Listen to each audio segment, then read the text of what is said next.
All right.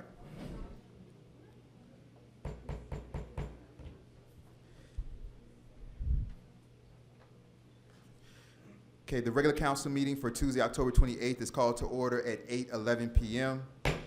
We've already had a moment of silent meditation followed by a pledge of allegiance. Madam Clerk, may I please have a roll call, please?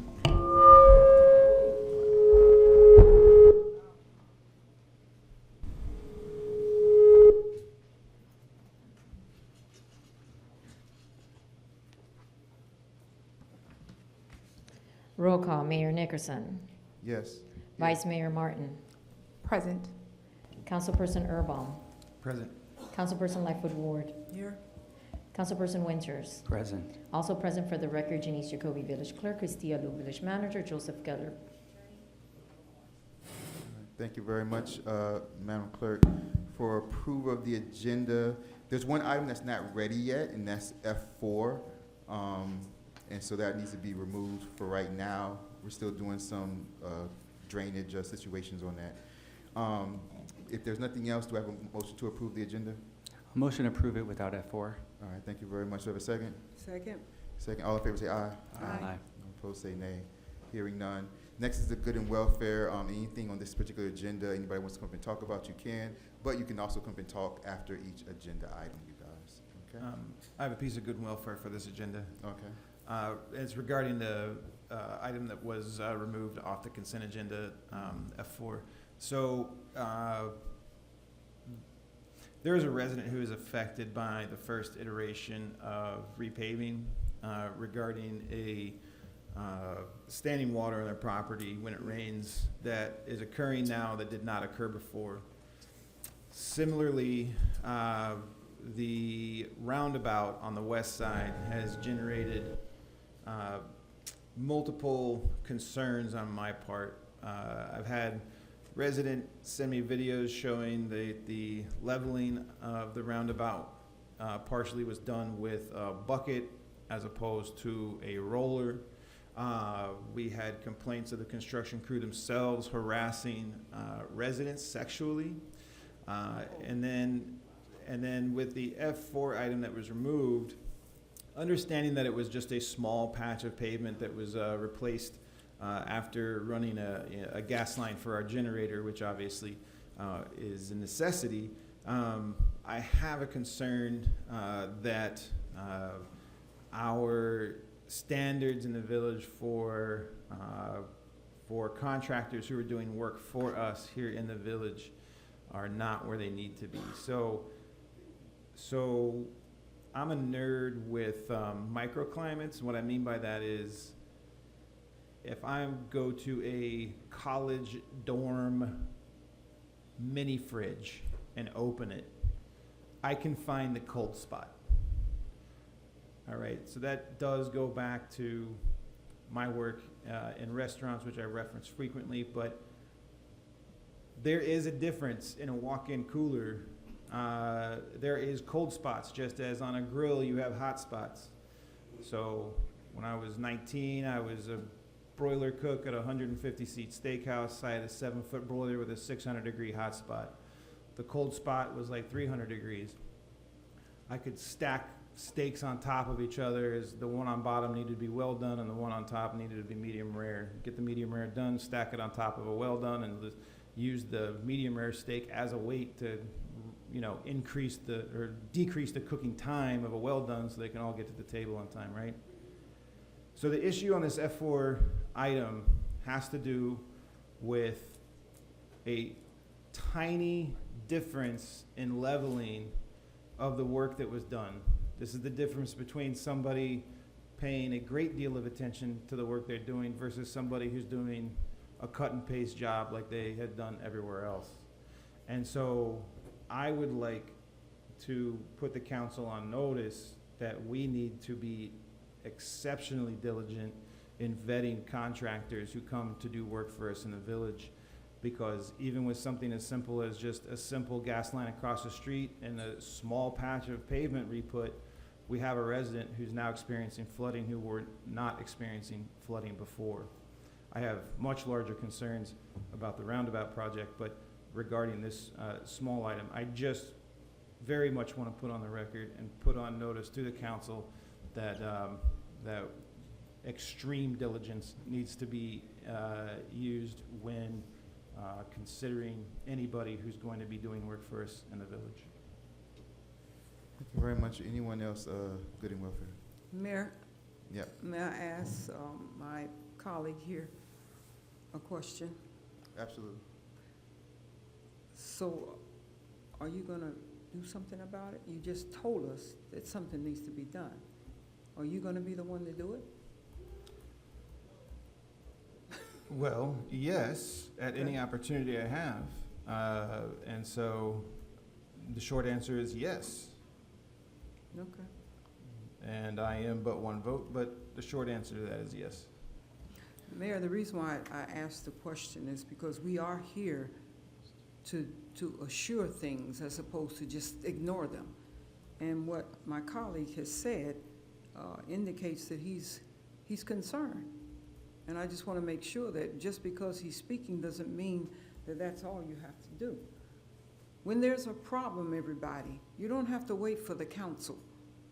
But when you see that the neighbor or whoever is not cooperating, yes, bring it to us. But I like my colleague here because he's not shy about saying things that need to be done properly. Thank you, Mayor. Thank you very much. Anyone else, good and welfare? I'd like to add on to it.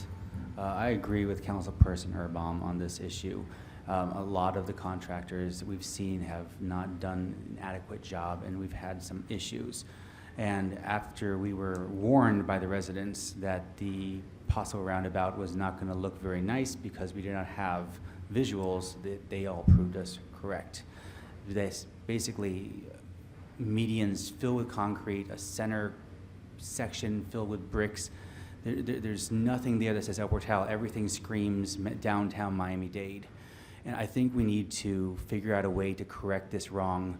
And I was talking with some of the residents at that spot, because that spot, if everyone doesn't know, is actually on the direct line between Miami Shores and El Portal. There are residents from Miami Shores on the roundabout as there are residents from El Portal. So I'd like it probably to be put on an agenda item coming up next month so we can figure out a way to fix this wrong and make it better for everyone. Thank you very much. Anyone else, good and welfare?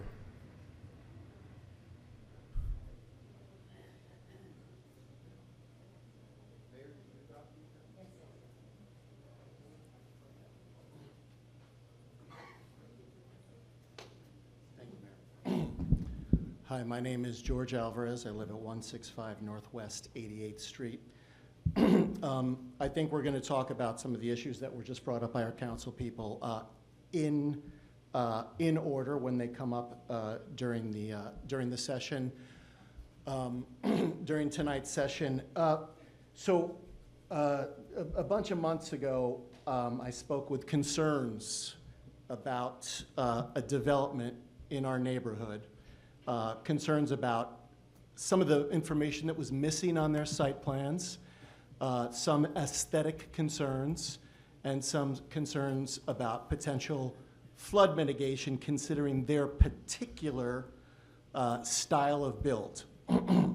At that time, another big concern that I had, and some of my neighbors were very vehement about it, was the trees.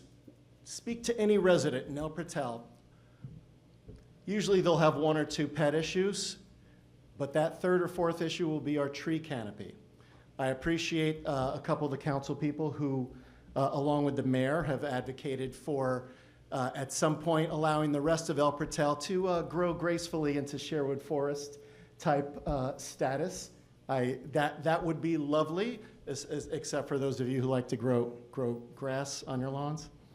But at this build, where we spent a lot of time talking about the trees that were going to remain on this build, most of them non-native species, including palm trees and mango trees, but a couple native species. Well, the two native species were devastated over the weekend by 50%. All of the non-native trees I believe all but one were supposed to remain. That was what was told to us by the developers. Well, they're all gone. Gone. Well, they're not gone because we're having bulk pickups, so you can still see their dead bodies laying across. So what are we doing here?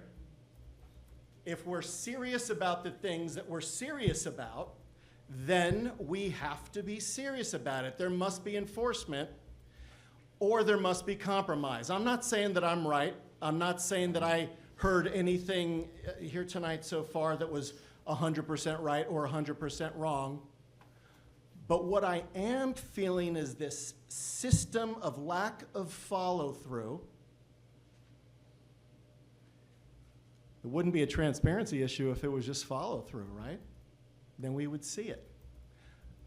Do we not have the resources to do it? Perhaps. Do we perhaps need more revenue with which to do it? Perhaps. Where are we going to get that revenue from? Well, these are very difficult questions. But a lot of us come here and fully expect our committees, our council, our staff to pretty much let things go the way they've always gone. Sometimes it's fine. Since I was born here a long time ago, and since I moved back not so long ago, El Portal was not big time. Now we're big time, or at least we are big timing. You understand the phrase big timing? So we're not going to be able to do everything we want. We're not going to be able to make everybody happy, and we're certainly not going to be able to make someone's day with huge amounts of money that we don't have. So, although I am very disappointed that some of the trees that were supposed to be there, they were on a rendering. There was a rendering on an easel, and I actually went up to the easel and I said, hey, just because these trees are in the pretty picture doesn't mean those trees are going to be there when the house is built. Well, they're gone. I can deal with it. It's a shame. I do wish there was more trees, especially in the part of town. I think one of the council people spoke to the issue of 91st Street not looking like El Portal. Well, that's because half of it is Miami Shores. The half that is El Portal looks very much like El Portal, thank the Lord. And one of the Miami Shores houses, which is, I believe, bigger than a quarter acre, and right across from the house that was just spoken about in the last meeting, it has historical status and it's got Grove avocados, so they don't have to do anything. In fact, they're not supposed to do anything. But that's in Miami Shores. Different vibe, right? So I'd love to, today I witnessed a mockingbird in one tree staring at another tree where I believe some blue jays were. I'm not that good at this. And it was imitating the other birds. I wouldn't see that in North Miami. I wouldn't see that in Aventura. I wouldn't see that in Homestead or Florida City. I wouldn't see that in Hialeah. Sad to say, I probably wouldn't see it in Coral Gables or Coconut Grove anymore, but maybe if I'm lucky. But I would see it in Sherwood. I'd probably see it now. Well, it's night, so no, I wouldn't see it now. I'm going to let it go because there's bigger things that we are trying to do. So I'm urging everybody to keep in their minds, front of mind, back of mind, that there are priorities that the average current resident of El Portal has. And they should be the priorities that our councils and committees keep front of mind. Thank you. Thank you very much.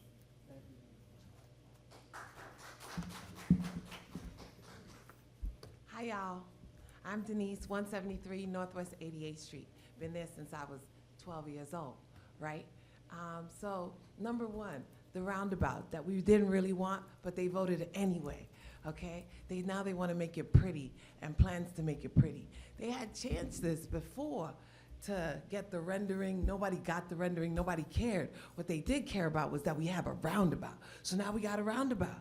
Well, we care whether it's pretty or not. We got a roundabout. That was the goal, to get the roundabout. So the roundabout is there. Even though it cost us a whole lot of money and we got a deficit, but we got a roundabout, because what's important is a roundabout. So, well, who cares whether he's got flowers or trees or he's pretty or he looks like Miami Shores, Aventura? I don't care what it's a roundabout. We didn't want it, but we got it because they voted anyway, because they didn't care what we had to say. They voted for it anyway. So now we got a roundabout. Leave it alone. Don't spend no more money on it. Don't give it nothing. Don't do nothing else with it. It's there now. We can do nothing about it, even though we filled the place. Residents filled the place. We couldn't do nothing about it. But now you want to do more to it?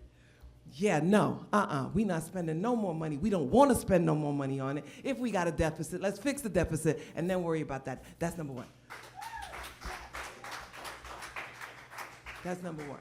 Number two, trees in the rendering. You saw rendering trees. They said, oh, they're going to keep the trees. The people time they talked about trees and how we're supposed to save the trees. And then, like he said, I went outside and the trees was gone. Oh, I'm sorry, they wasn't gone. They what you said, baby? They dead bodies was lying right in front. They still there because they didn't pick up the dead bodies is lying in front. The mango tree, ooh, my goodness, this mango tree, he was a fabulous mango tree. He used to put out mangoes all the time.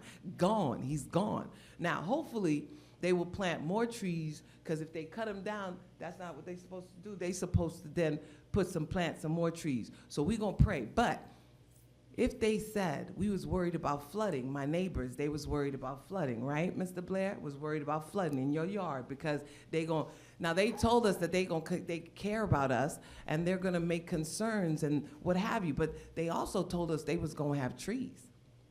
So if they lying about the trees, what else they gonna lie about? Mr. Blair, I hope you don't got no water in your backyard after they finish construction. Hopefully, they will be telling some truth about something. We gonna hope. And then, but as my council, again, not listening to us, just keeps passing these new modern houses and keeps doing things that the residents are screaming, please help us, be with us, be one with us. But no, they're not one with us. Are they? Because they pass things like roundabouts. But that's all I got. Thank you very much. Hi, my name is Ramona, and I live on 88th Street as well. I just want to reaffirm the same thing that their concerns. Sorry, you have to about- say your. 136 Northwest 88th Street. The roundabout, for me, right now is one of the biggest problems.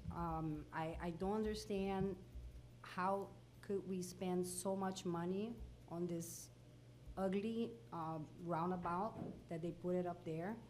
And I'm with you. I don't want more money being spent on this project. For what I heard, they spent $500,000 and now they were up to like 700-something thousand. I mean, it's insane. It's a mini roundabout. It's not even like complete, it's a mini roundabout and ugly. And we had trees being destroyed to put that thing in there. And again, as a resident, nobody asked me if I wanted, or nobody. And now I have a concern that on my street, I might have now the school bus running down my street because they cannot make it on that area there. So now, 88th Street, which is a tiny street, I'm gonna have the buses speeding on my street. So what is gonna be done about that? I don't see, nothing's gonna be done about that.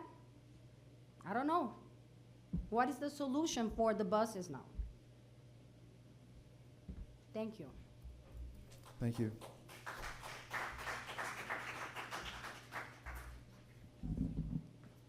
Alexandra Baza, 120 Northwest 86th Street. I just wanted to confirm the date today is the 28th of the month. We were promised for follow-up for the workshop of the budget. That was the condition to approve the budget, despite of all the, that we were here until past midnight, despite of all the concerns that everybody expressed, despite of the fact that we don't no longer have the money that was promised by the Cavista project, all of a sudden we have less money. But here we are, asking for more money for a project that nobody wants, taking down trees, approving projects for left and right, despite of anything that we may say or not, and continue listening to the fact that, next time, maybe the next election, if you get lucky, 15 years, you get to express your opinion. So, yeah, that's, oh, by the way, we don't have any zoning or regulations because we're still waiting for Proservia. And, the Corradino group, they're here for half an hour and then they're gone. Thank you. Thank you.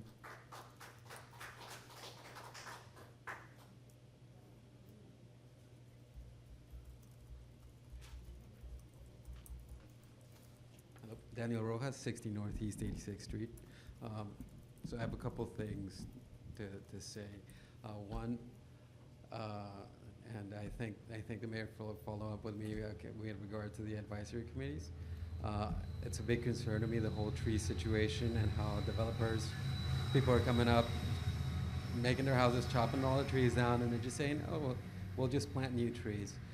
Frankly, we're a bird sanctuary, we're a tree city. It takes a tree to be rooted more than 25 years for it to be actually carbon negative and to actually be a home to all the species. So you can't just replace the trees. So I do believe it is very important for a village to make sure that there is not just a fee to chop down protected trees, which is what these really small fines are to these people, but an actual hefty fine to somebody that decides to pretty much destroy the home and destroy this beautiful gift that our village has. That's one. And then something completely separate, which I believe we can bring up something that's actually seems to me more important to me recently is I'm increasingly get this bunch of news about immigration's customs enforcement, and especially last weekend they were supposed to be here in Miami. And my big concern is with this federal force here, if it were ever to come to our city, or to our village, my concern is if they act in an illegal way, will our police force protect us or will they protect ICE? So I think that's a very important question for us to answer. Thank you. Thank you. I'm sorry, I'm back. I don't mean to bother nobody. 173 Northwest 88th Street, that's Denise, since I was 12 years old. Right, okay. So my next door neighbor this weekend, he was pulling out all his hedges, every hedge he had from 25 feet from the road. I didn't understand this, so I was like, what you doing? And he said, well, the code enforcer came and he put I forget what it's called, but he gave him a citation and said that he's not supposed to have any hedges 25 feet from the street. What? This is El Portal. There are hedges all over the daggone place. I said, well, why? He said, well, the code enforcer says somebody complained. I am the neighbor facing him and his his hellified tall bushes. I'm that neighbor. I complained, not Nan complaint. Not in non-English, not Nan complaint. Did I complain? So I don't know who would have complained for them to give him this citation. That's number one. So I was like, well, why didn't you say something? We could have gone, council, come over here. And he said, no, they told me I would have to apply for a variance. Now, I looked all over down 88th Street, 90th Street, 80. There are bushes everywhere. When he came here, he said he came here and he was like, hey, and I'm just speaking for him. This is hearsay. I'm just making a point. Mr. Mayor, you said that if you weren't going to change it, we leave you alone. The man got a citation. They told him they would have charged him $1,000 a day. I know we need revenue, but that's really crazy. Anyway, so then he said, so I said, but that doesn't make any sense. But again, this is what happened. So he pulled all his hedges up to 25 feet all the way up here. I mean, it cost him money to do that. That didn't make any sense. When he came here, they said that the code enforcer that put it on the books was no longer here. But because he put it on the books, it couldn't be taken off the books. What? Okay. I'm in love with my city, but y'all gonna have to explain that one to me because that one didn't make any sense. Now, I did ask him, Mr. Mayor, I said, did you call the mayor? Did you talk to him about it? He was like, no, as if, coming here gave him a headache or whatever. And I told him maybe he should have spoken to you before he went to plugging out all these bushes out, because now I get to see his everything, and I was happy not seeing his everything. So, if you could discuss that, Mr. Mayor, because I don't understand that. Amen, amen. Anyone else good in welfare?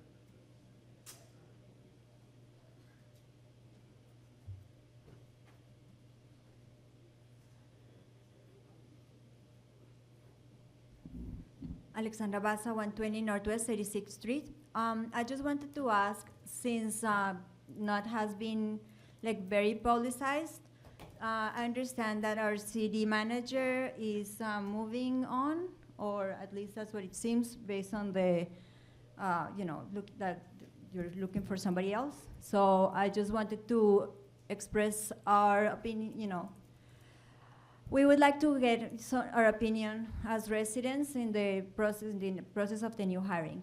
That's all. Thank you.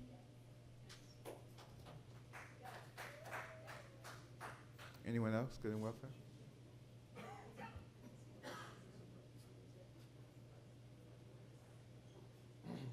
Hi, George Alvarez, 165 Northwest 88th Street. Just want to highlight a few points with context that some of the other residents made.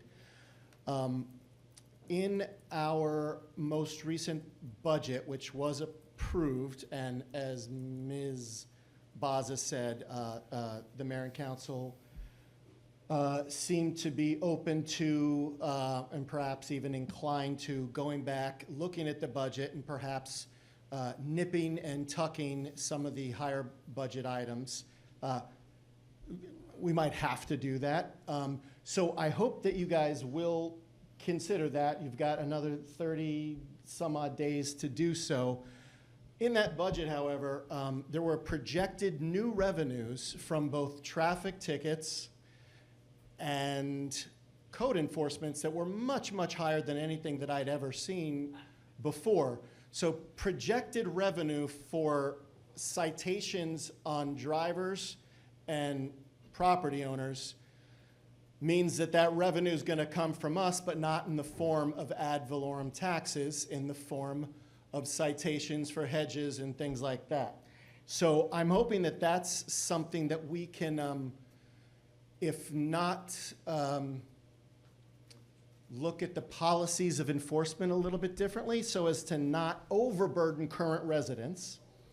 Obviously, sometimes it needs to be done, right? So it's not a black or white, it's not a binary situation.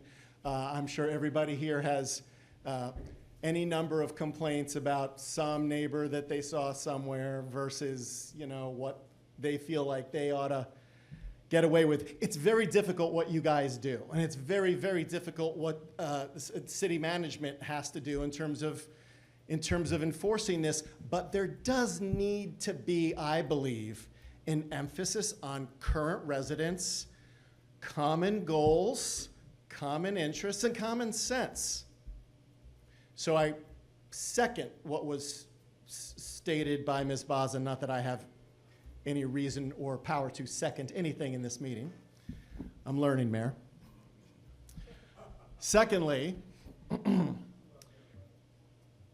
I spoke to the crew that was cutting down trees in the new development that I mentioned a few minutes ago. That same crew is cutting down trees elsewhere.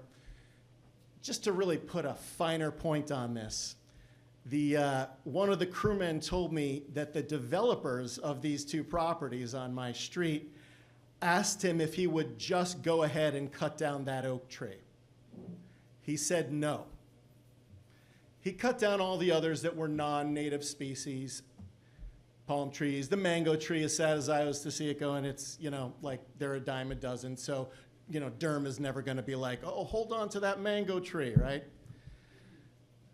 But it occurred to me that we were placing our trust, kind of like our enforcement of making El Pretel more beautiful, on the honesty of the dude who got hired to cut down trees by the developer, who was far more honest than that developer was to this council or to the P&Z committee or to any of us. So the oak tree still stands. Amen for small blessings. I'll take it. And might I add, this oak tree was not one of those trees that's leaning over into a house or into somebody's yard. It's a healthy tree. So that was never in debate. Because the County of Miami-Dade has seemingly ceded all of its authority about trees to any arborist who's hired by any developer who's got good letterhead, and the letterhead says, yeah, this tree is only about a foot around and it's really, really sick by 52% of illness.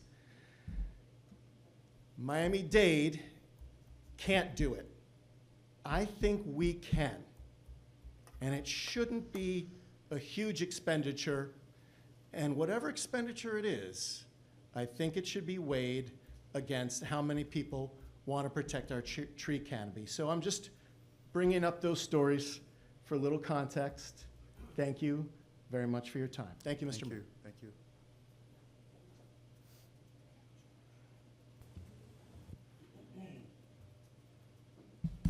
Greg Steer, 120 Northwest 86th Street. So many issues, so little time. The roundabout, the Horace Mann roundabout, which apparently nobody wanted, nobody needed, least of all Horace Mann, because we went to talk to them and they didn't know anything about it.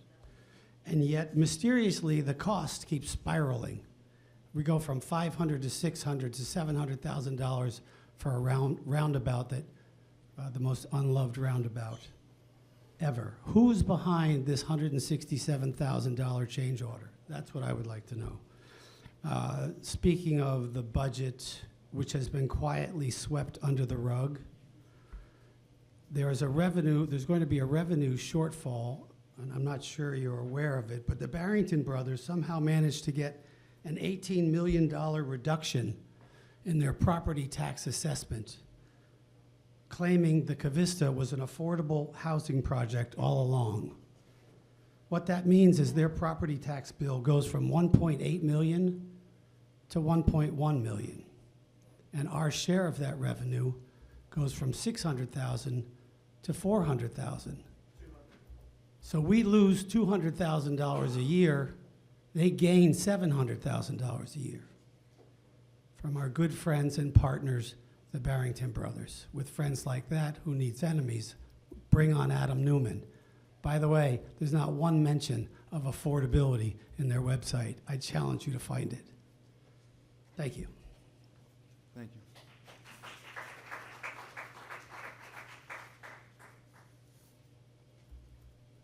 Anyone else good in welfare? Okay. Hearing, seeing none.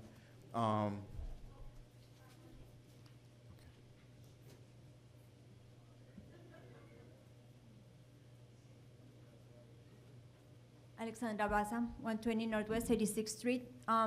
I just wanted to ask again because I don't think that answer was, question was answered during the last time, and it's about the Ploserbia studies. When are those going to be ready? Thank you. Anyone else good in welfare? All right, so the first thing is ICE. We're holding out on that currently. If ICE comes in, our police, we haven't signed on to assist ICE as of yet. The state is the state governing bodies. You know, I don't like to make too many enemies, but the state governing body has come out to say and has forced other municipalities, if individuals don't sign on, then they start to withhold their state funding and withdraw their funding. There are still some other municipalities in Miami-Dade County that haven't signed on, like North Miami, and there are a few others. I know South Miami is also fighting it. I would say the difference is that in those municipalities, they have hundreds of millions of dollars in their budget. So if the state says that they're going to withdraw their money, it's not going to hurt them for a while. Our budget's really small, and we really depend on our state funding. But that being said, we're holding out, just like the others, just like the big boys. So we haven't signed on to that yet. Can I add just a little something? But if you are interested in the topic, I would urge you to look at 287G and to probably attend some meetings with some organizations that are doing some really good work surrounding the topic, because the issue is real, the threat is real. The people that are being targeted are not necessarily offenders or even adults. I was just at a meeting with an organization that highlighted the impact of the youth, those children that are either left unaccompanied because of a parent being placed in ICE custody. The issue is very real and very present here. It looks different for us than it does, let's say, for Chicago because of 287G and the fact that state of Florida and Miami-Dade County have signed on to essentially empower local police forces to enforce some of the immigration laws. So it looks a lot different, but there is definitely a concerted action to target a population that I definitely empathize with and care about. So if you share that same viewpoint, my suggestion for you would be to get involved with some of those organizations and also make it abundantly clear to all of your elected officials at the local level, the county level, and the state level that you do not support 287G and you do not support what it is that could result from it. So if you care about that topic, that is what I would target. I would talk to the county. I would continue to talk to local governments, because even if they do sign on, the level within which they choose to enforce can look very different. You can talk about a task force, or you can talk about signing on to just essentially house folks who have been detained. So all of those things are things that you should stay largely engaged with and continue to advocate for. And I hear what you're saying, which is that in the Village of El Portal, at least you are conferring the thought to me that you would not be in support of us signing on to do any sort of active enforcement of 287G. Thank you very much, Madam Vice Mayor. To that point, and I showed a couple of individuals this when it happened, but I believe it was in Fort Myers. The council of Fort Myers came out and publicly said they were, beyond a shadow of a doubt, not going to sign on to that. The Attorney General, the State Attorney General, and Governor DeSantis sent them a letter a week later and said not only will all your funding be removed, but we're going to remove all the elected officials from that council. And they came back the next month and reversed everything. They signed on, they voted for it, and everything. That was in Fort Myers. That happened a few months ago, maybe like 5 months ago or something like that. So, like the Vice Mayor just said, you know, it is real. But like I said, you know, El Portal, we're still holding out. Myself, the manager, we've gotten letters saying if we don't sign on, that we could be removed from office and that all our funding would be removed. But we still are holding out and still haven't signed on. We're just kind of like floating underneath the radar to the best of our ability. That's ICE. The thing about the Serbia and the code amendments that Ms. Baza brought up in the Planning and Zoning meeting and earlier in this meeting, I was going to say it in the Planning and Zoning meeting, but that was Planning and Zoning committee meeting. It wasn't the council meeting. But if you look at the next agenda item after we do the consent. The first one is Senate Bill 180. That's where we'll be discussing that. As far as the budget, like the budget amendment or going over the budget or talking about the budget again, that's on there. You guys see that's H4, so that's on tonight also. As far as the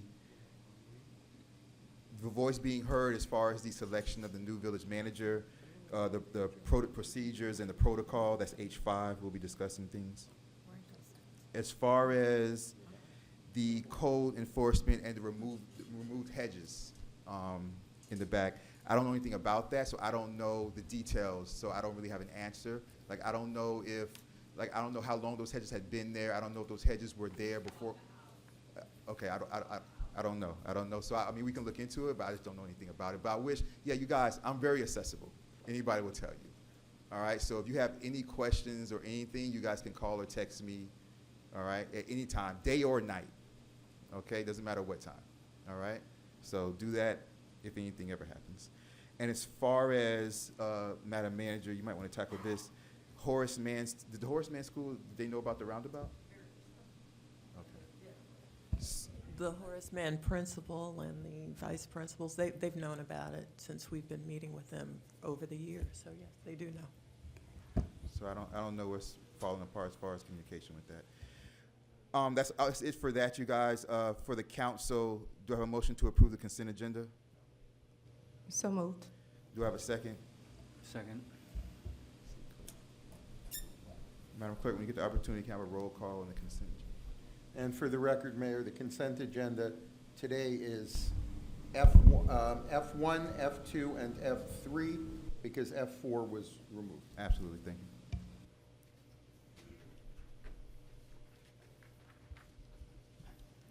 Roll call. Councilperson Winters. Yes. Councilperson Lightfoot Ward. Yes. Councilperson Erbaum. Yes. Vice Mayor Martin. Yes. Mayor Nickerson. Yes. Motion passes 5 to none. Thank you very much. Next is the resolution. This is G1. Attorney Geller, if you want to read the resolution into the record. Yes, sir. Item G1. Resolution of the Village Council, the Village of El Patel, Florida, of Miami-Dade County, Florida, approving a proposal for asphalt repair services of the Tot Lot and Little, I'm sorry, that's what's, Supposed to be Little River. it's, yeah, it's not what it's misprinted. Can I- Library parking. Oh, I see it. Sorry, there is a typo on the agenda. This is resolution, the change order. I need the change order. Yeah, we printed this. Okay. This is the proper G1, and it is correction of the agenda. A resolution of the Village Council of the Village of El Portal, Florida, Miami-Dade County, Florida, approving change order number 1 in connection with professional engineering services for the Horace Mann Middle School Safety Roundabout, CAS project number 21-2211 for the Village of El Portal, Miami-Dade County, providing for incorporation of recitals, providing for an effective date. Thank you very much. Council, questions and comments from the council? Point of order. I'm not understanding what you just read. Is it on this? Okay, As so I corrected it, if you look, Councilperson Ward, Councilperson Lightfoot Ward, sorry. Dr. Lightfoot. Still remember it the old way, Doctor. Well, Councilperson, Doctor, both. Dr. Councilperson. You know what? Keep going. I know you. I know you. What was printed as item F4, which was withdrawn, there was a drainage issue with the parking lot paving, and just inadvertently, although to my recollection, what was published said different, but we're on item G1, a resolution, and it says G1 roundabout Horace Mann Middle change order, but what's written underneath it repeats what was written for F4. about the tot lot parking repair. So if you look to the right, it says Horace Mann Middle Roundabout, but the text underneath it is a typo. It just repeats what's above it. I just read the correct title of the resolution, which is for change order number 1, and I just read it into the record. Thank you very much. Questions or comments from the council? I'm Should still be in your confused. backup. Still confused. Is that F4 you're talking about?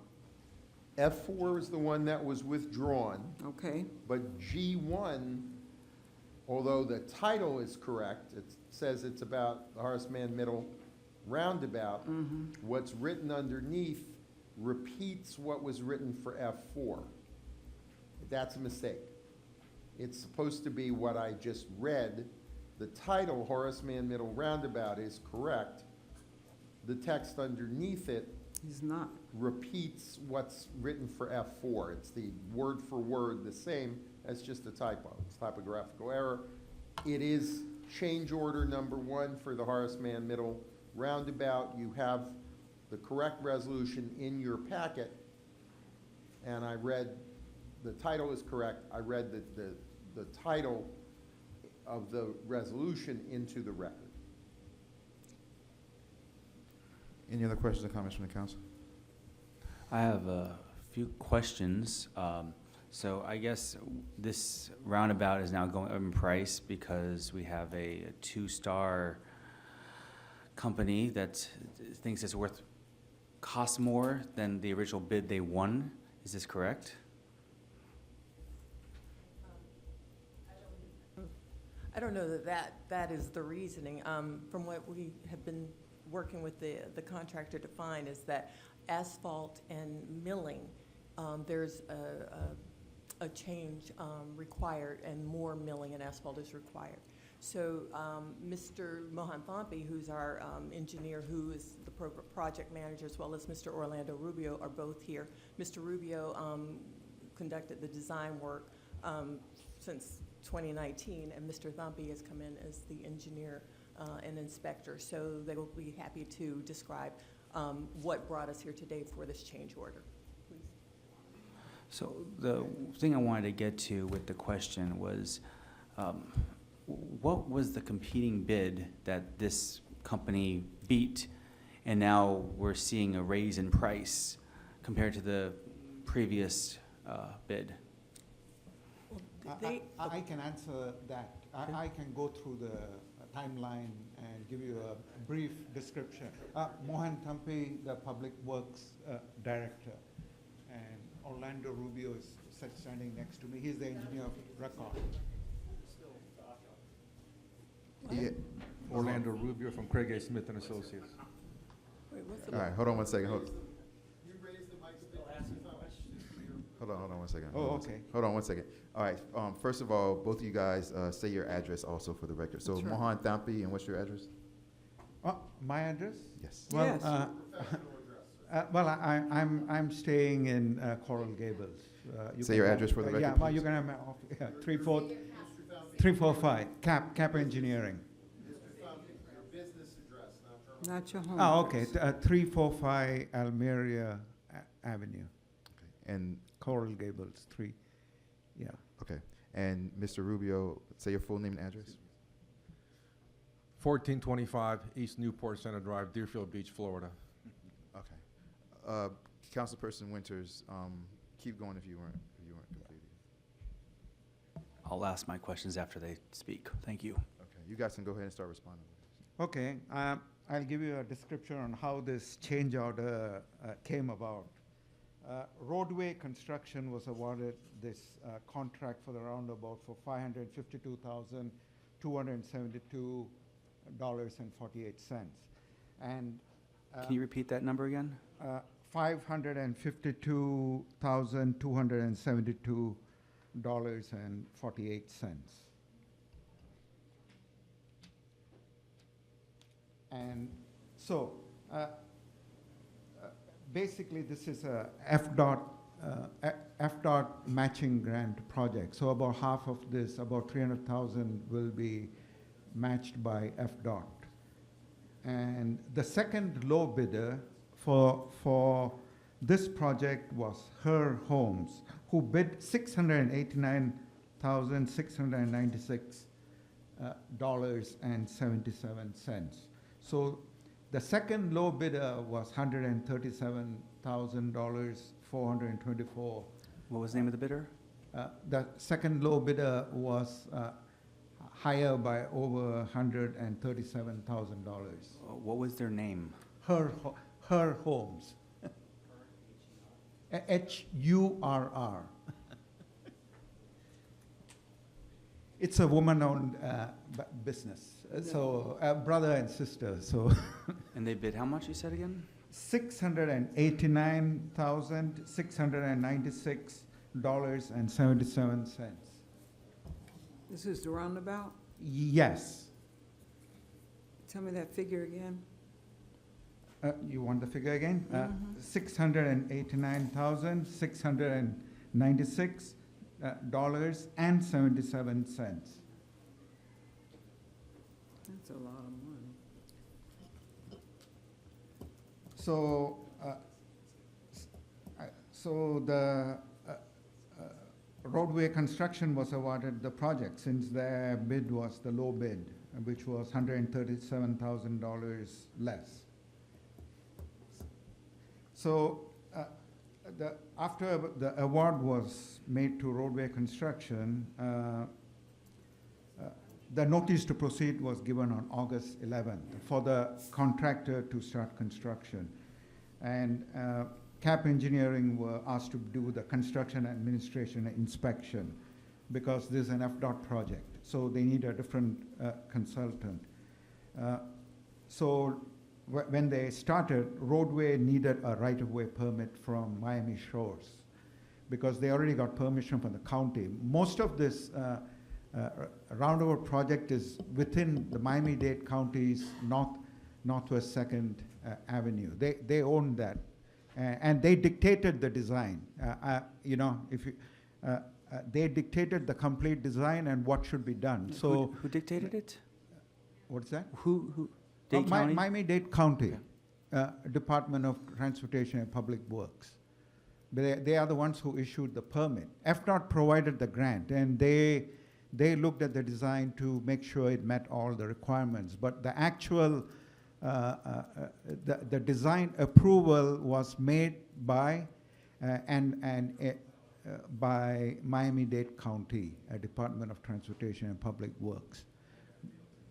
Yeah, and FDOT in a primary, but FDOT did not dictate the changes, and you know, the design which was accepted before they said, okay, now you can go ahead and start construction.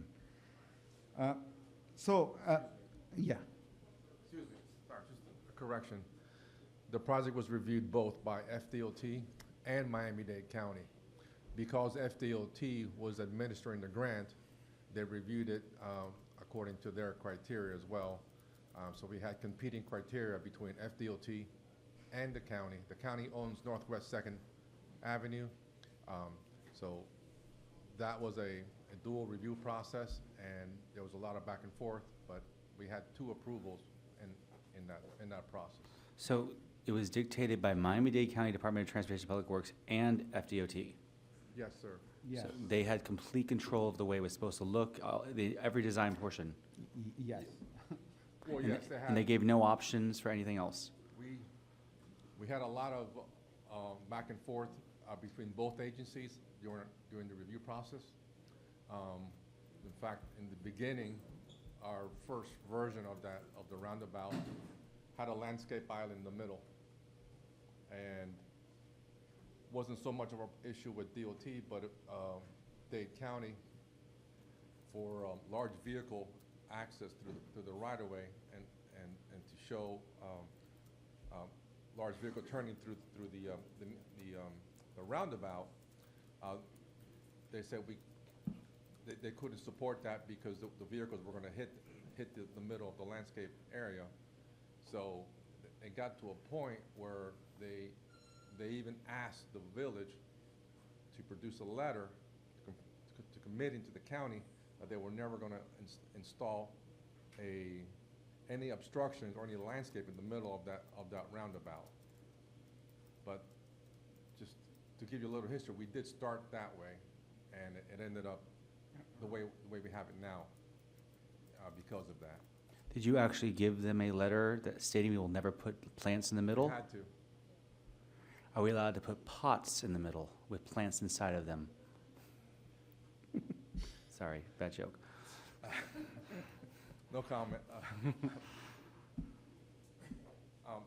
And yeah, so we even, in the beginning, we coordinated a lot with Miami Shores. We even entered into an interlocal agreement with Miami Shores on this, because half of 91st is village, the northern half is Miami Shores, so we had to deal with them. It's fine. The public works folks there said, told us. Please speak into the microphone. Sorry. The public works personnel at the time when we coordinated the project. So, and they also required you to have the medians fully concreted as well? Yeah, well, because I mean, buses can drive over grass and dirt. I mean, there's no reason that would have hindered a large vehicle. But they said you had to have straight concrete there? yeah, because it's very narrow, and it's just not going to survive. But did they require that? I Yeah, believe you're so. nodding yes. Yeah, well, the approved plans, when they issued the permit, those were the plans. Which the contractor worked on from. So they also would not allow grass on the medians, okay. Or any plants.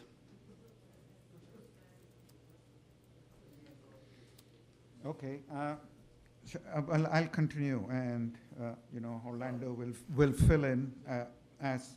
So during the first week, Miami Shores came out because they had to issue the right-of-way permit for their portion. So we had some new people from Miami Shores, the Public Works Department. So they were not aware of the history, and they required some changes in that area. So we had to provide more swale and raise the sidewalk and extend it. So, and so we got that. But along the first week, the contractor did milling, and they said, they already told us, we are going to have more quantities than what is in the contract. So we had a field meeting in the first week itself, and said, okay, now put down your change order proposal, the quantities. But so milling is removing the layer of asphalt so that then you can regrade the whole area and build up the roundabout. So in the contract, there was only 195 square yards of milling.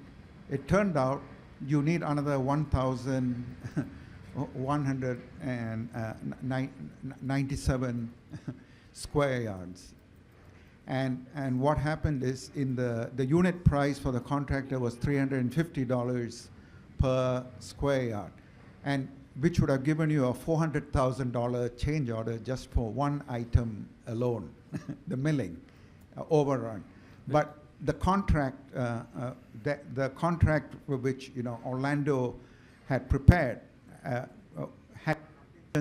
to prevent that excess. So there is an Article 11 in the contract which said if the quantity goes over 15%, we have to negotiate an equitable price. So I rejected it and then started negotiating, and we maybe did 2 iterations, and they came back to us, and we agreed on $37.13 per square yard, which increased just for milling by $44,000. But on top of it, during construction, we found that there was an electrical duct bank and some of the, so we had to go over and raise and increase the fill and the grading. So there was quite a bit of fill in the change order. So you will see that in the change order. Now, the two big items which were of concern was milling, and I spoke to you about milling, how we resolved that. We resolved that by negotiating from $350 square yard to $37.13 a square yard. And then the corresponding asphalt, which is the final road work, which will complete the roundabout. In the current contract, there was 16 tons, but with the increased milling area, it comes that you need an additional 120 tons, and the contract had it at $2,500 per ton. So I again rejected that and said we need to negotiate. So we negotiated it down to $271 and I think 63 cents or something close to that. I want to stop you before we go further because there were some things in there. You said that the original contract was for 195 square yards of milling? Yes. And then you added another 1,000 square yards? Yes. 1,100. So they basically put something inside of a contract, no one read that section and no. got away with it? It was a bid form error. It was a bid form error. The work needed to be done. It needed to be done, but it was, you know. So, I've got a question. it was an error made by Orlando. You know. Yeah. There are actual field quantities. They're not outside the project scope. Software glitch and all, but it would have been a quantities that would have you would have paid for anyway. So it's not like we asked the contractor to go outside the project scope to do anything new. It was within the project limits. So what you're paying for is the actual field quantities, and like Mohan said, they negotiated down the unit price to come closer to a more reasonable price because of the increase in quantity. So because had we those unit prices the way they bid them, it would have added $700,000+ to the job. You know, this change order is only adding the 167. Thanks to the negotiating that we did with between ourselves and the contractor. But the actual field quantities are within the project scope. There's nothing extra we asked them to do. It's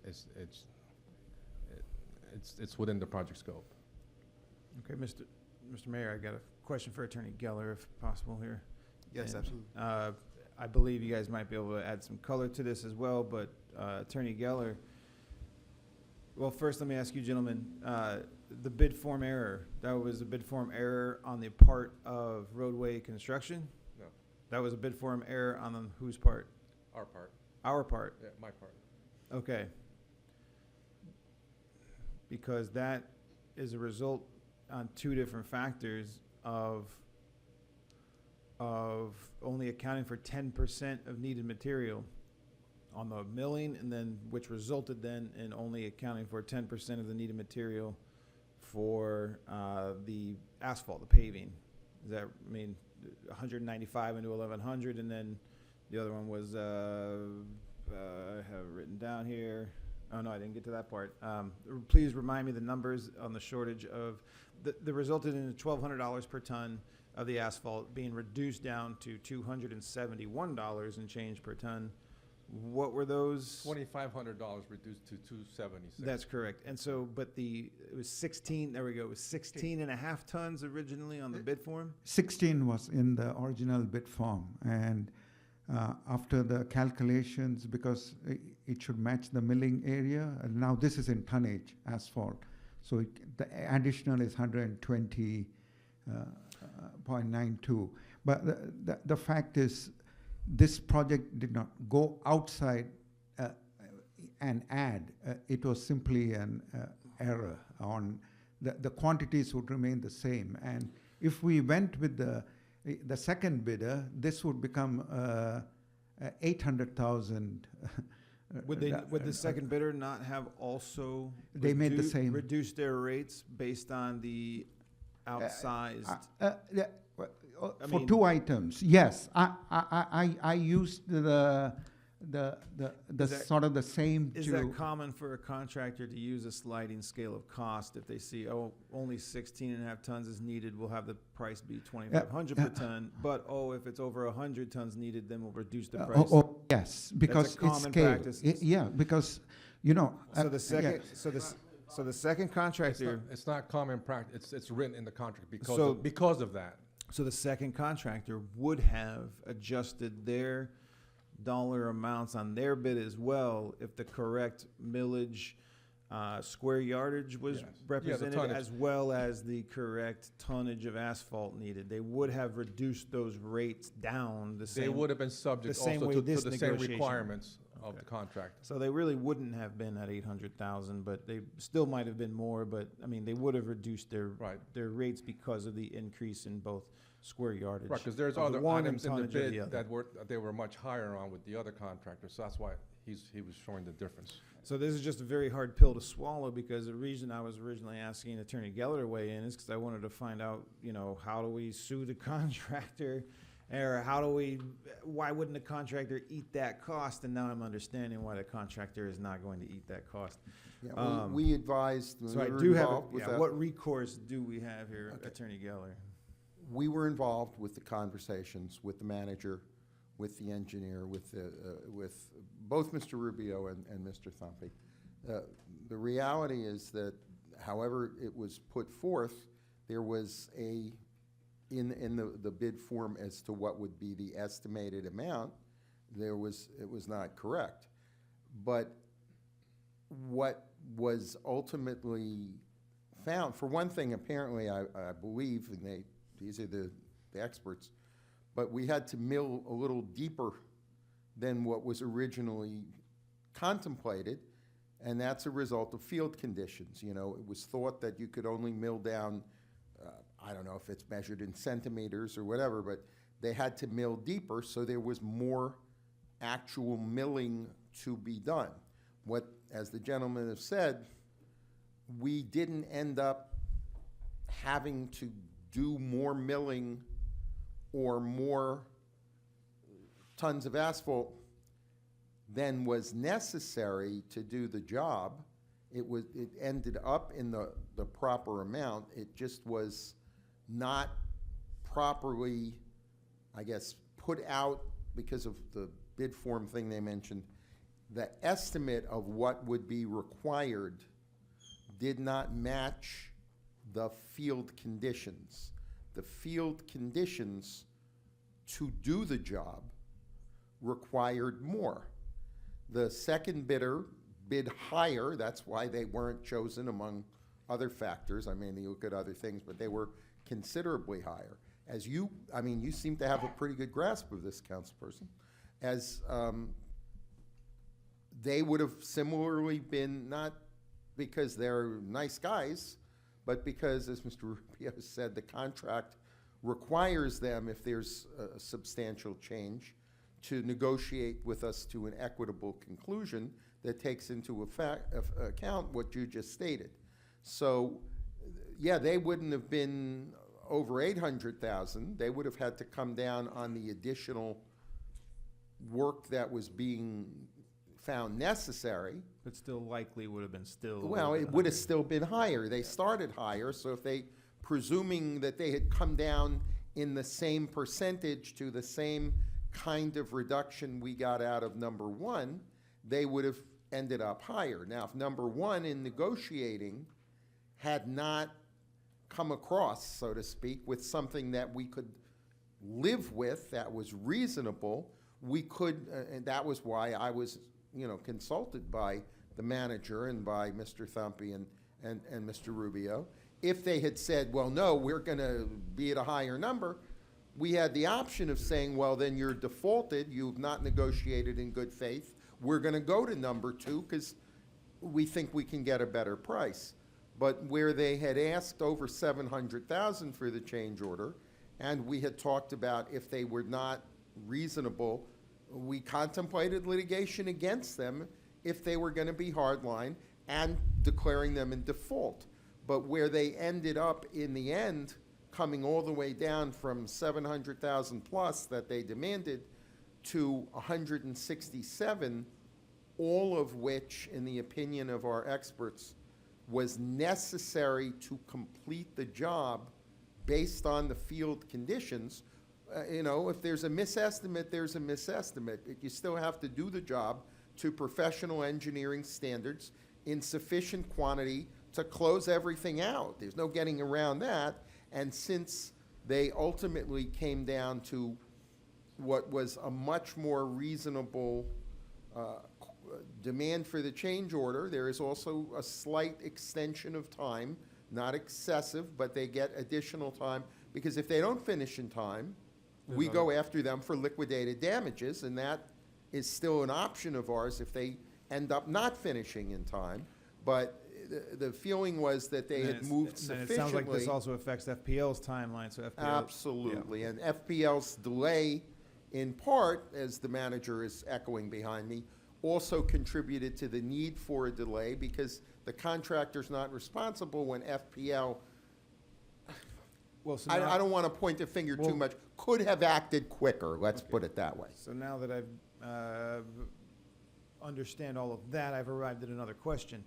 So, assuming that we would not approve this tonight, then that exposes us, the village, to being sued by the contractor. Is that correct? We would absolutely end up in litigation with this contractor. We would declare them in default. They would sue us for wrongful termination. We would have to go to the second contractor. We'd have to negotiate a price with them for the extra work, all of which is a lot of litigation cost.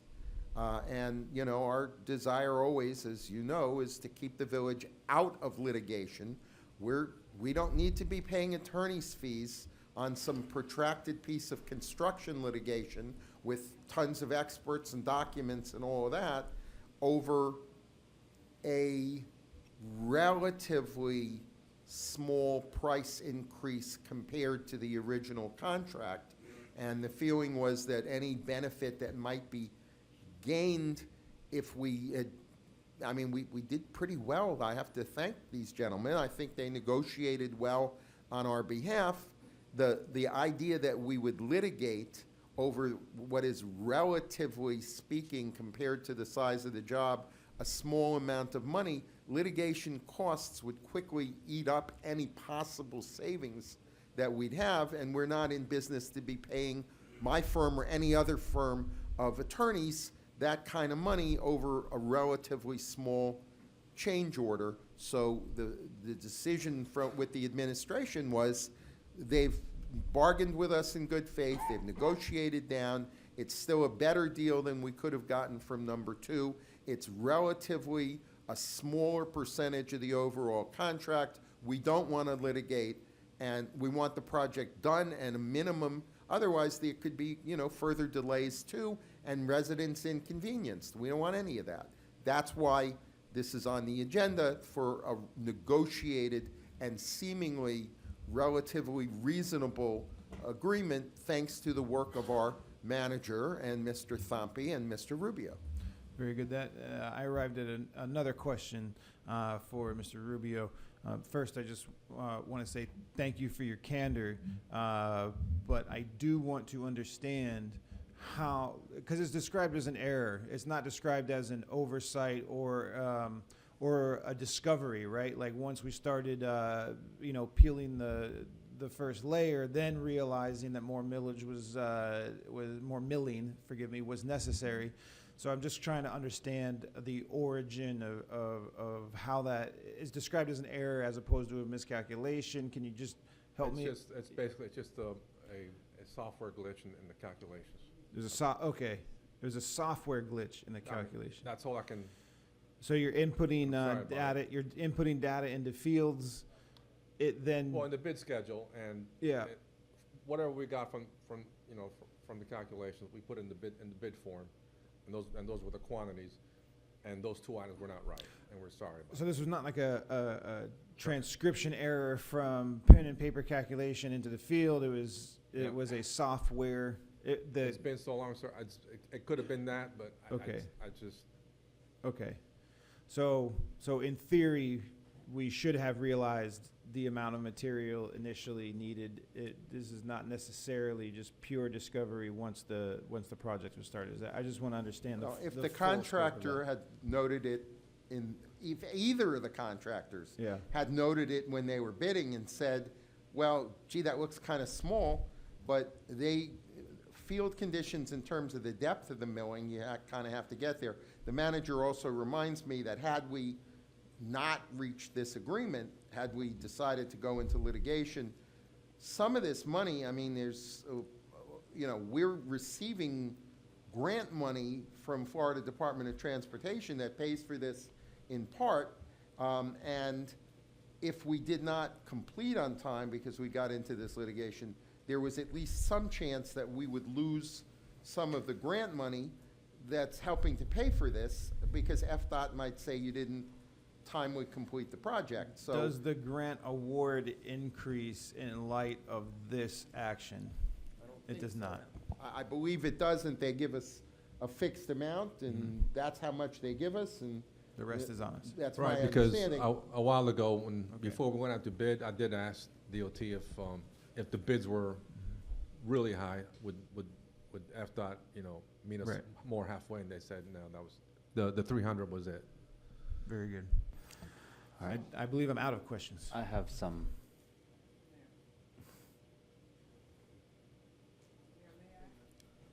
Yeah, let's go with Councilperson Lightfoot Ward, 'cause I don't think she spoke on this yet, and then we'll come back to Councilperson Winters. Okay, the Village of El Porter hereby approves and adopts change order number 1 with a net increase in the amount of $167,105.83 and total contract price in the amount of $719,938.31, along with a net increase of contract time of 28 days and a total contract time of 118 days. That is In correct. connection with Yes, ma'am. that- engineering services for the Horseman Middle School Safety Roundabout. This is it. Yes, ma'am. We're That's not the gonna item. upset That it. is the correct item. That's what I read into the record, notwithstanding that there was a little misprint on there. But yes, that is the correct item. That's what we're considering. That is the amount of the increase is 167. Then it gives the total including that, and the amount of days extension, they're getting 28 days, which takes them to, I think originally it was 90, and it now gives them a total of 118 because of not only having to do more than was originally anticipated, but also some complications where FPL had a delay. And so, we're, yes, but what you read is the item that's in front of us as it is in your packet, as it was originally noticed, notwithstanding the typo. Are You we got it. ready to vote this? Nope. Okay, keep going. So I have ideas. I like to think outside the box. Half this street is owned by Miami Shores. Can we get them to pay part of this? Is it? Yeah. Well, when we met with them, they supported the roundabout for safety purposes, because that was the whole, goal at the time was get it built because people are doing 40, 50 miles an hour That's right. on Northwest Second, where kids are walking back and forth. So they Tell- did not want to participate financially. Tell the residents of Miami Shores on that street that El Portal can't afford it, and then they're gonna have nothing but gravel there until Miami Shores takes care of it. And let them jump on with their larger budget. Miss Alou is gonna be on the charter soon, right? Maybe she could help out. Well, I can also add, we do have an interlocal agreement with Miami Shores that states that we are financially responsible for the Okay. project. But yeah, we consider I mean, I that know as how to well. drive on gravel roads. I mean, we can get used to it until Miami Shores gets sick of it. It would slow down traffic, you're right. So that, one idea. A second idea is, we're putting this in right now, and we're milling and whatever else is going on. Are we gonna be tearing this up when we have to do sewers?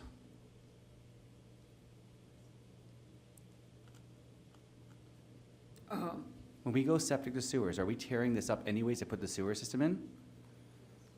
Since, excuse me, so, again, it's been a while since I looked at the sanitary sewer master plan, but, since those homes are the terminal ends of the village, there's ways to avoid that intersection. It just depends where the houses are located in their septic tank drain fields and how to connect to them.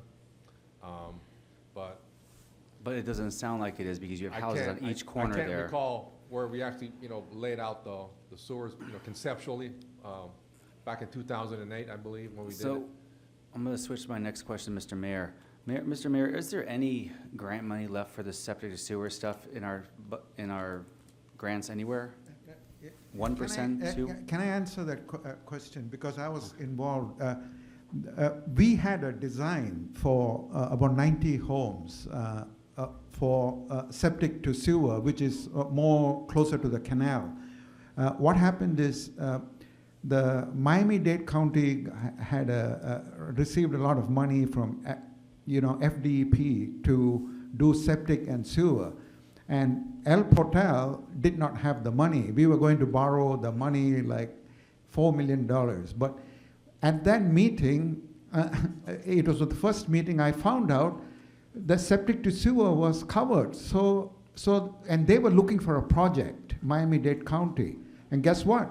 El Portal got in and they took over. They have taken over the whole project, so it won't cost El Portal any money. They are doing the design. And I don't know, the person called Debbie Greiner. Did you speak to Debbie Greiner?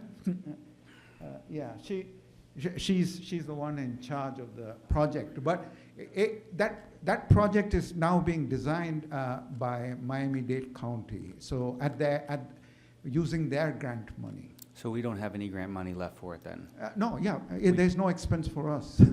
Well, my thought is that if we're going to have a sewer there anyways, why not put the lines underneath there and use the grant money for that, as it's going to be a sewer system at some point? That design, look, this project since 2019, it should have been built 2-3 years earlier. And now that septic to sewer, now it's in the hands of the county. It's their schedule. It's under design. It's not ready for construction yet. So let's look at another option here, because there's quite a few things we could do without wasting the taxpayers' monies in the 6-figure range. One second, yes, sir. Councilperson, let me just come in real quick. So the thing with Debbie Greiner and the county taking it over, that was myself and the manager that was involved in that, and it's fully funded. But where the roundabout is, it's down further. The first phase of our septic to sewer is west of Horace Mann. West of Horace Mann. Where the roundabout is on North West 2nd. So that's on the east side of Horace Mann. That's not the side where the septic to sewer phase 1 is going. All right. So it wouldn't matter. And then another thing, just kind of keep in mind. And I've said this in other meetings, but I'm not saying that people are forgetting. But just always keep in mind when it comes to government, when they allocate funds to a certain project, you can't just take those funds from that thing and say I can use them over here. They allocate it for that particular project, and if you don't use it, just take it back. Okay, so that's how that goes. Oh, go ahead, Councilperson. So Thank you. the next thought is, the reason for the roundabout was to mitigate traffic and its speed. If we're going to tear up this road anyways in the next 5-10 years, can we make a road there or a roundabout there that allows it to be torn up and put back down like cobblestone? It's beautiful, allows you to pick it up, put it to the sides, and then you put your sewers in, then put it right back down. And we don't have to replace it, we could reuse it, and then we wouldn't have to spend another, $150,000 next time, because it would only be in the roundabout. Well, as far as pavers or cobblestone, that was the one thing the county didn't comment on. Well, yeah, you could probably do something. So it's a possibility? Yeah. Okay. Well, again, it's still their right of way, and their policies change every year, so. I'd love to hear what the residents have to say about it too, and I'm sure there's a lot of comment tonight with this. Anybody else from the council, questions, comments? Yes, we're talking about being in front of Horseman or behind Horseman? Middle school. We're at the we're at the northeast side of Horace Mann. Not the northwest. It's on, no. This thing doesn't abut Horace Mann. But it's a half block north. North of, It's at the intersection of Northwest Second and 91st Street. but it's in the front side. we're at the you guys. It's not in the back side, it's in the front side. That's what I'm talking about. Yeah, Yeah. it's way on the very northern end of Exactly. the school, Mhm. but on the road. I have a whole new question. I understand option A is to have Miami-Dade County take over the septic to sewer project if they're going to fund it. However, my whole new question is, why wouldn't that decision be brought in front of the full council? Because there are other options. Could we not issue a bond for $4 million and we maintain control of the septic to sewer project? I don't want to get away from the discussion about the roundabout, but I now have this question in my head of how is the council not involved with the decision to turn the septic to sewer project over to the county? And the county seems to be a little bit at the heart of a lot of the issues here. We're glad that they let us, reduce the speed limits, that we're glad that, the roundabout was a good idea, but it seems that the county essentially is a large part of the reason we don't have what we want out of this project. And, I never wanted to be in a position of being a politician, but I've got my first boondoggle here, so, all right, here we go. Councilperson, to do the whole village, maybe $30 million. This $4 million is the first portion, and it's something that, Is a bond not an option to fund that? well, yeah, except that when you do a bond, the people sitting here pay for it. That's right. And if the county comes to us and says, we're gonna pay the $4 million instead of making you and your citizens pay the $4 million, usually the answer to that is, thank you. Yes. Thank you for paying the Exactly. $4 million Unless- for us. Because we may need that bond Unless it's for phase 2 or phase 3 or phase 4. In the meantime, it's other people's money. I get it, and that's why I have a problem with logic, because there's no such thing as logic. There's only such thing as your logic. And so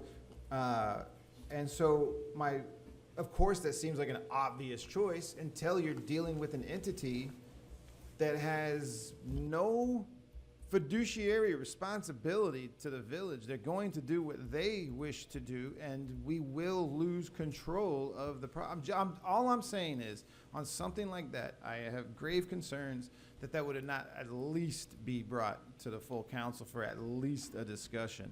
If they're still in design, at some point, there presumably will need to be an interlocal between us and them, but there's not a design yet to apply that to.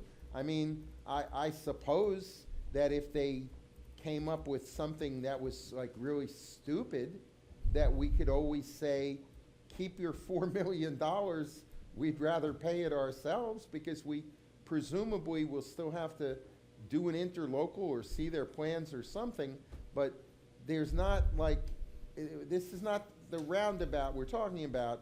On septic to sewer, Right, and the it's through a line. pretty routine thing. You install sewer lines in a acceptable engineering fashion so they won't bust. Yes, but this goes back to my previous comment. Putting the gas line through right here to the generator is a pretty routine thing, but the result of that was having a resident who has a flooded property now. So, I mean, for me, it just goes to, if we are going to, There's always a potential, you're not incorrect, but the county mayor said, we're gonna help out this small municipality. We're interested in converting septic to sewer for environmental reasons It's a county priority, thanks to this mayor, this county mayor, that our mayor has spent so much time working with, and they said, we're gonna help out this small, financially challenged entity. We're gonna help make our county better by converting septic tanks to sewer where possible, and we're gonna relieve these citizens of $4 million that they might have to pay through bonds or some other mechanism. And yeah, I mean, how much did Newman pay for the little farm? How much? How much? 37 million. Okay. It was 70.5. Oh, 70. 70.5, okay. So they're gonna build something that's going to generate over 20 years, what, hundreds of millions of dollars? And so well, they haven't gotten approved by, they haven't got to approved do anything. anything by this council, That's so right. we don't know That's what they're right. gonna end up doing. So far, you All know, I'm we don't saying- have a, All I'm it's saying not is we that have- easy to develop we- in this nothing is easy. town. Ask the people who've owned that old church for years and years. Yes, but what I'm saying is We haven't given up our right to observe what they Similarly- do and to comment on it and to make sure it's satisfactory. It's likely that it would be hard for them to do septic to sewer conversion in such a non-standard way that we would object, but we have not waived that right to review it. It will still go through our professionals, our manager, staying our with the mayor and roundabout. council. Staying on the before it's subject of done. I go off on tangents, but going back to the explicit subject of this roundabout, it is a point of exhaustion at some point of being the last to find out this, that, or the other from on the council. It's arriving at a point of exhaustion. Anyone else from the council? Questions, comments? All right. Mr. Mayor, one question. When is this gonna be started? When is it supposed to finish? So we can stop doing this.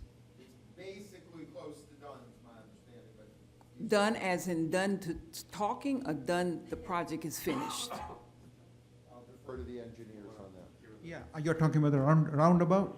Yes. Yeah, actually, if everything goes good, they may even be done by mid-November. Right now, with the change order, their completion date will be around December 8th, but they may be done by before Thanksgiving, mid-November. Keep us informed, because this is getting to be ridiculous. This is the second time that we've heard it, and it always looks like it's got bureaucracy. We will be on schedule. On top of it, we need to complete this in order to meet the FDOT grant requirements. They already extended the grant date so many times, so we have to finish this by December anyway. Thank you. And it'll be done. They're just waiting for the change order to be approved, because a lot of the asphalt is in the final asphalt for the roundabout is in the change order. I would really like to hear from the residents. Any other questions or comments from the council? Hearing, seeing none. Can I have you guys move over here to this podium? Okay. Hearing, seeing none from the council, I'm going to open up to the audience. Come to your podium, name and address for the record, please. Yes, good evening. My name is Warner Dreher. I'm at 486 Northeast 87th Street. So the first topic is regarding the traffic circle. I noticed in the agenda we have approximately, 120 something, an additional cost, right? So I did some averages here on Miami-Dade on what's the average cost for traffic circle. So I picked up 3 random ones. So based on 2024 data, I got 3, and I think I forwarded to one of the members. So for South Miami, there were 2 projects, one for 495, the other one 415. Then we also have for North Miami, there's another, and this is all public records, it's about $400,000. So I heard information such as, oh, it's a software glitch and the total number of or software, an entry perhaps on the total number of hours being dedicated to the project, or the overrun and the expense of the project. Since we have a project here, do we at least have a timeline? Have we seen the work down structure of the project with the council or somebody who's overseeing the public works, at least area here? What timeline are you talking about? Well, you did mention I think it was 119 days. So Yeah. a regular timeline has from the planning, the execution, right, and each of the work price. Well, we don't have any task or any. Yeah, go ahead. Sorry, Werner. No worries at all. So, the original, the construction contract time was 90 days. So for notice to proceed, they have 90 days to complete the job. If they fail to complete the job in 90 days, Yeah. they get hit with liquidated damage, the contractor. But with these change orders, with the change order and the delays that they experience with the plans that were being produced by FP&L, because they've had some days where they couldn't work because they can't do any road work until they install the underground conduits for the lighting. So they estimated what the delay were going to be, and they're 28 days. Are they going to take the 28 days? Probably not, because they're like Mohan said, they're getting real close to being done, but they just got to get the conduits in and get that going. But and I don't challenge that, Yeah. Orlando. I appreciate that update. But at least when we run a project, we usually have a timeline, a project, somebody's following up on each of the tasks, or at least at a high level, right? And that's just a concern that I'm here with, right? Do we also have like some sort of breakdown of any financials, like, okay, this work group is gonna take X, Y, Z amount of time, monies, right?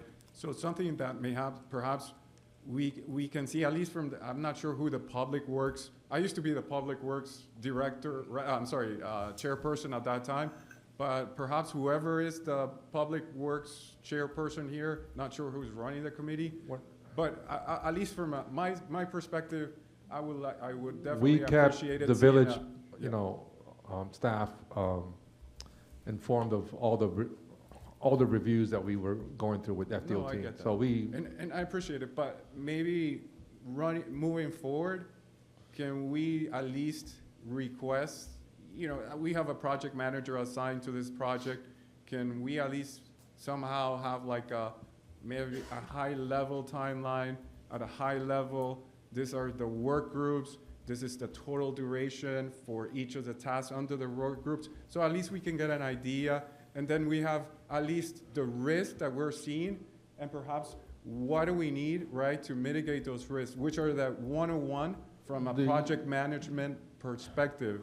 And maybe that will help us get us back on track with the timeline and track the timeline. Sir, the contractor is required to produce a timeline of his work, and the group, CAP Engineering has their schedule, and they're to follow that schedule that they produce to work within those 90 days. But if I understood correctly, Orlando, with all your respect, I heard Mr. Campi say there was no timeline. That's what I'm asking. If whoever the contractor is, can we see there's a a time. No, there's a contract time. So who's the project manager from the side of the village who's overseeing all these timelines? Excuse me, I'm the construction, manager for the project. Okay. And there is a schedule. The contractor is following the schedule. We have inspectors when they do work.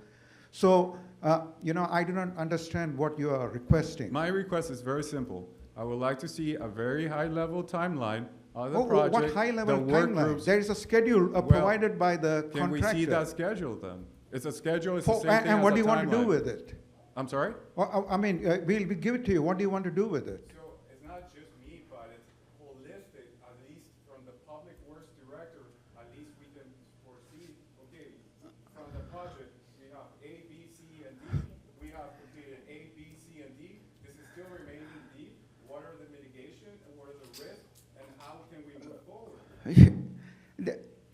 you know, we do the work, and like, when we inspect, we have field meetings, and we have inspection reports and all that stuff. So in the field, everything doesn't go according to, in a straight line. As long as they finish within the time period in the contract. So it is inspected, and we pay them for the work which is completed. I agree, things do not go as planned, but what I understand, the project started mid-August, and now we're getting into a time frame of end of December, when we had estimated 119 days. I think that timeline goes beyond the 119 days. So at this point, we are going beyond I think the construction. With deference, Mr. Dreyer. Yeah. The date they gave was December 8th. It's precisely a 28-day extension from 90 days was original. 28-day extension takes it to December 8th. That is the precise date. It is not beyond the time with the 28-day extension. And if they go over that, they will pay for it. Okay. We get liquidated damages. If they exceed the 118 days they will get with the 28-day extension, both because there was more work to do in the scope than was anticipated and because of FPL. So I understand your concern. It's not wrong for you to have the concern, but the answer is it's a 28-day extension. It goes to December 8th. We've heard from our engineers. They may well have it done about 10 days to 2 weeks prior to that. They may not need the whole 28 days. They may need 14 or 15 of the 28 days, and it looks like they might have it done before Thanksgiving. It is an important issue that you raise. It needs to be monitored, but that's what they're doing. They are, I mean, day by day by day, the extension they're being given, we're not giving them 30 days. We're giving them exactly 28. Exactly what they've shown the need and the justification for.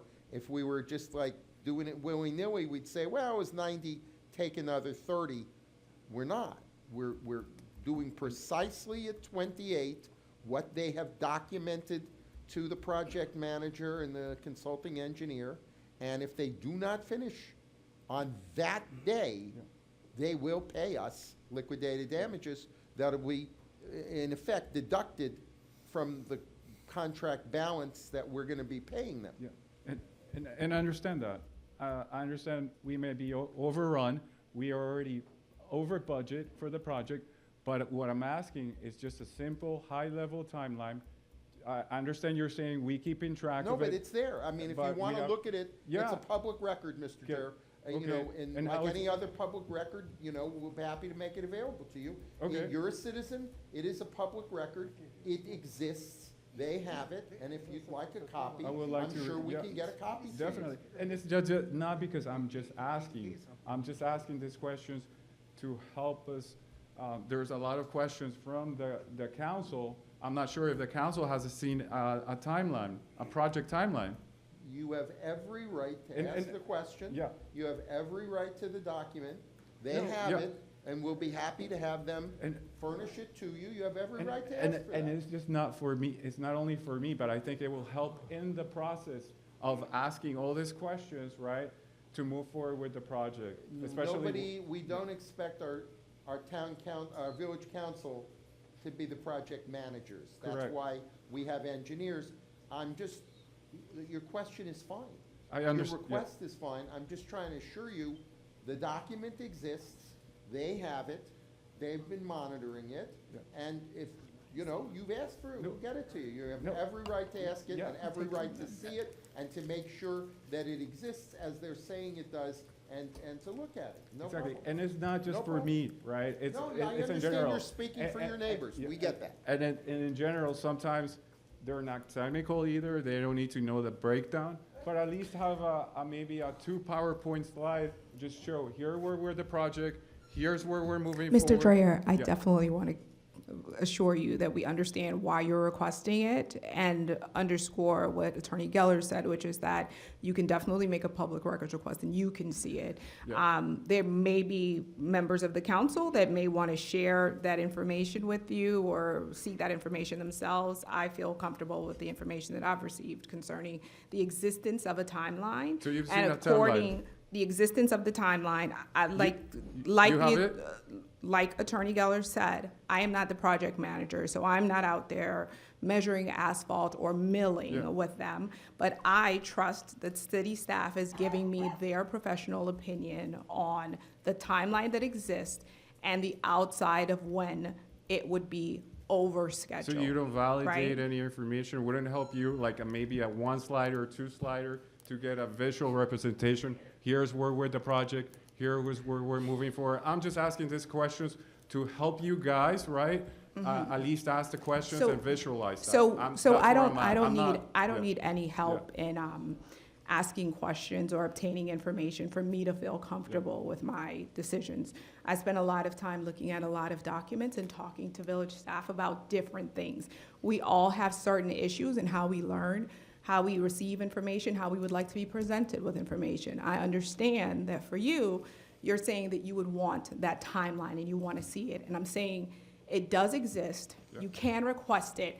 There is also other residents in the room that might want to opine on the same issue. Correct. So now would be a good time for you to accept the information No, and the responses that have been given to you, and for us to acknowledge for you that we've heard you, we understand why you're requesting it, and we support you in requesting it, and now would be a good time to allow Mr. Pace probably to have an opportunity to opine on the Actually, I have a topic as second, well. that was my second question that I addressed. Based on the averages on other 3 cities, why we are at a significant increase in the timeline? This was a bid, correct? So we put it out. We put out the bid, as I'm sure North Miami or other municipalities put out the bid. And we can't control who responds to those bids or the business case that they're using to say, hey, I'm not going to pursue this. I don't know if there were multiple roundabouts done in those municipalities, and maybe that impacted the economics. I don't know how much the unit price of certain materials have changed from that 2024 to 2025. So there are a lot of factors involved in it, but I do know that it was a bid. It was put out to all of the bidders to respond to, and we can only look at those persons and entities who chose to bid and then analyze what exists. Did we ask at can't- least what's the average cost of a turnaround, a rotunda or here for 2024, 2025, and compare to what we We got could bid? reject all bids, Mr. Dreyer, but short of that, you know, we can't tell bidders how much to bid. They bid, and those who want the job bid as low as they can to try to get the job. And, you know, if it's impossible financially for us to do, then we may have to reject all bids and not do work. But where we're talking about, I mean, quite candidly, safety considerations and some kid possibly being run over leaving school, where it was possible within our budget, with the help of a grant that our administration, our mayor, our council helped to obtain, to have part of it paid for by other people, we took the lowest bid, and it was doable, and it was intended to be saving lives of children. So maybe somebody else somewhere, for whatever reason, got a lower bid. Maybe it was whatever it is, but Three it was cities. bid. Yeah. Yeah, but 3 cities. but it was an open bid. And you guys are not imagining it, right? The fact that there is this change, Thank there you. was this error, Wait. this is not something that is desirable. This is not something being caught unawares in this way is not something that we're excited about. Do we wish that there wasn't this glitch or there was some more precision in the way it was done? definitely. The situation that we find ourselves in is that we already have this thing substantially completed. There has been this error that you guys have mitigated somewhat, and I'm hesitant to say kudos on that because we wish that the error wasn't made in the first place. But where we find ourselves is, what do we want to do at this juncture? Do we then say, no, we don't want to complete this thing, we don't want those grant funds, we're just going to leave it as is, or are we going to address the problem that we find ourselves in? And for future projects, we can talk about some of the things we're talking about, but in this one, I think there's still that big question mark as to what is the will of the body tonight as it relates to the change order so that we can get this thing sealed up and done. Number one. Number two, not that it is a great thing, but change orders are not unique. Going into the field and finding something that you didn't anticipate, and I know that that's not the case here because this is an error on our part. But change orders happen, folks. And they're undesirable. We can talk about the forensics on how not to have this done again. We can talk about whether or not this CAP government needs to be the person doing what we want them to do right now. But we still have the problem of what are we going to do about the open roundabout that we have and how do we complete it? That is what we're talking about. So, former councilperson Dreher, I just want to say this. I do not agree with the councilperson next to me. I do not trust them because we are in this situation right now because we didn't get the correct information. So I think what you're doing is exactly what we need to have done. I would love to see this public records request if you get pulled up to see what's going on. I think we need to go through this with a fine-tooth comb because right now we're in a bad situation at 6 figures because we did not do enough looking, enough searching. Thank you. And there will be council people on this council who will always say that there is something that you need to look out for, that there's something untoward happening. And I don't doubt that the council person next to me wants you to feel distrust, fear, disdain, all of those things. I encourage you to take a different path, to understand sometimes errors happen. We need to address them. They're not always bad actors, but we can come up with a solution that doesn't necessarily vilify anyone, solves the problem, and still speaks to optimism and communal connectivity and all of those beautiful things that make us El Portal. So I understand that the temperature in the room is ratcheting up, and some people want it to be ratcheted up, but I encourage us to fight against that and just come up with solutions to the problems that are at hand without necessarily overblowing them or mischaracterizing them. Yes, this is an issue. Yes, CAP government, you did something that was undesirable. No. We were not the ones who prepared the The plans. bid form? No, the bid form. No. Who did the bid form? CNS. Sorry, thank you. We did the construction management, and believe, it could have gone the other way, but Yeah. Fortunately, the contractor worked with us. Yes. And I led the way. I'm the one who rejected it and then made all the calls, and then Orlando came in and said, yeah, we have language in the contract. Perfect. And so I rejected it immediately the Perfect. moment I saw that. But then they worked with me. Perfect. So I see that point. This is undesirable. Something happened that we did not want to happen. Is it a part of a grand conspiracy? I don't think so. I think it is an error. I think we need to address the error, right? I think we need to insulate ourselves from having that error repeat itself. I don't think this is the time for us to then turn around and look at each other and look at our neighbors and then think the worst. I encourage you to think the best. Sometimes errors happen. They are unfortunate. We need to address them. We can do so without vilifying anybody, without making folks in this room have to raise their voice or raise their temperatures. We're smarter than that. We're kinder than that. We can do it.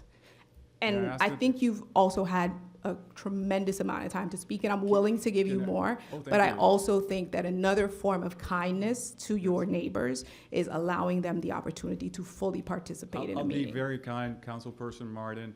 just to clarify, I think from my perspective, I'm not here to vilify anybody or blame anybody. I wasn't talking about you. No, but just to be clear, I'm proposing here a solution, how we can move forward and provide visibility. That's my only recommendation.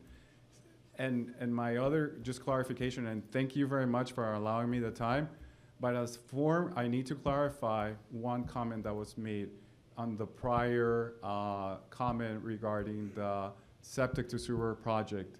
It was stated that it was gonna cost the village $4 million. As former director of the Public Works, when I served here in the community from 2016 to 2018, we secured a grant for the village for $4 million with a $1 million. Yes, it is. You did not even, I have a nod from the It's cap. a loan. You're talking No, about the it's a grant. revolving fund? It's a grant from the state. No. I have the documentation. We have even the all the documentation that was submitted from the engineering. I think that is very incorrect what you're stating. And it was a $4 million grant from the state with a $1 million loan at a 0.05. We have all the documentations. I can even forward that to you. So there needs to be clarity on that statement, and that's what I'm correcting. As a Thank you so former chair. much. Thank you so much. Thank I you. appreciate it. Yeah. Mr. Pace? Newell Pace, 206 Northwest 91st Street. I think that the term that's been used a lot tonight is desired, okay, and I think there's a lot to still be desired from this. It's been referred to now in the social media as a boondoggle, a debacle, you know, pick your thing. And for me, there were some very kind and nice residents here that said, hey, don't spend any more money, just stop what you're doing. Well, it doesn't really work that way, okay? And so now we have to fix things and bring them to standard. And I want to remind the council, and I want to remind our constitutional officers, El Portal has standards. We had a charrette. We have a plan, an urban plan, okay? FDOT, sounds like we got the money from here, has their own guidance. They say that every island in a roundabout should be considered to have green space, greenery, grass, deciduous trees, and so on. But at the same time, FDOT gives us the money, or I want to remind everyone here, we don't work for FDOT. We don't work for the county. We don't work for the county mayor. We don't work for the state. We don't work for Miami Shores. And let's talk a little bit about Miami Shores, okay? The reason why there's people speeding down Northwest 2nd Avenue is because Miami Shores basically cut off all their streets and have pushed tons of traffic that was not normally here and wouldn't normally be here into El Portal's streets, okay? They have increased our depreciation of our roads. They have caused speeding in our streets. We're talking about the safety of kids near a school here. Now you're telling me that, oh, Miami Shores doesn't want to contribute to something that's technically on their property, right? Well, you guys need to change that attitude toward Miami Shores, and I think you should go after them a little bit here, okay? They need to contribute to this, okay? They need to help fix this. And there's lots of ways that they can do that, but I'm sort of tired of the hand in the face from Miami Shores about this, where, hey, if this is a joint project on a joint border, why is it all El Portal responsibility? We're always coming back to the same taxpayers, the same small town, the same thing, when half the property, even half the adjacent properties on our street are Miami Shores properties. That you guys need to look at. And now let's talk about this error that you guys have. There's a thing called errors and omission insurance. Why isn't that being considered here? It's just, okay, come back to the taxpayers again and bail everybody out. No. These things need to be looked at. All right, now, hey, my property happens to be adjacent there. Okay, there were people that said that they don't care. They're on 88th Street. Well, guess what? I do care. First of all, I care about our property. We have tons of children. I don't want to say that they're loitering, but they are waiting for the bus or for rides or pickups in the afternoon. They congregate in now what is going to be the West Side traffic circle. going back to the standards, all right? And so they need to be taken care of. We need to make sure that we have something there that is going to be safe for them, okay? If cars can drive right through the circle, if buses can drive right through the circle, then the whole point of the circle makes no sense. It didn't make any sense at all. So the thing is, going back to the standards, this project should have never been approved if the plans of renderings that no one ever on the council saw, past or present, didn't meet our standards here in El Portal. We're talking about aesthetic standards for the houses and everything else that we have here. Hey, we already have a traffic circle here on the east side. Pavers, red sidewalks, low curbs, deciduous trees, green space in the islands. Everything that is part of the El Portal standard, part of our urban plan, is not on that side of town now, on the west side. Last thing about the sewers. So I encourage you guys to fix this, all right, and start holding some people accountable, okay? If you guys screwed up, you screwed up. Have your insurance cover it, okay? We need to bring our things back to standard here. If you guys walk by this, you've just set a new lower standard. Don't do that, okay? Time to put some grit in here. Don't put up with Miami Shores nonsense. Don't put up with these people's nonsense, okay? The people here care about this village. We elected you. We care about you. We want you to be successful. And if you're successful, we're successful. All right? So let's get at it. Let's get on them. All right? Let's get this thing fixed, okay? It can be actually a pretty good project. It should provide safety for the kids, but it can't look like a turnpike exit. All right? That's not what we do here, okay? And everybody knows that. So I don't know why we're always beating around the bush on some of these things, but hey, accountability matters here, okay? And some people really messed up on this thing, all right? So, and it doesn't give me any pleasure to say that. I don't want to, hey, if I'm a professional, I don't want somebody criticizing me, okay? And I am, so, but hey, people need to start taking some pride in their work and getting stuff done right, all right? That's it. Thank you very much. Zeroha.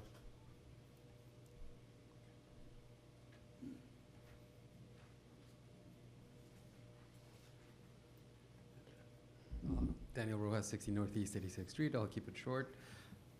What Joel just, what Mr. Pace just said, you guys made a mistake. Very grateful that you came out about it, but you have multiple opportunities to catch it. As an engineer, you input numbers into a data sheet, you get numbers back. You're supposed to be able to see if the numbers are ballpark or not. They were not. Now, as a consultant, you should have some kind of insurance for these type of situations. And as a city, we should be able to go after something for that because it's costing our city $200,000, well, 720, and all that stuff. Thank you. Thank you. How much it costs? It's not. I'll keep it brief as well. Edna Edelman, 301 Northeast 88th Street. I have 2 points. One, I don't understand how this project was created without actually consulting with Miami Shores and Horace Mann. Why is El Portal, a tiny little village with very little money, going at it alone? I mean, how was that actually, how was that project ever even put on the books? And the second point is, where's the money coming from for this change order? What's not going to be done? I mean, a budget isn't just, a list of, of ideas.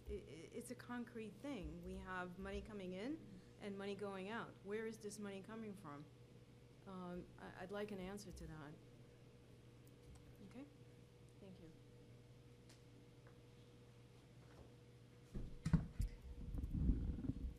Velvet Connolly, 355 Northeast 87th Street.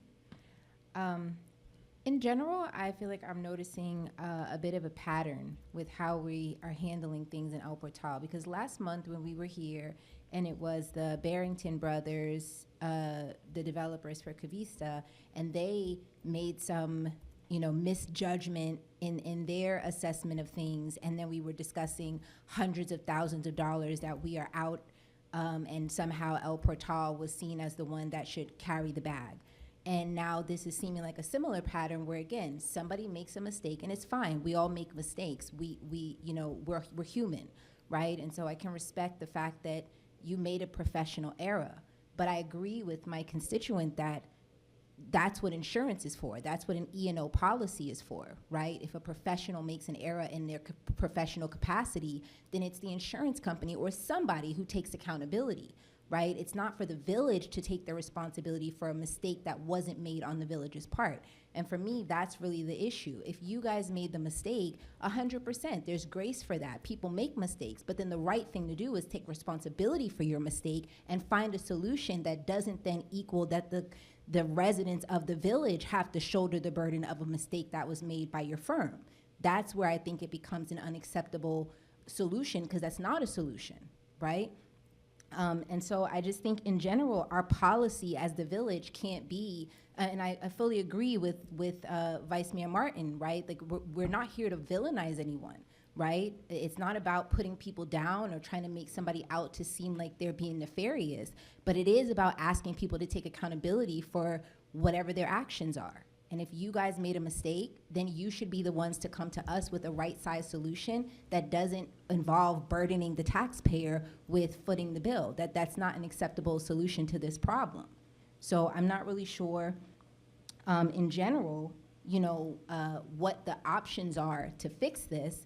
But so far, all I've heard, and anybody can correct me if I'm wrong, if I missed something, but all I've heard so far is that only thing put on the table is the change order for $167,000 plus. That's the only solution. So I would just like to know, are there other options? Are there other things that we haven't discussed, either because it's not best practice, because maybe we haven't thought much about it? I don't know what the alternatives are, but I would like to be presented with some other alternatives than just we pay $167,000 for a miscalculation. Ma'am, let me try and respond to your question. I think there's a little bit of a confusion here about the nature of the quote error. Okay. The error, which is the word they used, I'm not sure that's the word I would have chosen, is not costing us more than the job should be costing us. It comes perhaps as a bit of a surprise because we thought we could get it cheaper based on what the original estimate was. So our budget estimate may have been off, but the scope of work that they were contracted to do, the contractor was contracted to do, is not actually more than what the field conditions demand. So it would have been better if we'd known that it needed more milling, a little deeper, and that it was going to take more asphalt, and that it was going to cost us more. But it's not actually, we're not paying money. If we had estimated it better, it would have cost what it's costing with the change order, maybe more, had we negotiated it, because that's the amount of work that needs to be done out there to do this. We just, it's not a good thing that we didn't know in advance that it was more work and would cost more. But basically what it is there was more work than we thought that had to be done, and it would have ended up costing us the higher amount. We just would have been a little bit better prepared for it. I'm not saying that's great. I'm not praising that.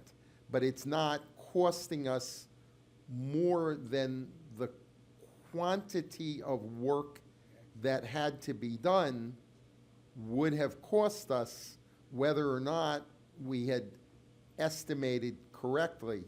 That's how much work the field is demanding. So we're not paying more than we should have paid. We're just paying more than we thought we could get away with to pay for it. And that was the mistake on the part of the people who did the estimating. but it's not extra money. If it had been estimated correctly, it would have been the higher number. So I hope that's, so in terms of pursuing an action against somebody's professional liability insurance, which is also, you know, I mean, that's not a free thing for us to do either.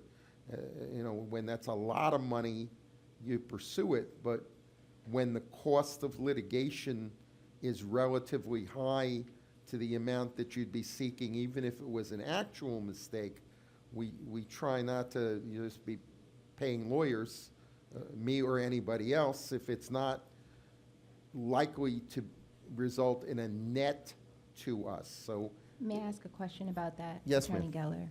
Geller? Is there a reason that the difference can't be taken out of their contractual fees? well, they would have, well, I'm not here to confess that we don't have a case. I don't I'm like not to do talking that. about litigation. I'm asking as far as the amount that they're supposed to be paid. That would be contested, that's, and like I said, the amount,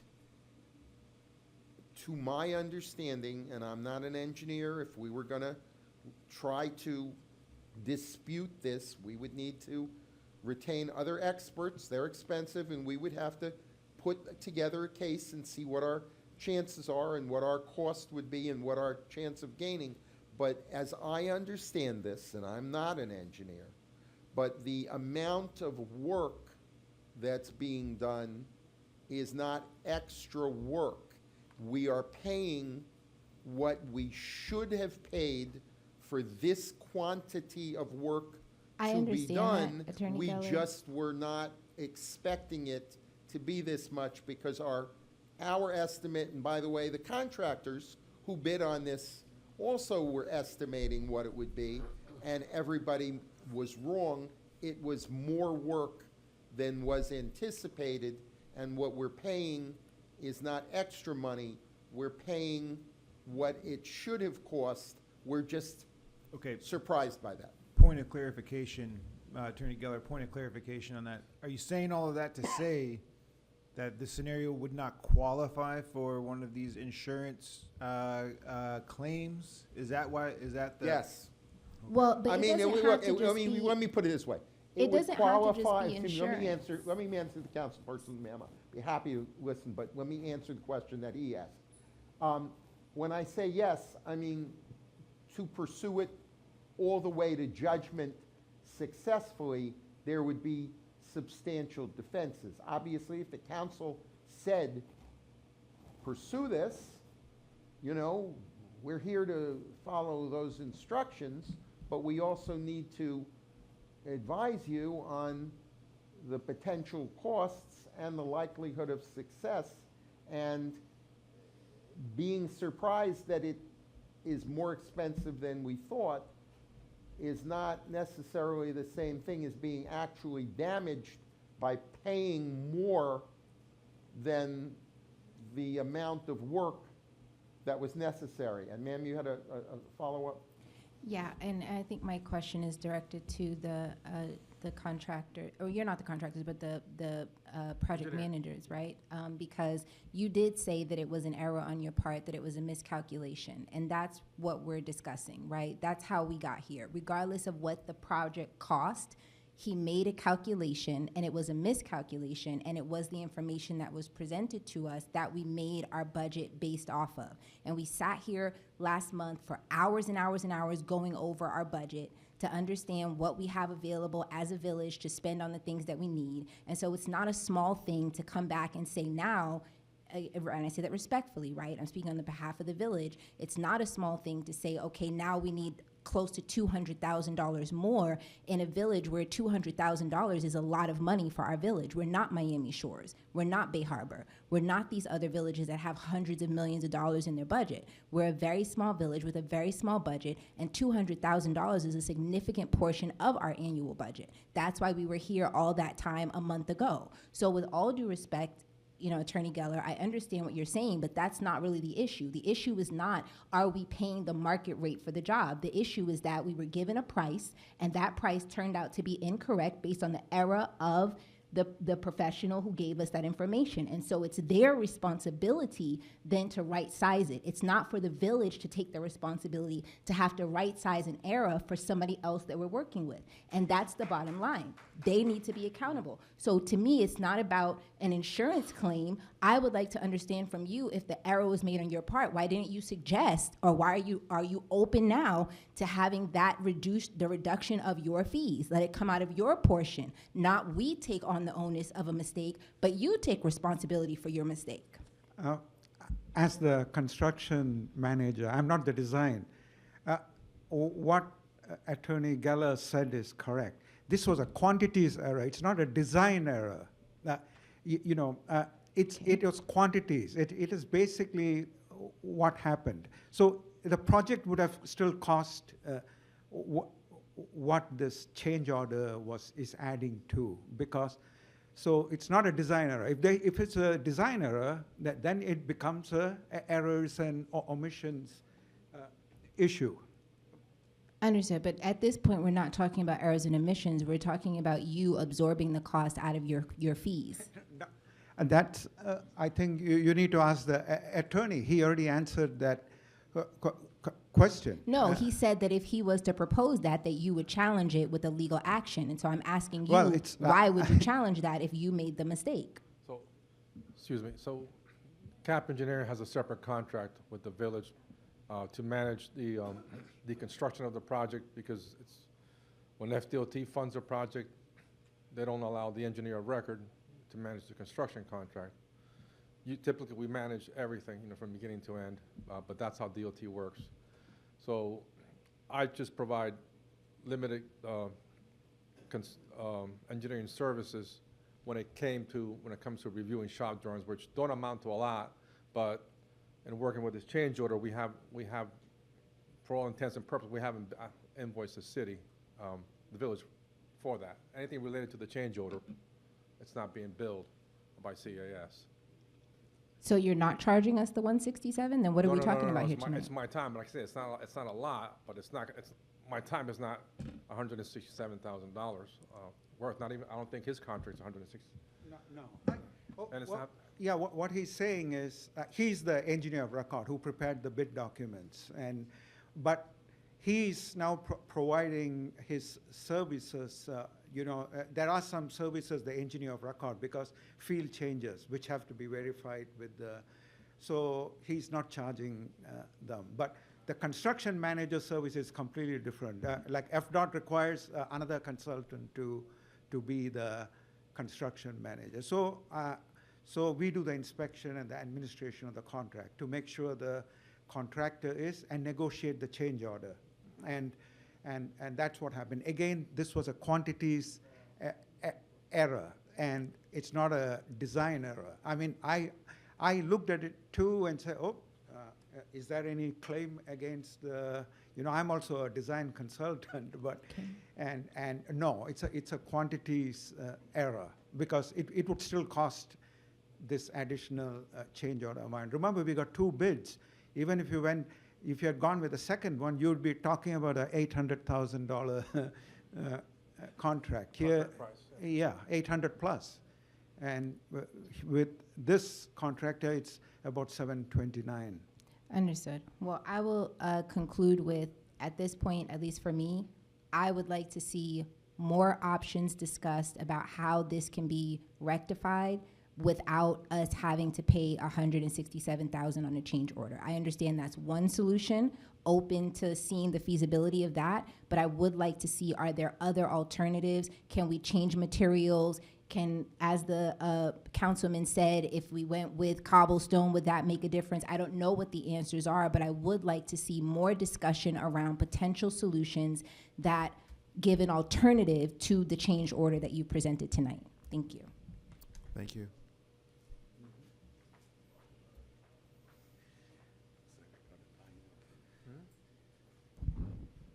Augustine Ramos, 60 Northwest 91st Street. It's late, so I'll try to be efficient. The additional $167,000, that's on top of the $200,000 short that we're going to be from the taxes of whatever that building's called, the surprise from last month. And we have another variable now with a new village manager incoming that we don't know what they will make with the budget that was prepared. With the current salary, we don't know if that'll be enough for the future salary. So I, very late last month, after we approved a budget, because we had to, you guys approved it with the commitment to have another meeting about the budget. It's past 10. I know the budget, I believe, is on the agenda tonight. I really think it would be a bad idea and not go over very well with those of us that are left here if, and I know I'm not the last one to talk about the roundabout, but if the consideration could be given to setting a firm date now in November, after it was stipulated by you guys that it would be in October, having a meeting only for the budget so we can actually talk about it, and the growing deficit in the budget that we now have that we didn't think that we had, which is now 200 from the shortage in the tax revenue, $167,000 for additional costs of the roundabout, plus whatever may or may not come of a new village manager. All of those things need to be discussed, not at midnight, seemingly, from the additional comments that there will likely be about the roundabout. So again, I will ask very late, can we please set a meeting only about the budget that is out of balance, and the only thing that is approved is that budget that is out of balance. And the money's gonna have to be money's starting to do now. We're in the new year. We're 28 days into the new year, or 27, I don't know what date it is. Anyway, please and thank you. Thank you. Adam Simon, 360 Northeast 85th. I feel like I'm in the movie War Dogs with you guys. Like, you underbid a project, came a little bit later and said, whoops, it's going to cost $200,000 more, so we're going to underbid, get the job, come back, say we made a clerical error. It's going to cost you right about what that first bid was going to cost you. And then we're saying that it would have cost us that anyway, but maybe the council wouldn't have voted for it if we were told it was going to cost $800,000 to put a roundabout that you all voted for. Not you voted for it, but you could have stopped it. Okay, you could have said no. You didn't vote for it. In 2019, another council voted for it. You guys said, well, we didn't vote for it, so we're just going to jam it through. The taxpayers are going to pay.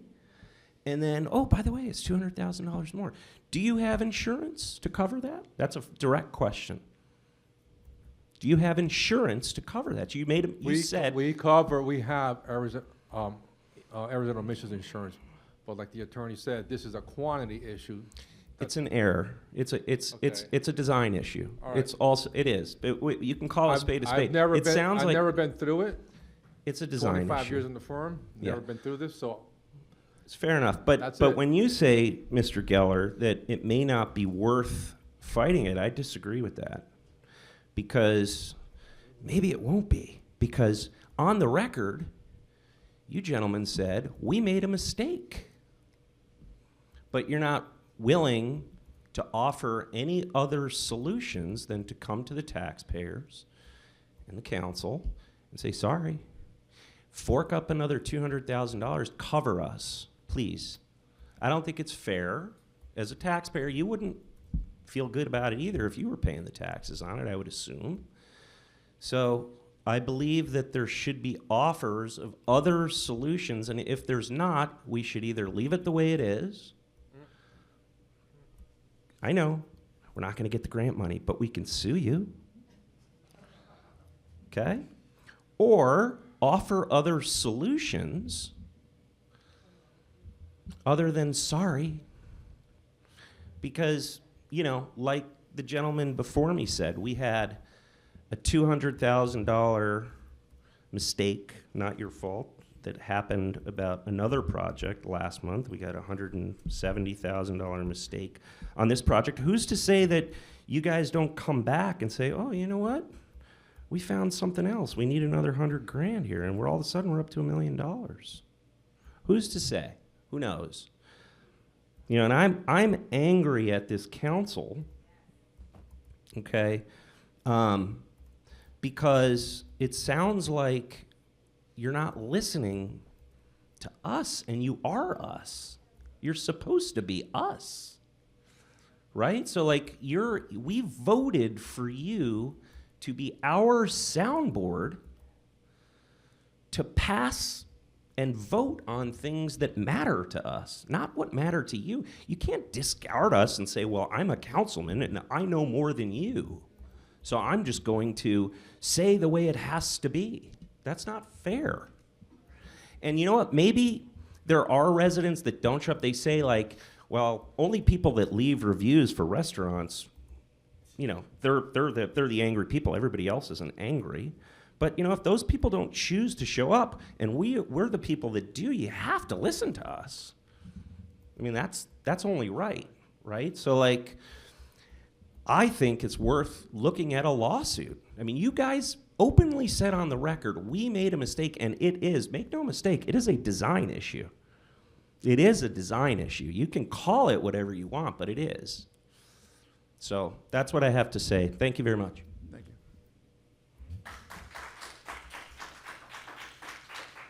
Mayor, if I could quickly. Mayor, just to make a quick comment. Yes. I agree with almost everything you said, with the exception of, I actually had the thought as well of why this overage occurred, right? But just understand that they are not profiting. I don't think they're able to profit. Right. So, right. It's a contractor doing the job that is profiting from it, but. Yeah, they're not the bidders. I just want to be extremely clear about that they're not profiting from this. Yeah. Yes. And then I agree with everything else you said, including the criticism of, I imagine, myself, so. And then one other thing, just one other clarification. I think what Attorney Geller is saying is that it's easy to say, let's just sue them, but litigation is expensive. So in a lot of arenas, not just here, there are a lot of people, and I'm sure big retailers, I'm sure you've heard of someone slipping and falling and like, you know, they pay it out. You think about whether or not the litigation is gonna cost you more than you would pay if you did the change order. So this is the analysis, right? Just an insight, not saying where we should fall, not saying what's worthwhile or not, just saying when we look at the number of the change order, we look at how much it would cost to litigate this, because there would be some sort of litigation, and then make a global assessment on whether or not our interest is better served with one course of action or the other. But also, we're not gonna do the back and forth because we have someone at the, well, you would have to wait. Let's let this young lady make her comment. Hold on, another Or the council person. point of clarification once again, though. I don't think at this point we're talking about suing them. I think we're talking about filing an insurance claim. And I don't know that is there a cost associated with filing an insurance claim? I believe so. Point of clarification on that, I believe the discussion is, can we file an insurance claim? I think there would be a cost, but Attorney Geller can let us know. I don't think his contract contemplates like litigation or this type of engagement. Litigation is extra. We try to avoid it.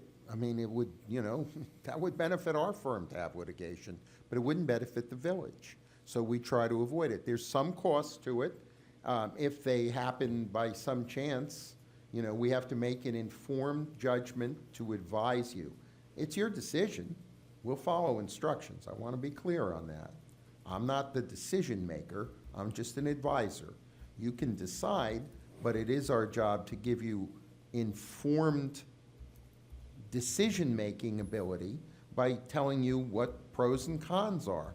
I mean, yeah, if we filed a claim and some insurer said, oh, even though this is a quantity error, and they agreed that it's not a design error, and they just said, well, no problem, we'll just pay something that's much more than our firm even, our insured even received for doing this work, well, yeah, then it might not cost much. But having done this for several decades, usually they dispute it, and either it gets you nowhere, or you end up saying, well, we don't accept your denial, and you litigate.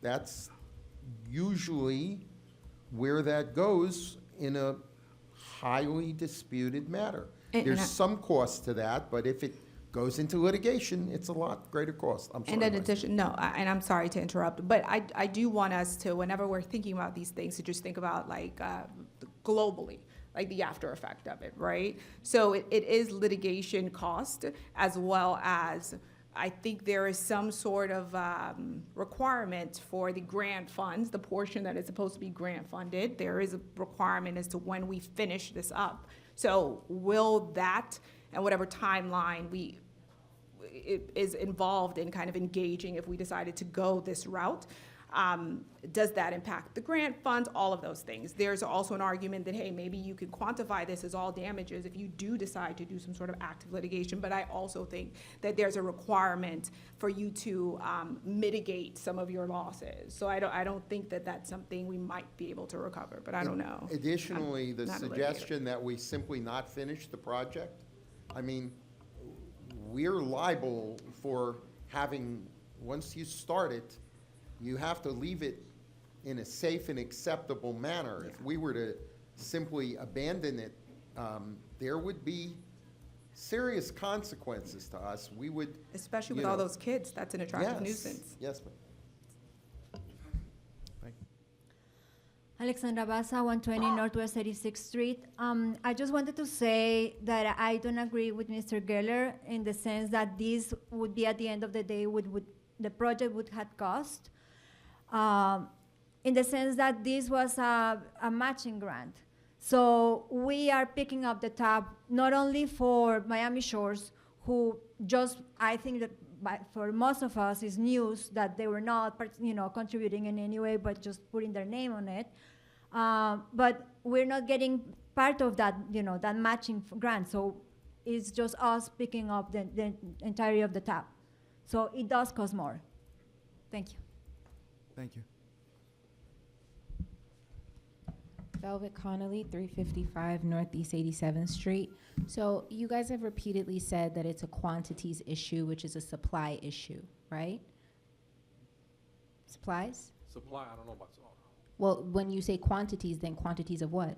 yeah, well, the milling area and then the supply of asphalt, which is Right. in tonnage. Which comes from a supplier, right? Right. You're getting the asphalt from a supplier. That's what I Right. mean, right? Yes. So if you have a supplier who's a vendor, who's providing the asphalt from you, and again, that miscalculation was on your part, is there any reason why you can't get a vendor line of credit through that supplier to be able to get the supplies that are necessary to complete the job, and you guys will pay that back over whatever terms that the vendor gives you?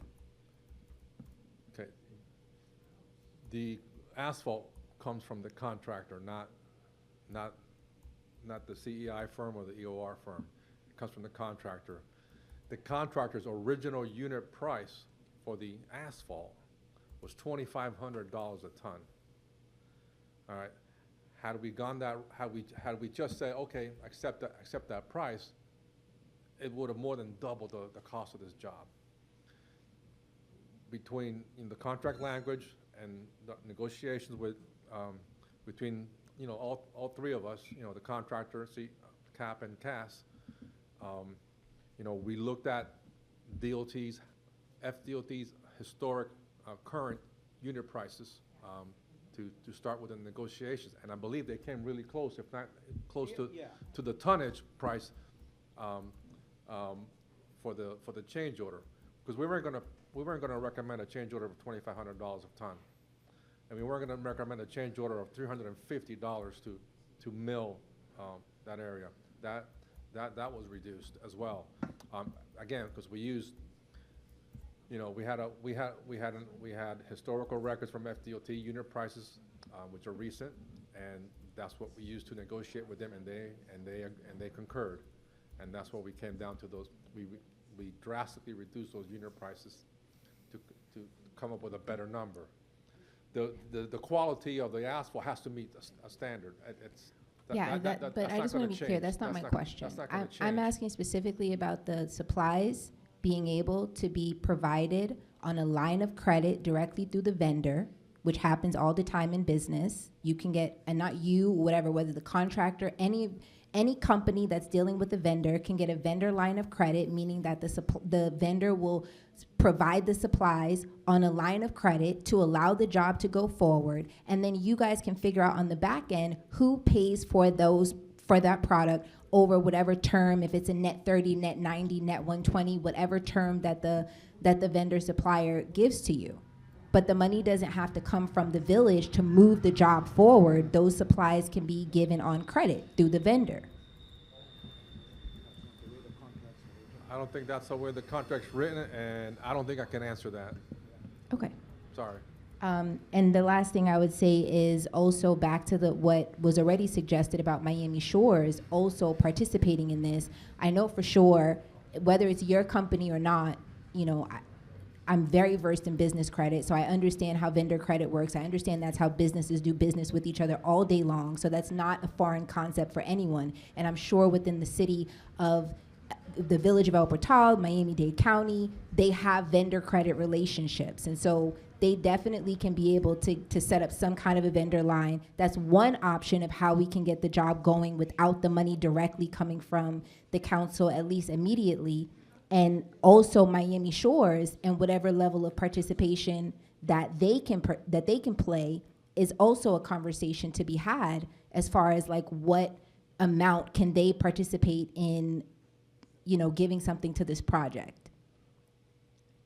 So again, I just don't think that the answer is we as the Village of El Portal just write a check for the outstanding amount. I just don't see that as the answer. Thank you. Adam Simon, 360 Northeast. I just wanted to clarify one thing. I'm not blaming y'all, it's not supposed to be a cross-examination. I was just saying, it sounds like we have to pay for it and there's no other choice, because you have to finish a project by a certain time or you don't get the funding. But if you don't get the funding, then we have a bigger problem, because then we're going to owe more money.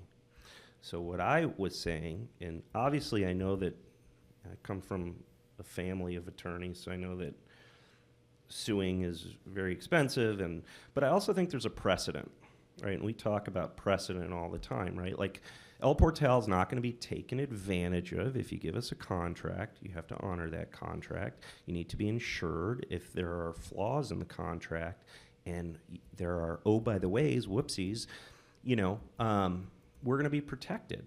And so it's, you know, it's like defending ourselves, you know, it's like, you know, you got, and again, not you, I don't know who the people are. I'm not blaming you in particular. I'm just saying the situation, we'll just say, somebody made an error. We have to bear the burden of the error. We have no choice. But we should sue, because even if we lose, we should. I know you're smiling and you think it's funny. Okay. I mean, you've been smirking the whole time, and like. I have enough experience to know that everything being proposed, like suing and all, it will not. It will not work. It doesn't. Well, of course you're going to say that. And because this is a relatively small project, and it's small for you because you don't have to pay it. You know, there are so many different types of contracts, but if you, yeah. I don't want to argue with you. That's how I am up here. Okay. I'm just saying, like, I feel like El Portal and the citizens are being taken advantage of by somebody, and I feel like there's defense for being taken advantage of, and I feel like we're saying stuff, but nobody's standing up for us. And so we're having to pay $400,000 more for $200 to you and $200 to someone else for, you know, errors and mistakes. Not to you personally. I don't mean you guys. What? No?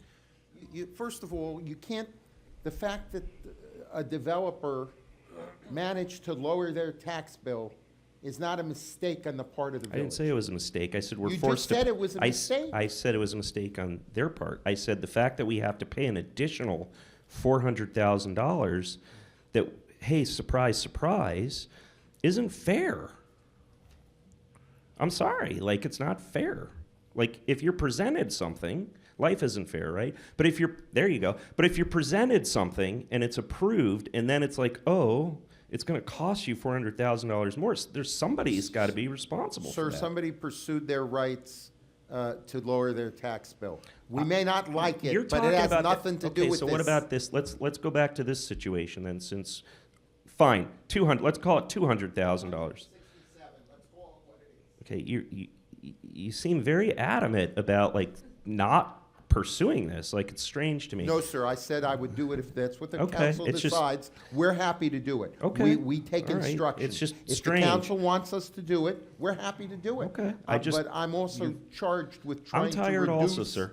to reduce the legal bills I to don't the know. I extent don't know if it would cost possible. $167,000 to find out if someone else is responsible, but maybe it would. But maybe it wouldn't. I don't know. I'm not going to keep going, and I just feel like maybe we can stand up for ourselves a little bit. Wouldn't that be great? Thank you. Denise White, 173 Northwest 88th Street. Ooh, y'all ain't tired? That's crazy. We should be tired. Number one, whose fault is it? The people who voted for the thing in the first place. That's whose fault it is, even though we didn't want it. Even though Horace Mann knew nothing about it. I know you said they did, but when I was in a teacher meeting the other day, it was a teacher workshop, and the lady was there from Horace Mann, and she was administration, and I was like, hey, how y'all like that roundabout? And she was like, we didn't know nothing about that. I said, you didn't know nothing about that? They said, no, we didn't know nothing about that roundabout. Look at that, there's a roundabout.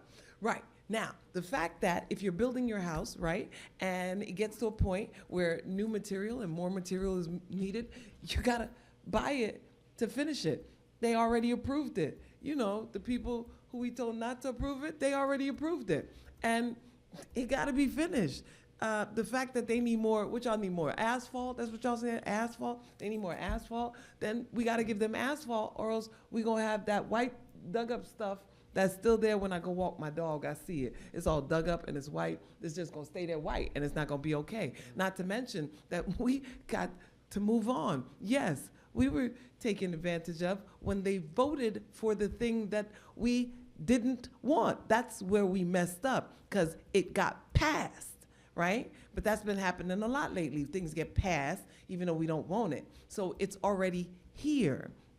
We gotta go get it. We have to finish it. When you're building your house, sometimes they're gonna need more wood, more shingles, more paint, because something happened. That's what these guys, they gotta do it, right? Now, we could beat them up all night long. We could cross-question them, in-question them, cross-question them, but really, I'm still pissed off that the damn thing even got passed in the first place. From 2000, from information from 2017, what is it? It's 2000. It's 25. I think my ginkgo biloba got it in me that it's 2025, and in 2017 we took a surveys and people wanted it, but nobody wanted it in 2025. But it's here. We got to pay for it. We got to pay for it. You know, all they're gonna do is raise. You know, go and tell people that that's wrong, and you know, give them violations, and then you know, go give us tickets in the street. We have to pay for it, and that's why we didn't want it. You say that we need to be protected. Right now, the people who passed it was our council. So do we need to be protected from our council or from these people? Because these people, he even said he's not making any money. It's the contractor making the money. Well, who gave the contractor the job? Mr. Geller, who gave the contractor the job? They applied, they were screened, there was a recommendation, and then there was a vote to approve it. A vote? Who voted the contractor? The vote came from the council. The council to vote for the low bidder. The council again? Dag, that's crazy. We mad at the wrong people, Booze. We mad at the wrong people. Regardless what happened, the fact that it got passed means that it's on the floor and it's happening. I know it's happening because, like I said, every time I go down the street, I got to remember that I can't go down that street. I got to go around the street, and I'm really annoyed and pissed off. When the people came to me and they say, you go to the council meetings, why is that there? I said, I don't know. They passed it. Even though we had a room full of people that said, no, we don't want it. Now we mad at who? I'm sorry. Thank you very much for taking all the banter that you got today. We really appreciate the fact that you stood there and took all of that. And I saw you was getting a little annoyed. Don't get annoyed. There's nothing that you can do. There's absolutely nothing can you, because our council, like you said earlier before, passed it. Now we want to stick up for it. We couldn't stick up for it. They passed it. Thank you again for passing the roundabout. We appreciate you, and we appreciate the fact that now we have bigger deficits. We pray, we're not supposed to miss government, and we pray that hopefully we can make it through this, and that, some monies will come in other than, taxing us or putting giving us violations that will pay for the extra asphalt that you guys need for your project that we didn't want, but got approved anyway. Yes? But to carry this on any longer, like, I don't know about you, but I was in a budget meeting, lasted almost 1 o'clock. I was drained out my soul. I'm in love with y'all, but we can't stay here and beat these people up no more over this roundabout we didn't want that's here anyway. The only thing we could do is wait for election time and make changes. So then we will stand up for ourselves. But right now, beating these people up to stand up for ourselves, that don't make any sense. And we got to go to work tomorrow. And I don't know if we've met, if we just, Mr. Mayor, it's just the one thing. We got a lot of things on our agenda for tonight, and we just on this one thing forever and ever. Yeah, no, we gonna let this go. Come election time, that's what we gonna make, and we gonna stand up real nice. I appreciate it if my council will then vote for the citizens, because we just trying to get y'all to listen to us just a little bit. My hair's so big, I can't hear. Thank you.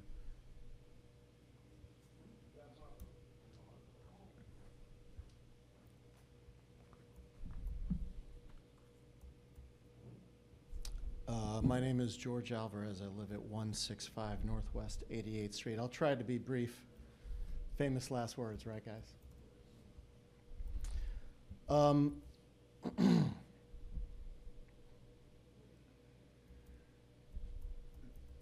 Seems to be a lack of information. Seems to be a lack of asking for information. And what's done is done.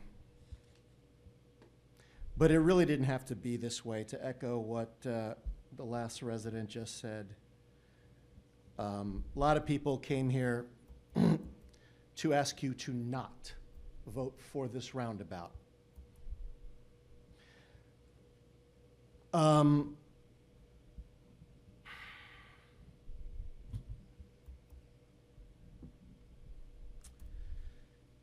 I saw a bunch of emails from a public records request between officials, well-meaning officials in El Portal and various stakeholder organizations. Some of them left me with some real big questions. For example, we call it the Horace Mann Safety Roundabout. That is obfuscation. Horace Mann did not initiate this. Had they initiated a safety issue, it would have gone through Miami-Dade Public Schools. Not through El Portal, not through Miami Shores, not through the city of Miami. This roundabout is a block north of the boundary where Horace Mann is. When we tried to get money from the county to do this, and I've read these emails, and what it really sounds like is we were trying to put a circle in a square, no pun intended. We were trying to put a circular nail into a square hole. We were trying to find a way to make this roundabout happen so much. There is a traffic study. I'm waiting to receive the traffic study. But our city manager was good enough to help. I'm sorry, we're at the 11th mark, and our charter indicates that our meetings should be ending at 11 o'clock at night. If not, they need to do something in order for us to move forward. Do I have a motion to extend? I move to extend for 1 hour. Second. Motion to, he has to extend for a certain amount of time in case we reach that time. If he says extend for 10 minutes, then we end in 10 minutes in the middle of conversation. So he has to extend up to a certain amount of time. If it takes 10 minutes, we can end in 10 minutes. But he has to extend up to a certain amount of time. Okay. Do we have a second for that motion? I seconded. There was a second, yeah. So we have a motion, we have a second. All in favor say aye. Aye. Aye. Aye. All opposed say nay. Hearing none. Continue, Ms. Evans. Thank you, Mayor Nickerson. The city manager was kind enough to help me with a public records request and steer me in the right way. In the right direction is what I meant to say. But there's reference to a traffic study. I haven't seen it yet. I hope to receive that from either Miami-Dade or Florida. What I did notice, however, was the traffic and engineering departments, the people who make all the choices, all the decisions regarding public works projects involving traffic flow in the county. They were solicited by us, rightly so, for money so that we could do this speeding mitigation in the area, right? We were looking for a way to do it.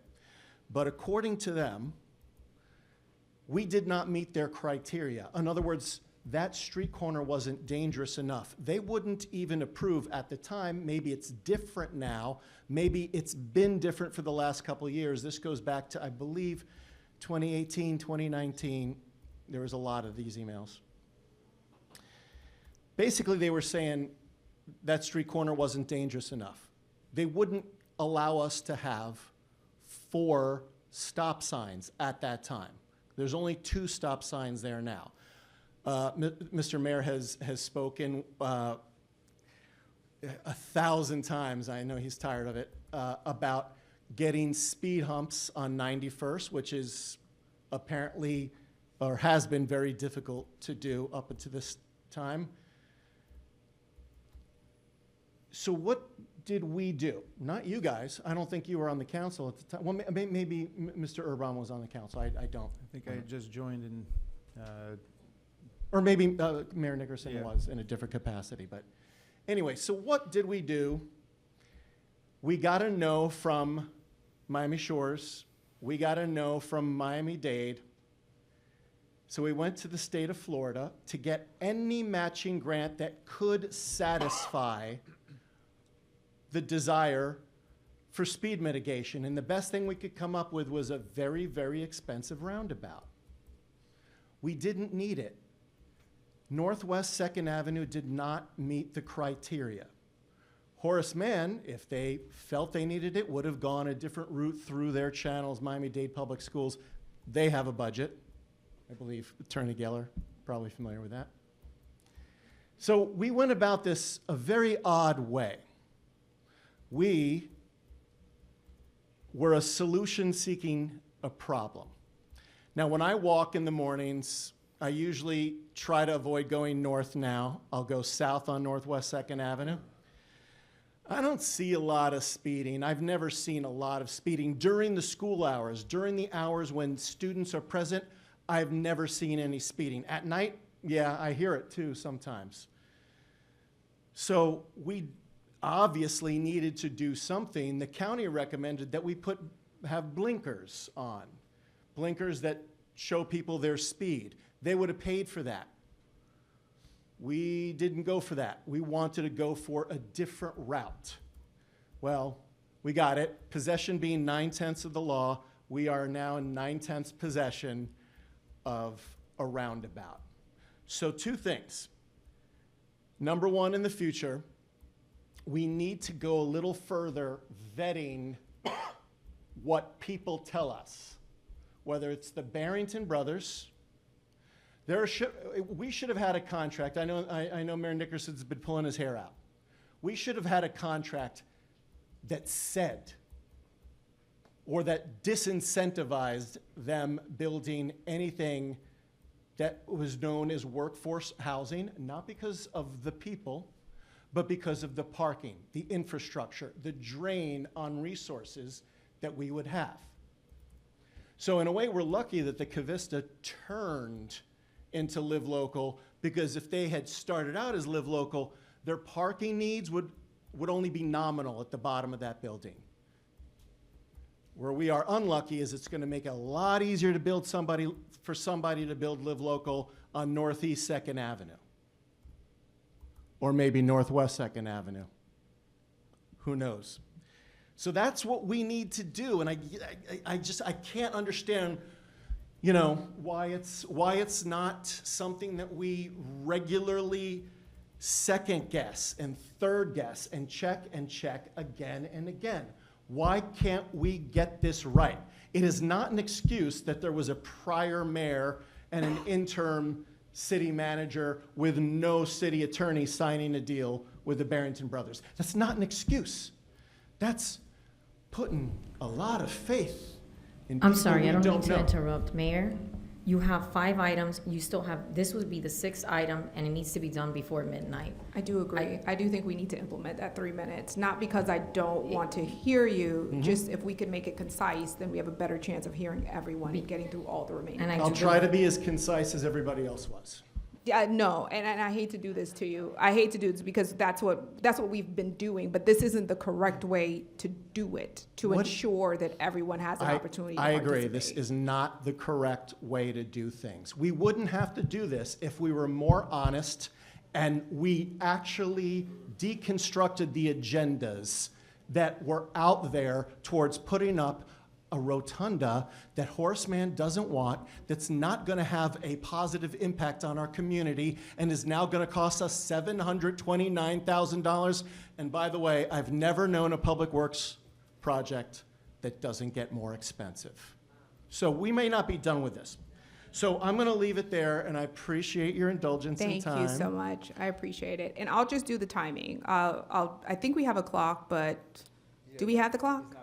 It's not on. So I'll do the timing, and I'll give everyone an alert when it's 25 seconds left, okay? Just so we can at least get to what I think is a really important issue that we have to discuss as well. All of them are important, but I definitely want to get to H5.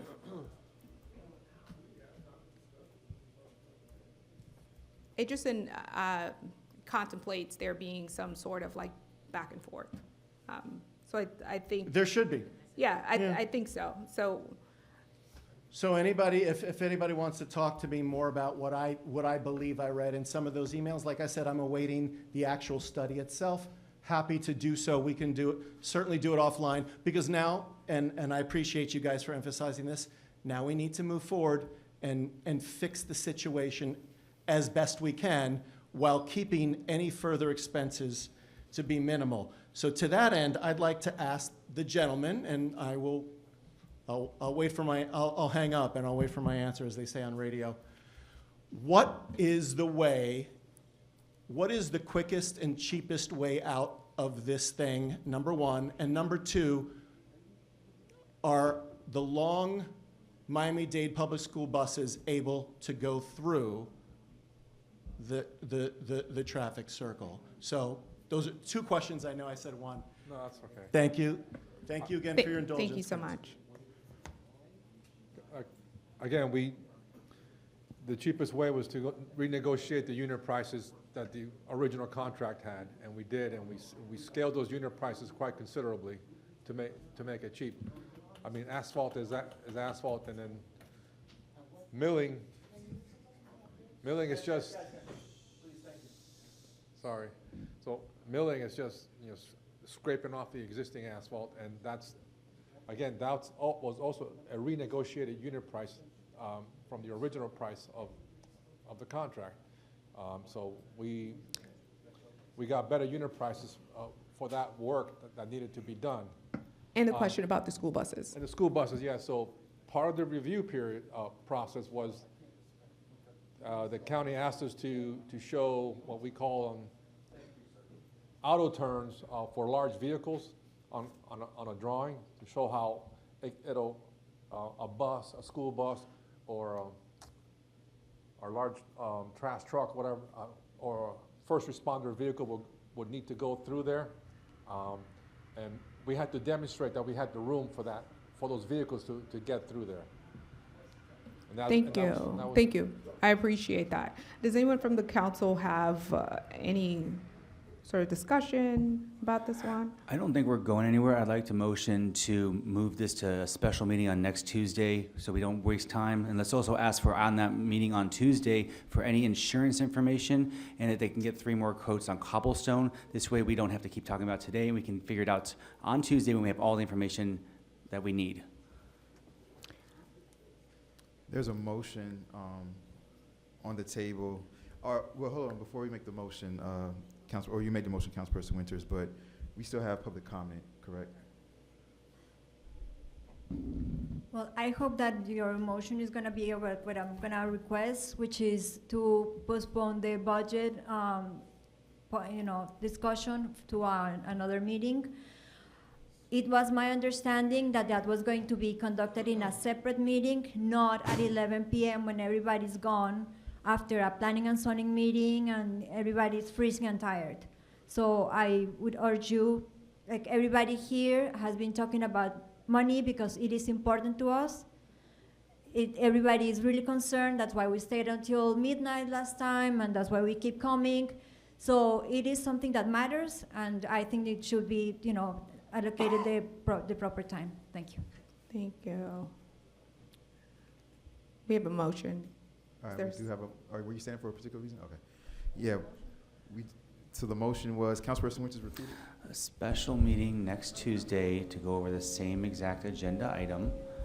I'd like to get any information from the insurance that everyone keeps talking about for the errors and enmities, and also receive 3 cobblestone quotes, so if we have to tear up a road, we can put it back down after we get septic and sewer. We don't have to pay for the road twice. Okay, so I want 3 quotes for doing the rest of the roundabout with cobblestone, so we don't have to pay for 2 different roads when we go from septic to sewer. And I'd also like to find out the insurance information by next Tuesday, so we can see if the insurance is even viable and if it will cover it by reading through the actual contract. Okay, did everybody hear and understand the motion? Yes. All right, so there's a motion on the table. Is there a second for that motion for a meeting next Tuesday for that information?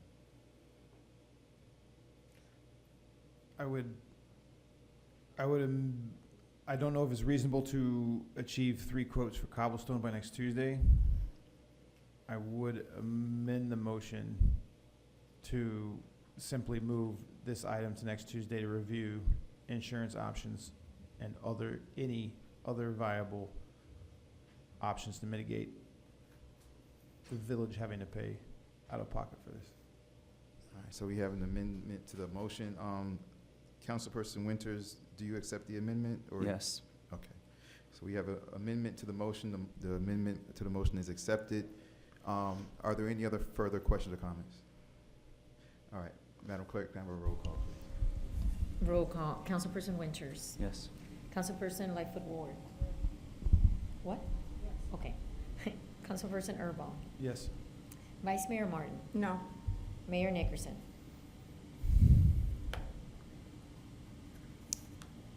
Yes.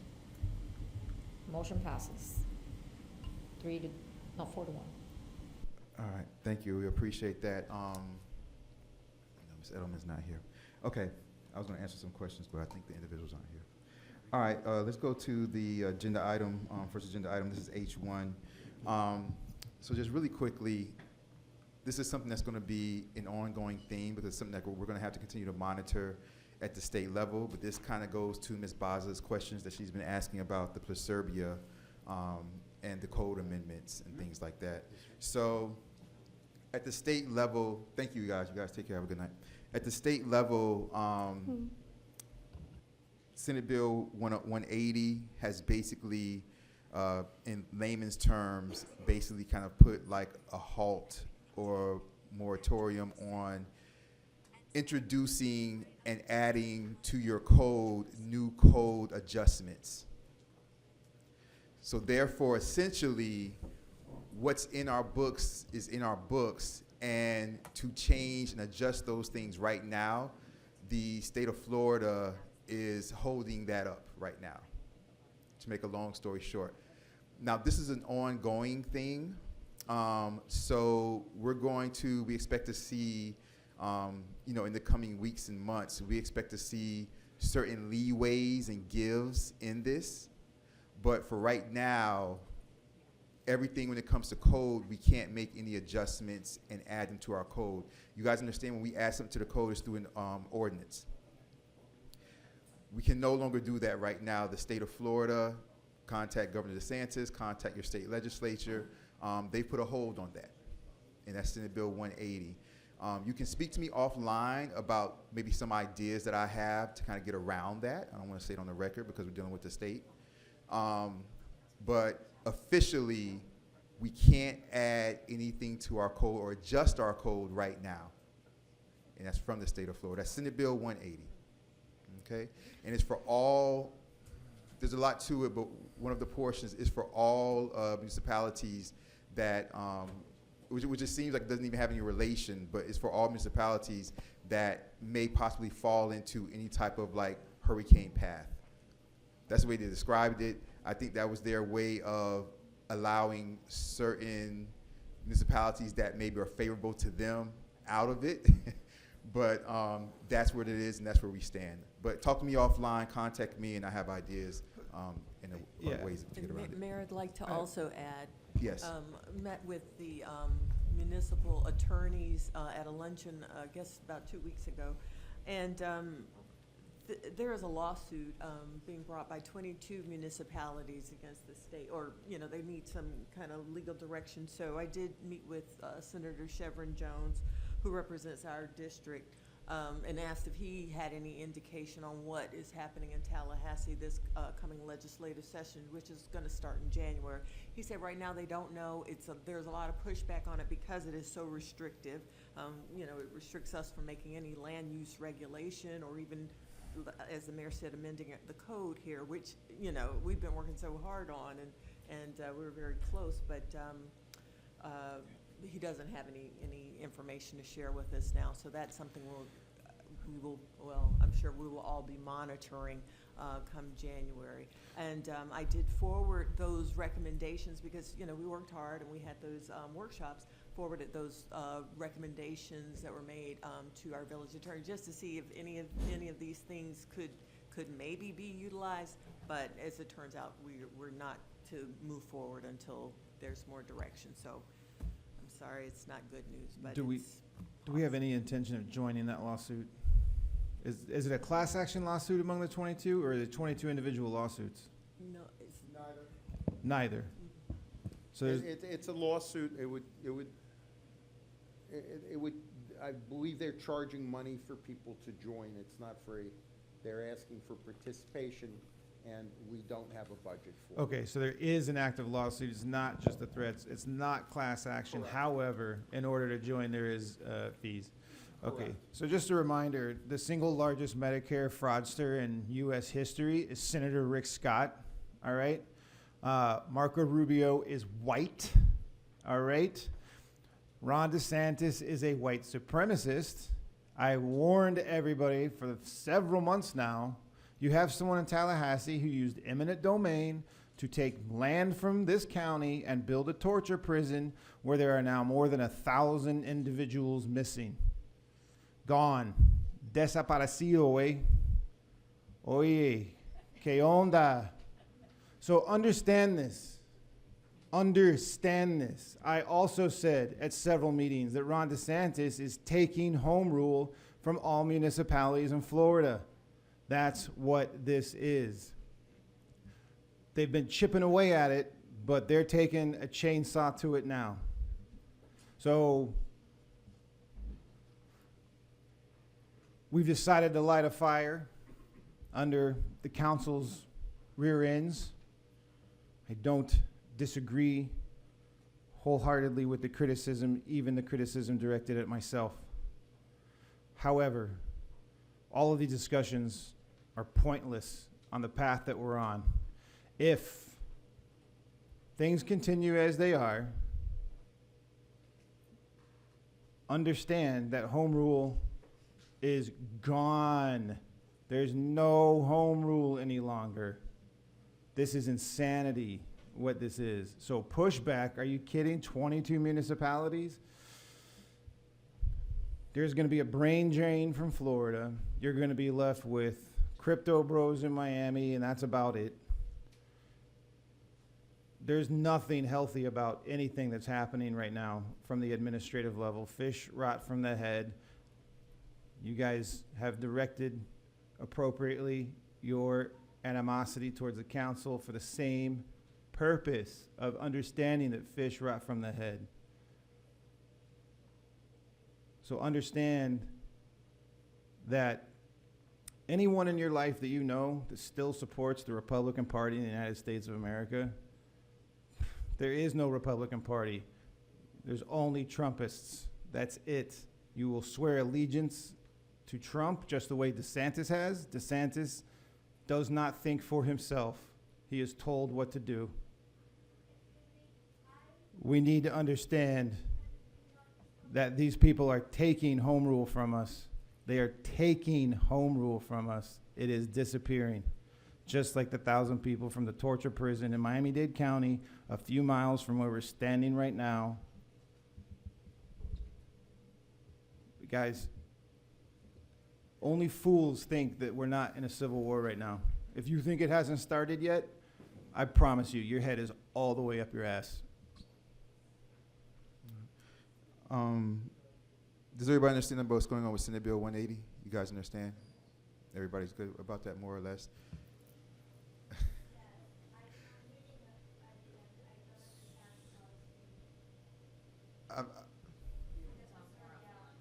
We can talk more offline. I mean, I kind of explained what it was about.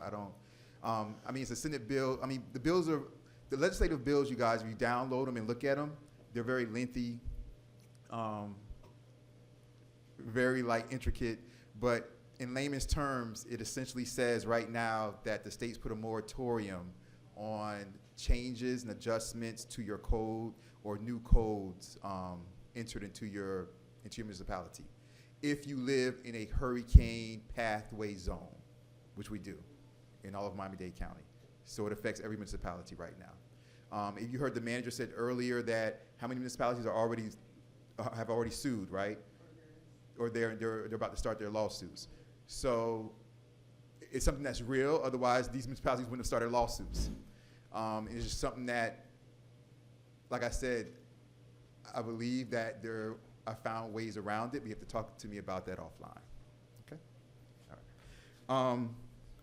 The next thing, Madam Vice Mayor, H2 and H2. Yes, H2. I have a H2 and H3, and both of them are going to be really quick. The first one is just for us to put our heads together as to the frequency of the charter officer evaluations. My proposal would be to do 2 evaluations a year, one in April, one in October, as soon as we're done with the budget cycle. And I will be bringing forth that item on the next agenda. However, I hate to bring things forth without at least proposing it to the council first, hearing if anybody has any issues or suggestions to refine it or make it better, but that's the thought. If we are to come up with a set schedule by which we evaluate the village manager, the village attorney, and the village clerk. In April and October would be my suggestion. So if everyone's okay with that or doesn't have any comments on that, that's what you'll see on the next agenda. And if you have issues with it at that agenda, that's when you can also tell me no, yay, or the like. But that's the thought. H3 is adding the designation of whom is the sponsoring council person or charter officer on each item. Why do I think this will be helpful? Because once you receive that agenda, you'll know exactly who to contact if you have an issue, questions, or concerns. Sometimes our meetings are a little bit long because maybe this is the first time that you're really getting the information on what this is or what the impact of this item is. If you have that designating council person or charter officer designation, it's a beeline right to that person. You can reach them via email or talk to the the city manager, if it's their item, to really get down in the weeds as to what this thing is. So yes, you can still come to the council meeting and ask the questions, but you're asking the questions also with that supplemental knowledge that you've been able to acquire. So I think that this is a great thing for clarity on the agenda, which is something that I know we've discussed in depth. So that's another item that will be coming forth on the next agenda. I don't really think we need to discuss any of them now unless there's a burning desire, because it will appear on the agenda and we can discuss it at the next council meeting. All right, it's going to be on the next agenda, you guys. Is there any questions or comments about it, though? I would just say that sounds like a reasonable plan, and as far as it was outlined by Councilperson Martin, it sounds like a reasonable starting point to get things going that way. And Mayor, Matt? the agenda items for E 1 through 7, anything we need to do with that? No, we're good, Madam Okay. Councilperson. All right, so we have those down, and Madam Vice Mayor, on the record, I'll say that I'll allow those on the next agenda. So we're good. Next is H4. From the council, any suggestions? We heard a couple of suggestions from the members of the public about when to do this, about possibly doing it another time. Well, I was on board with next Tuesday as a sole item, but next Tuesday seems to be potentially occupied at this point. So, you know, how do we do this without burning out the residents? I mean, the next day is Wednesday. Can we do it next Wednesday? But this needs to happen soon. I am definitely in favor of making this a sole item at a reasonable time so that as many residents as possible are able to attend. I don't know if I'm the one who can name that calendar date, but I was set on next Tuesday. Now I'm not sure. I'm okay with the idea of putting it next Tuesday as well, but there are two things I think we should consider. One is that with all of our deficits and all the different losses of income we're seeing right now, that the CFO proposes a new budget or an amended budget, amended budget, that might be able to adjust some of these losses so that we can maybe get around them and survive this year. The second thing I'd like to probably consider on Tuesday would be a forensic audit of the village and find out where a lot of the money's been going and why it's been going and how it's been going. So these are things we can talk about on Tuesday. All right, thank you. You okay, Councilperson Winters? Is that it? You good? Okay. All right. You guys, we have a few suggestions. Attorney Geller, is there anything that you want to say about the budget and just the procedures about bringing the budget? You're permitted to do a budget amendment. I mean, you don't adopt an entirely new budget. You know, if you have a budget, what you're allowed to do is to amend it. So if there are amendments to it, you can bring those, and they're adopted in the same fashion that your budget was adopted. You know, they have to be specific, and of course, they have to be funded in some fashion. You can't, you know, create dollars. You have to, if you're spending more, you have to say how you're paying for it. If you're spending less on something, then you simply designate where the money that you're saving on something is going to be put, whether it's to a different item in the budget or whether it just goes into your fund balance.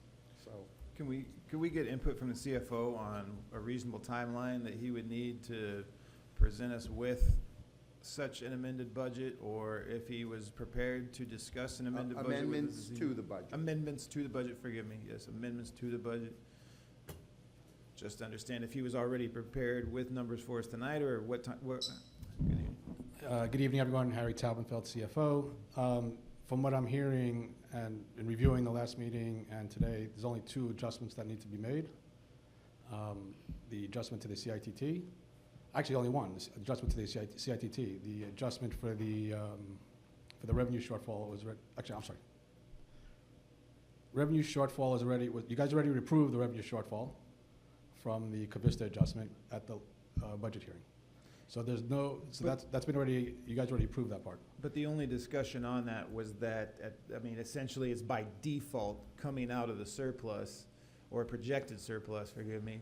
But there was discussion of, of preserving the projected surplus and taking from line items, either individually or across the board as like a flat, 6% reduction on all line items. So, that decision regarding the shortfall from Cavista was a placeholder, knowing that we were going to have to figure out where to distribute those losses throughout the entire budget. Is that correct? Well, not sure. I wasn't here for the last Yeah. meeting. So what I could tell you is the budget was a collaborative effort between all department heads.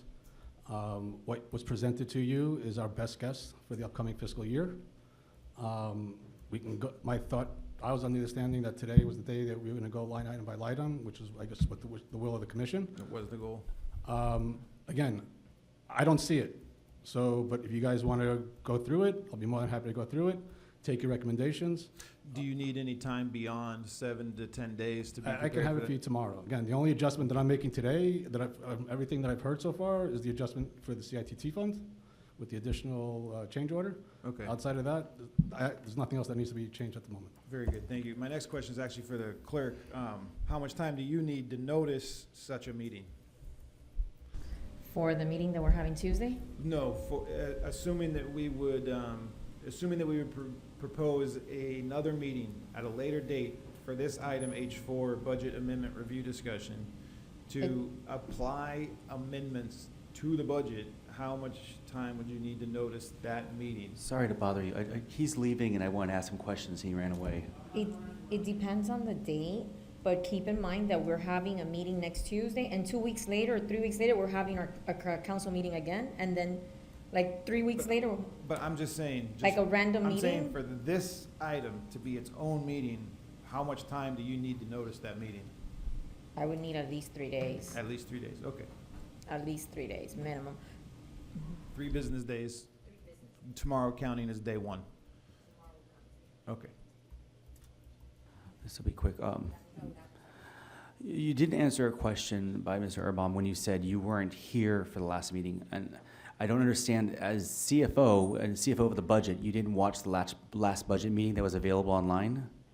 I did watch the last budget hearing, Okay, but so- I'm going to keep my comments to myself. What transpired at that last meeting. I don't think it's conducive or productive to start that conversation now. Okay, but when you didn't answer his question, you said you weren't at the meeting, indicating that you did not have knowledge of what was going on. No, that's not what I said. Okay. Are there any other questions or comments or suggestions about the day that we should have the budget amendment review discussion? Before you say that, before you go on, I do want to put on the record, because I feel it's needed to be said, that the budget hearing date was scheduled in June of this past year, and when the date was determined, it was full well known by the people who decided to propose that date, that budget hearing date, that I was not going to be in attendance. It is a Jewish holiday, and probably the most important Jewish holiday of the year. When I was hired in 2021, I came with 2 requests. One, I don't work on Jewish holidays, and I take off 2 weeks in April for the Passover. And that was agreed upon when I started in 2021, and that's just who I am, and that's what I believe in, and those 2 things will never change. Thank you. Any suggestions about the date, you guys? What do you want to do? I think we're okay, I think, on Tuesday, because we might have No, to I schedule don't- another one. But I don't think we are okay on Tuesday because I agree with the residents' sentiment that this should be a standalone meeting with no other meetings that same day or a meeting prior, and we already have decided to revisit the $167,000 overage next Tuesday. which clearly is going to take some time to suss out. And so I don't believe that next Tuesday will function at all for a budget discussion based on what is already proposed on the calendar for next Tuesday. I would propose next Wednesday, except then we're burning out the residents by asking them to come to a second 5-hour meeting the very next day. And I don't know that that's fair to the residents. So, you know, I would give it at least 48 hours between those two meetings. There is a massive urgency to both of these items, but the budget specifically. And so I would be very concerned to move it very much beyond next week at all. However, it needs to be in a time and space where it is the most accessibly conducive time and space for as many residents as possible to have that time and come so we can have a budget that we could be proud of. I think we just need to have some discussions. We can arrive at a budget we can be proud of. I don't know that it's a survival instance for next year, but there is going to, we need to have space and time for a 6-hour budget meeting, and it will not work next Tuesday. November 11th is what day? Veterans Day, that's why we're not having our meeting on November 11th. That would be the date that we would have the meeting. 11, yes, But that more was the importantly, state. the village manager selection or the village manager, she's not gonna be here. Her last day is Monday. So I think that supersedes anything right now. Just saying, we gotta. Agreed.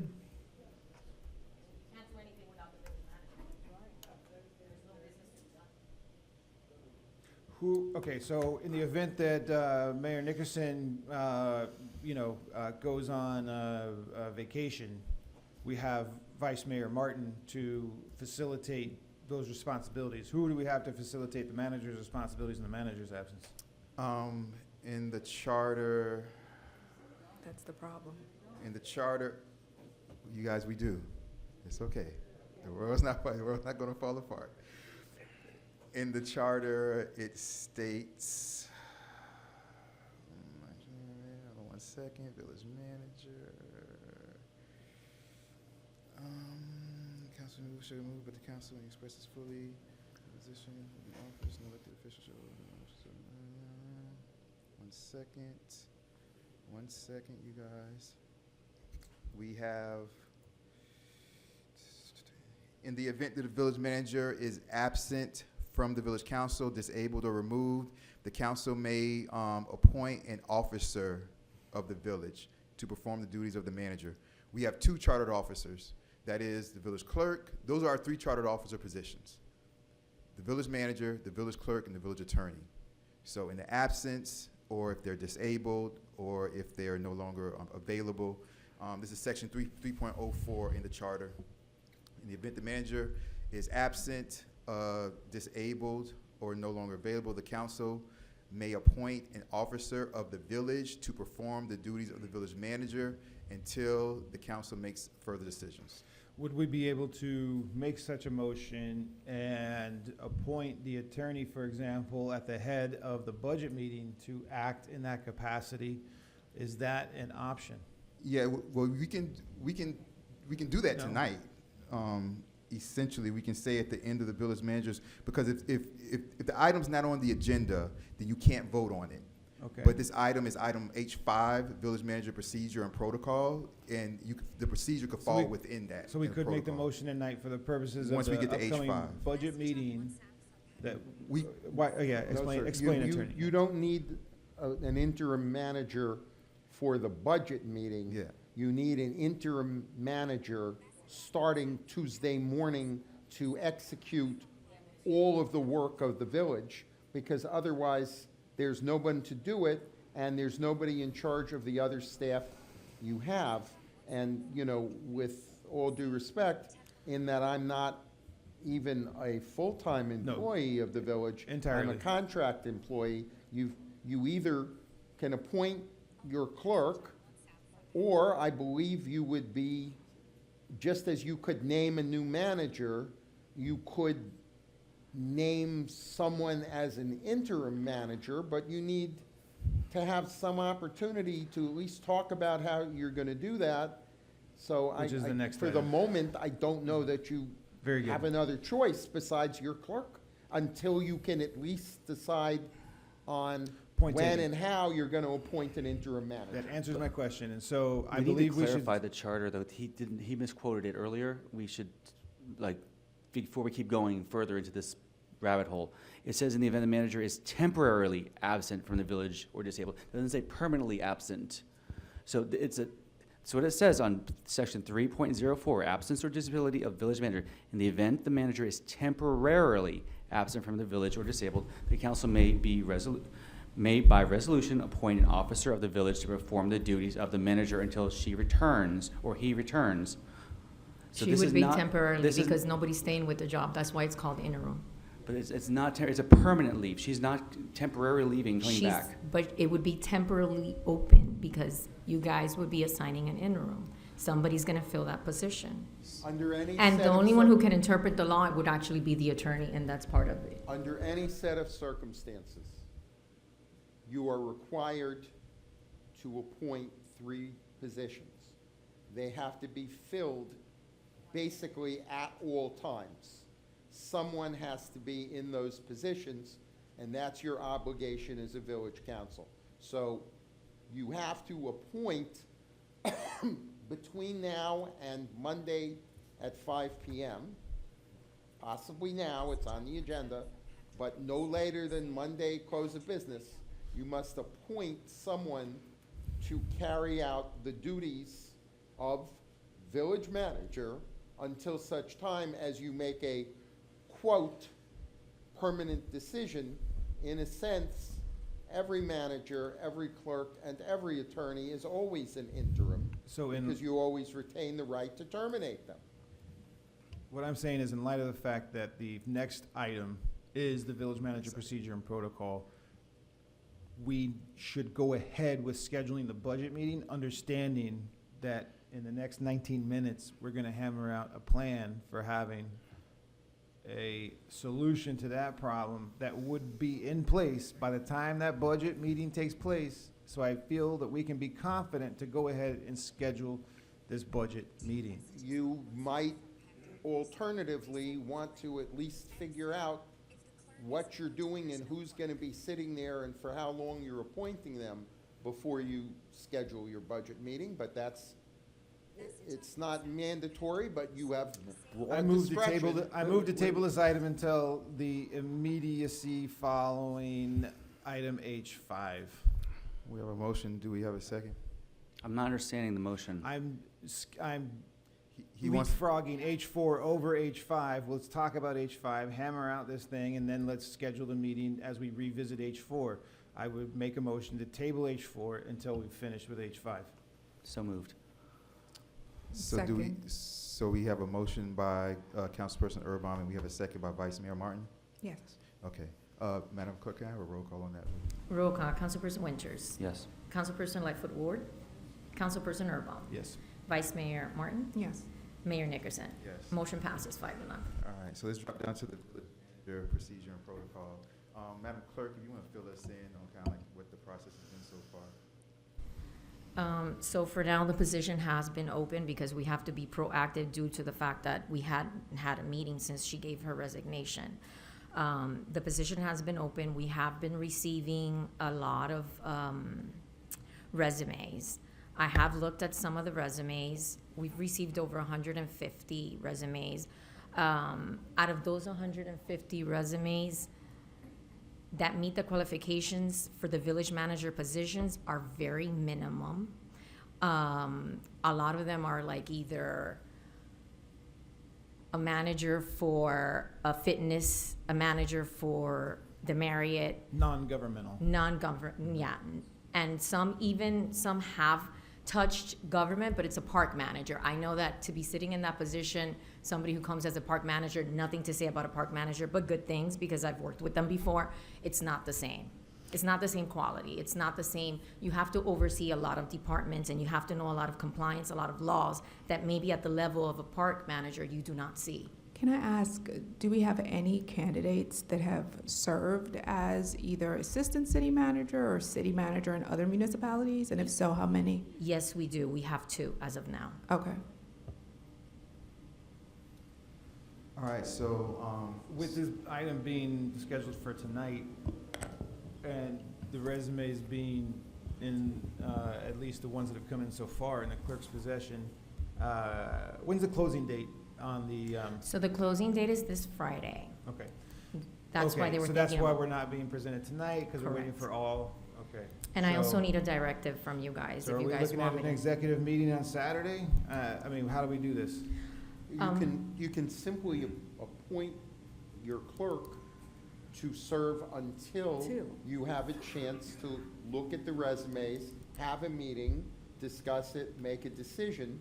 It is, with deference to the importance of the budget, And this it's would- kind of important to decide who's gonna, I mean, you could go to the budget just meeting told us we had all with your seats filled. interim manager, and if the interim continues to be the clerk, you can do that, or you can schedule a meeting and pick. It depends how many qualified resumes you have to choose from, but at some point, you need to have a meeting where you're gonna review the resumes of people who meet the minimum qualifications. That's why I was mentioning an executive, is that what we're looking at, is having an executive session here where we come in? Okay. Can't have an executive It's gotta session. be No, it has open to to be the public. sunshine.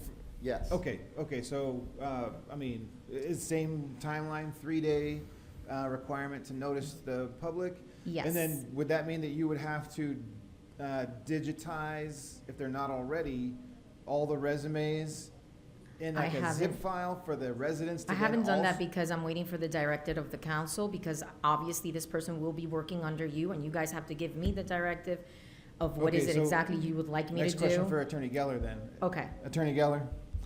Yes. So, are the resumes of anybody wishing to apply for the manager's position, do the resumes also need to be disseminated to the public the way that they would be disseminated to us? No. No.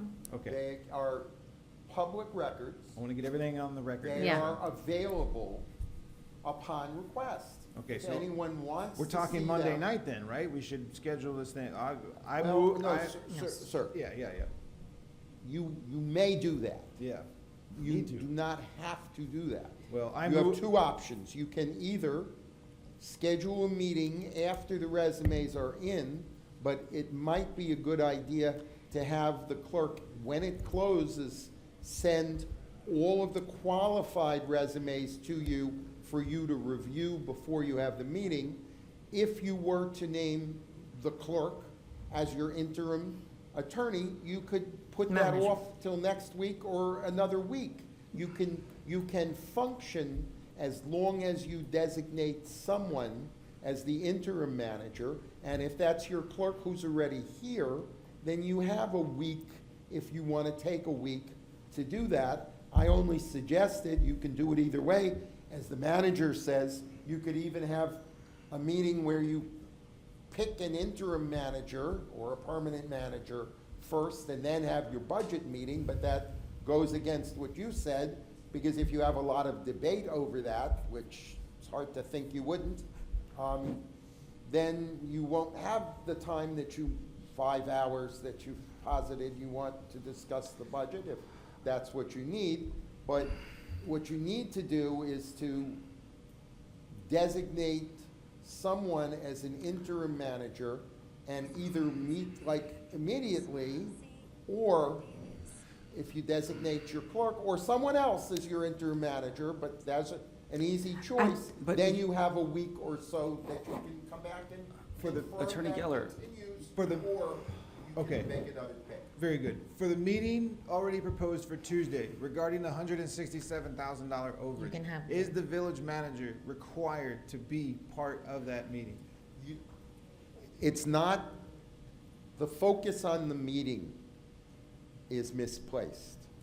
You must have, starting Tuesday morning, really, I mean, starting actually, 12:01 a.m. if there was a crisis, a Tuesday morning. You must have someone that you have designated to carry out the responsibilities of village manager under the charter.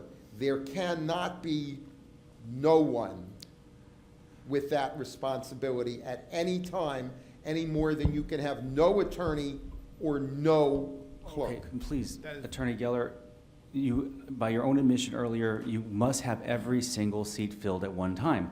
It's not my admission, it was my statement. Well, this means if we give the clerk, the manager job interim, then the clerk job needs to be filled by someone else too. No, sir. No, On a it happens short- all the time. If you learn through government and municipalities and you look at other meetings, that is the person. Trust me. So I want to can I- find somebody, but like yesterday. Can I say something?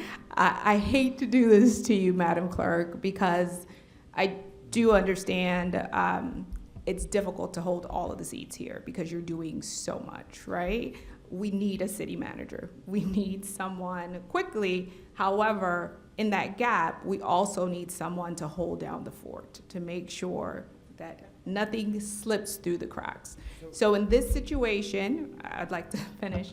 In this situation, the city clerk is the other highest ranking employee that is here on site day to day.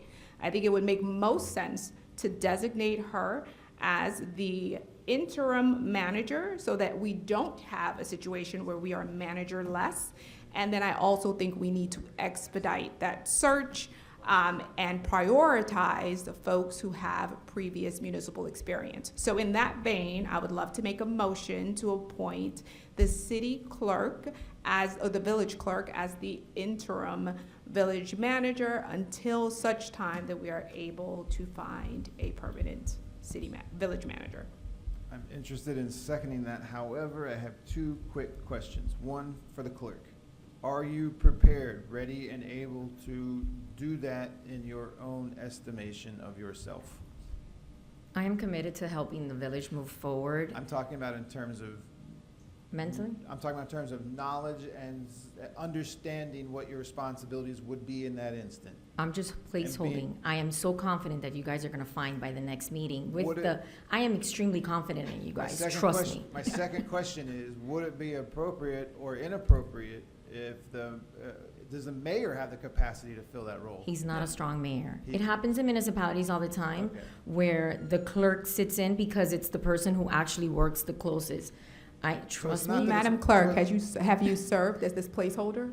I can be a placeholder. Have you done it before? No, but I've worked close enough where I know. And I am extremely confident that by next Tuesday, you guys are going to do amazing picking a next city manager. I am so confident. I am beyond confident. And we're saying that it's not advised, it's that it's not possible because it's not a strong mayor. Correct. Structure. It's not a strong mayor because if it would have been a strong mayor, we would have had this I conversation. second Vice Mayor Martin's motion. And let me just place on the record, because I heard to the question that Councilman Winters, excuse me, sir? I was talking to him about someone else, don't worry. And to the point Councilman Winters raised, it would not be sustainable the motion is until you pick someone else to be either an interim or a permanent. That should be the motion you pick another interim or permanent with all, if you might consider it that way. Sure, I received that amendment. Vice Mayor, excuse me. Sure. So I'll restate the motion. I move to appoint the village clerk as the interim village manager until such time that we are able to either procure a new interim or permanent village manager. 1 second, Madam Vice Mayor. And just again, for the record, yes as to the question raised, in any extended period of time, if you were not going to pick in accordance with the Vice Mayor's motion till January, that could be problematic. But for a period of, couple, 3 weeks, ultimately till, what's the date of the regular November meeting? November 18th. Okay.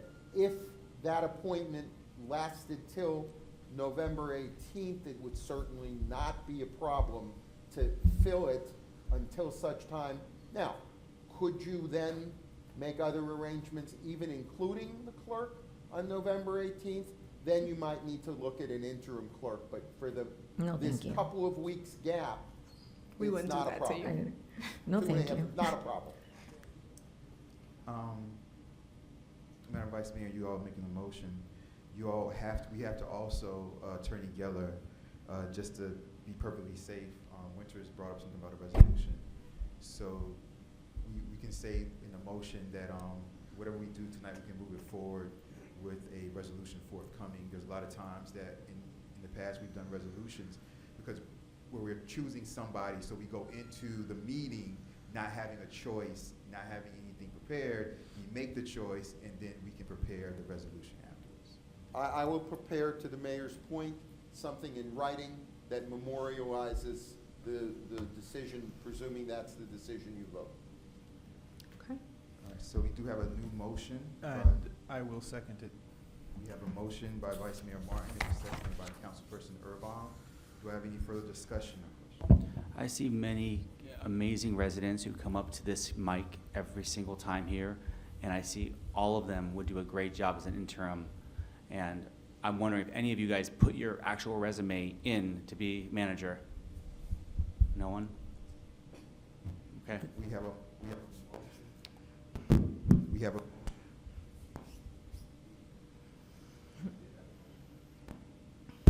We have a motion, we have a second.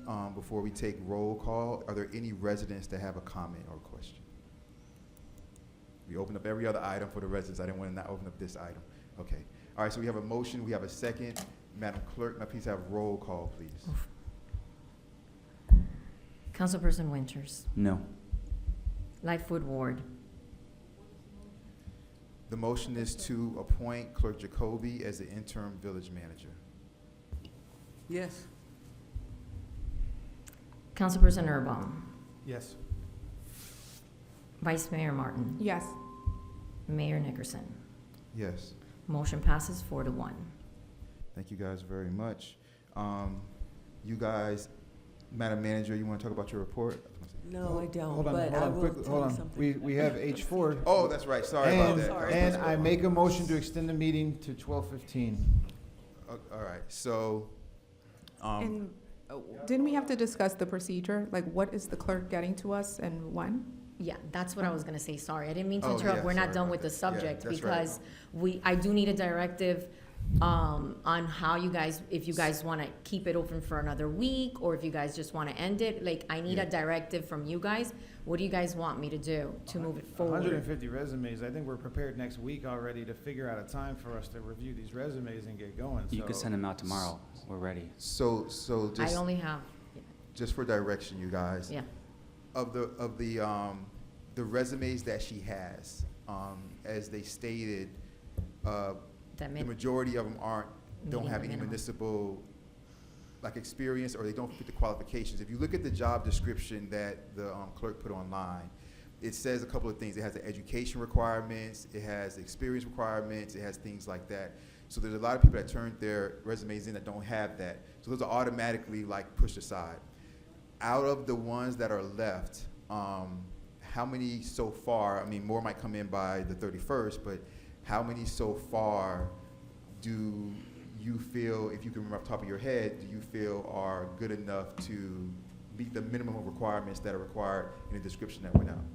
I think they're all good, but in the sense of what the minimum requirements are, 2, For the minimum requirements? minimum requirement, 2. And the ones that you said that are good, No, they- I mean, they're good in the sense that I think anybody applying for a job is good because they're showing they're willing to work. Okay. Now, I'm talking about for the needs of what the actual description of the job, to looking at it, I mean, 150 is a lot, it's a task. I say about 150, I'm not too sure, but it's in the hundreds. Only 2. Only Okay, 2. so on Friday, when it closes out, so Friday at 5 o'clock, does it close out? Yeah. Okay. Friday, when it closes out, I don't, you'll be here Friday. Of course, yeah. So Friday, when it closes out, Friday evening, council, hopefully we can expect the resumes that have made it. The ones that have made the minimum qualifications according to the job description that went out. And she'll email that out, you guys, to us, okay? To the residents. I mean, to the council. To the council. The residents, if you need it, once I get it, just contact me, I'll send it to you. You guys also need to discuss how do you want to proceed with them? To either get a call, or do you guys want to meet like before, now that we're here in the sunshine, you can have like a pre-interview with them one-on-one? You guys got to give me some kind of directive so I can make sure that when that closes. Point of order. I move to extend the meeting to 12:15. Okay, yes, thank you. Motion by Councilperson Urban, do you have a second? Second. Second by Councilperson Winters. All in favor, say aye. Aye. So like I was saying, if it was the pleasure of the council that you guys wanted to each interview one-on-one, in like 15 minutes, 30 minutes prior to the meeting, and then I need to get that directive from you guys. If I the- would love to have an opportunity to do that mini one-on-one interview. And also, I don't think it can be overstated that we need somebody with experience being a manager so that they can be off and running. There's a lot of moving parts to this. And I also, just want us to keep the bigger picture in mind as well in the future when we're talking about salaries and city managers. I think the salary is the big sticking point why we don't have other persons who have this type of experience apply for this job here. So I just want us to keep that in our mind as we think about how we grow and how we change in the future. But I would love to see the resumes with folks who have this type of experience, because that's a tough job, especially if you don't have a lot of staff. That also scares people away. You're playing many Exactly. hats. It is a big job, and It's a big it task. doesn't translate. So if you have experience as a manager somewhere else at like a Marriott, this is something completely different. There are rules, there are timelines, there are nuances that you understand if you understand. So I would love someone who has municipal experience, and I would appreciate that opportunity to have a one-on-one discussion with them before we have the larger conversation. Yeah, thank you very much, Madam Vice Mayor. You have a comment now? So hold on, one second, and I'll bring you up to the podium. All right, but so we're gonna receive the resumes on, Friday afternoon. Hopefully the computer, I know you have computer problems today. Yeah, so- I'm having a little bit of Right. issues with my computer, but Friday evening. It's open till 5. Okay. I want to be clear with something, Mr. Mayor. I agree that these need to have municipal experience, but as I know after meeting many managers, there's a rotation where they go to a city for a few years, and they go to the next city, and they just keep rotating around cities. I'm not in the line to get someone that's going to stick around for 2 or 3 years. I want to make sure that we're not just focusing on managers. Anyone with municipal experience should be considered. I don't want to get 2 resumes. I want to make sure we get a full amount to read through, so I can also take care and call all of their people that are, can you give me a description of municipal experience? well, someone. Because I'm asking for directives, so if the majority of the council, that's the pleasure, I'd just like to know what you're Someone who looking at. advises other managers, someone who advises under mayors. That would be a people- consultant, right?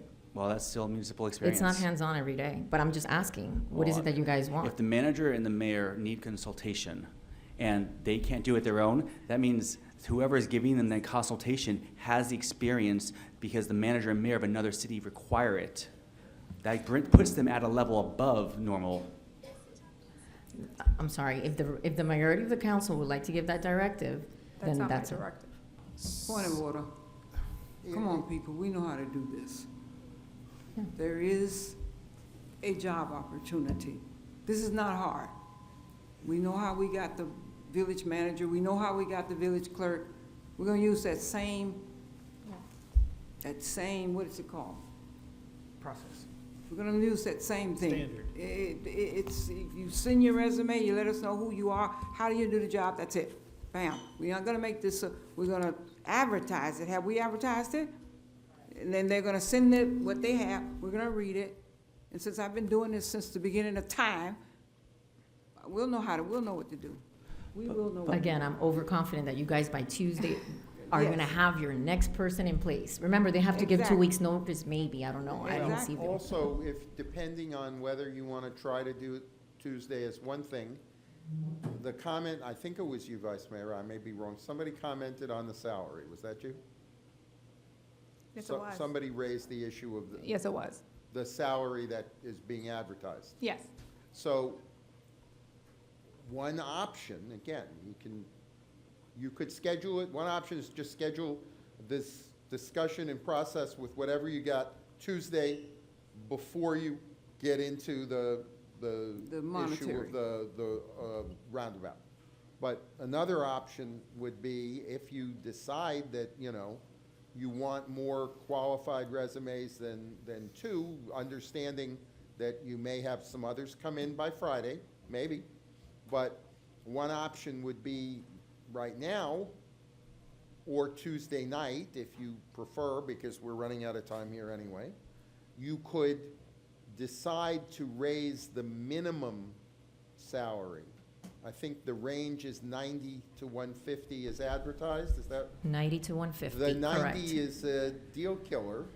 You could raise the minimum and reopen it and target leaving your interim manager there till your regular meeting November 18th, about 3 weeks away. And you could open it up for another couple of weeks, re-advertise with a lower minimum. You could keep the 150 if you want to, but, you know, or not, but you could try to raise the floor and reopen it and see if you get more qualified resumes to choose from than two. Now, again, if you've got two and you're only picking an interim and you want to use that to take more time to look at other decisions and keep it open longer, that's an option. But if you want to try not to pick another interim, if you want to see about trying to see if you can get a permanent, then you may want to wait till the 18th to do that. Now, again, that may or may not be a very crowded agenda, maybe not that crowded. And you could raise the floor, reopen, re-advertise, and say, you know, you have till, I don't know, the 10th or something to turn in. That's another couple weeks. And see if you get more qualified resumes, have a chance to review them and decide on the 18th. You don't have to decide that tonight.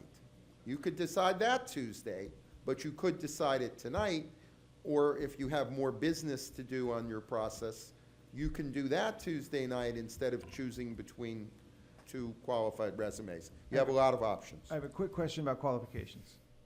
So I'm open to, you know, casting as wide a net as possible, understanding that I'm definitely someone who understands that government and business are wildly two different animals. But for example, would an executive who was in charge of, say, like a large company that had like 12 different divisions, would someone like that have the type of qualifications required for a job like this? No. It's still not rising to the level of qualifications needed. Okay. So, I mean, I'm just curious if like It's there would be, different. if there would Corporate be. world is a total different world than government world. I mean, Okay. Can we bring this to an edge? I'm just I saying. did that. Yeah. I did that for years. Mhm. I was village manager of 5 cities, 5 of them. If you don't want to have to go through all of that, I still know what to do. I'm not asking for a salary. I'm looking for a person that can take this person's job, because she didn't used to do this. But she told us she was an attorney, and she's done a great job. I just We want to. don't need to be going all over and have but she 100 has, no, different but I that's the know, thing I that know. people don't know. She had DC experience. Alu has I know. experience. She I has know. a lot of I experience. know, Like She- directors of departments in There Washington, you go. In Washington DC, So she I has, wasn't a manager, I was a department director or an agency director. We know why we know You why had we you brought had in. staff that you were responsible Yeah. for and operations that you were in charge of. Is that right? Exactly. Yeah. So that's what I'm saying. That's and I think government equivalent, we experience. also Well, have, that's what I'm asking. Someone else who would have operational management experience. Don't we also would they have, like- qualify for this position if it was non-governmental? No. Okay. No. Okay. This needs to be within government. Okay. No, They wouldn't have to be a manager. no. yeah, no. Okay. Anybody that was an assistant to the So like- manager, maybe somebody who was a Clerk, department head. department There you But go. have to know something about government because Okay. it operates. You might hire someone with that experience as an assistant if Gotcha. you So had then an they could assistant. then get the experience to But then you be. can't Gotcha. put them in charge if they've No. never done government. Gotcha. So I send it out to, like I was saying before, I send it out to 42 human resources, all the municipalities, and then some. There you go. Okay, usually, somebody from the municipalities asked for it. Remember, when people who work in government and know government, they also look at the other cities or the city that they're gonna get into. And they look at their videos and they research and they make sure that they know a lot about the city and all that kind of stuff. So there's some, I spoke to some clerks, because clerks usually, since they work so close in hand with the managers, usually become managers. That's not my interest, I'm way far away from that. But on that sense, there are clerks who are making 150, 175, 200. To them, it wasn't appealing. Yeah. All right, so I was in the middle of saying a sentence like about 10 minutes ago, and it wasn't you that cut me off, it was somebody back here. That's probably me, I'm sorry. I But do no, apologize. it wasn't you, it wasn't you. All right, so as I was saying, okay, so this is what we have to tackle. So we're getting the things on Friday. To set up the meetings, it's probably hard to set up in person all of those meetings with 5 people.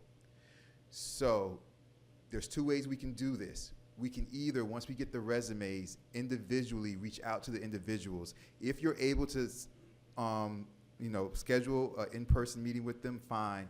But Zoom should also be an option, probably.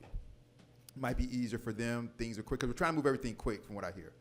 So yourself, once on Friday evening, once we get these resumes, you start to reach out to these individuals and set up your own meetings with them. Okay? So we have that part. As far as the discussion that was happening about the job description, this is what I was going to say. The first thing is the worry that we're leaving out some people with the job description, because I heard like up here, a couple people, which nobody said anything wrong, but I heard a couple people like say, for example, I don't want to vote for just a manager. I want to vote for someone else, or just because they have a manager experience doesn't mean that that's the one I want to vote for. All of that is fine. That almost has nothing, almost in a little way it does, but almost has nothing to do with getting the resumes. You vote, and who you vote for is what you vote for up here.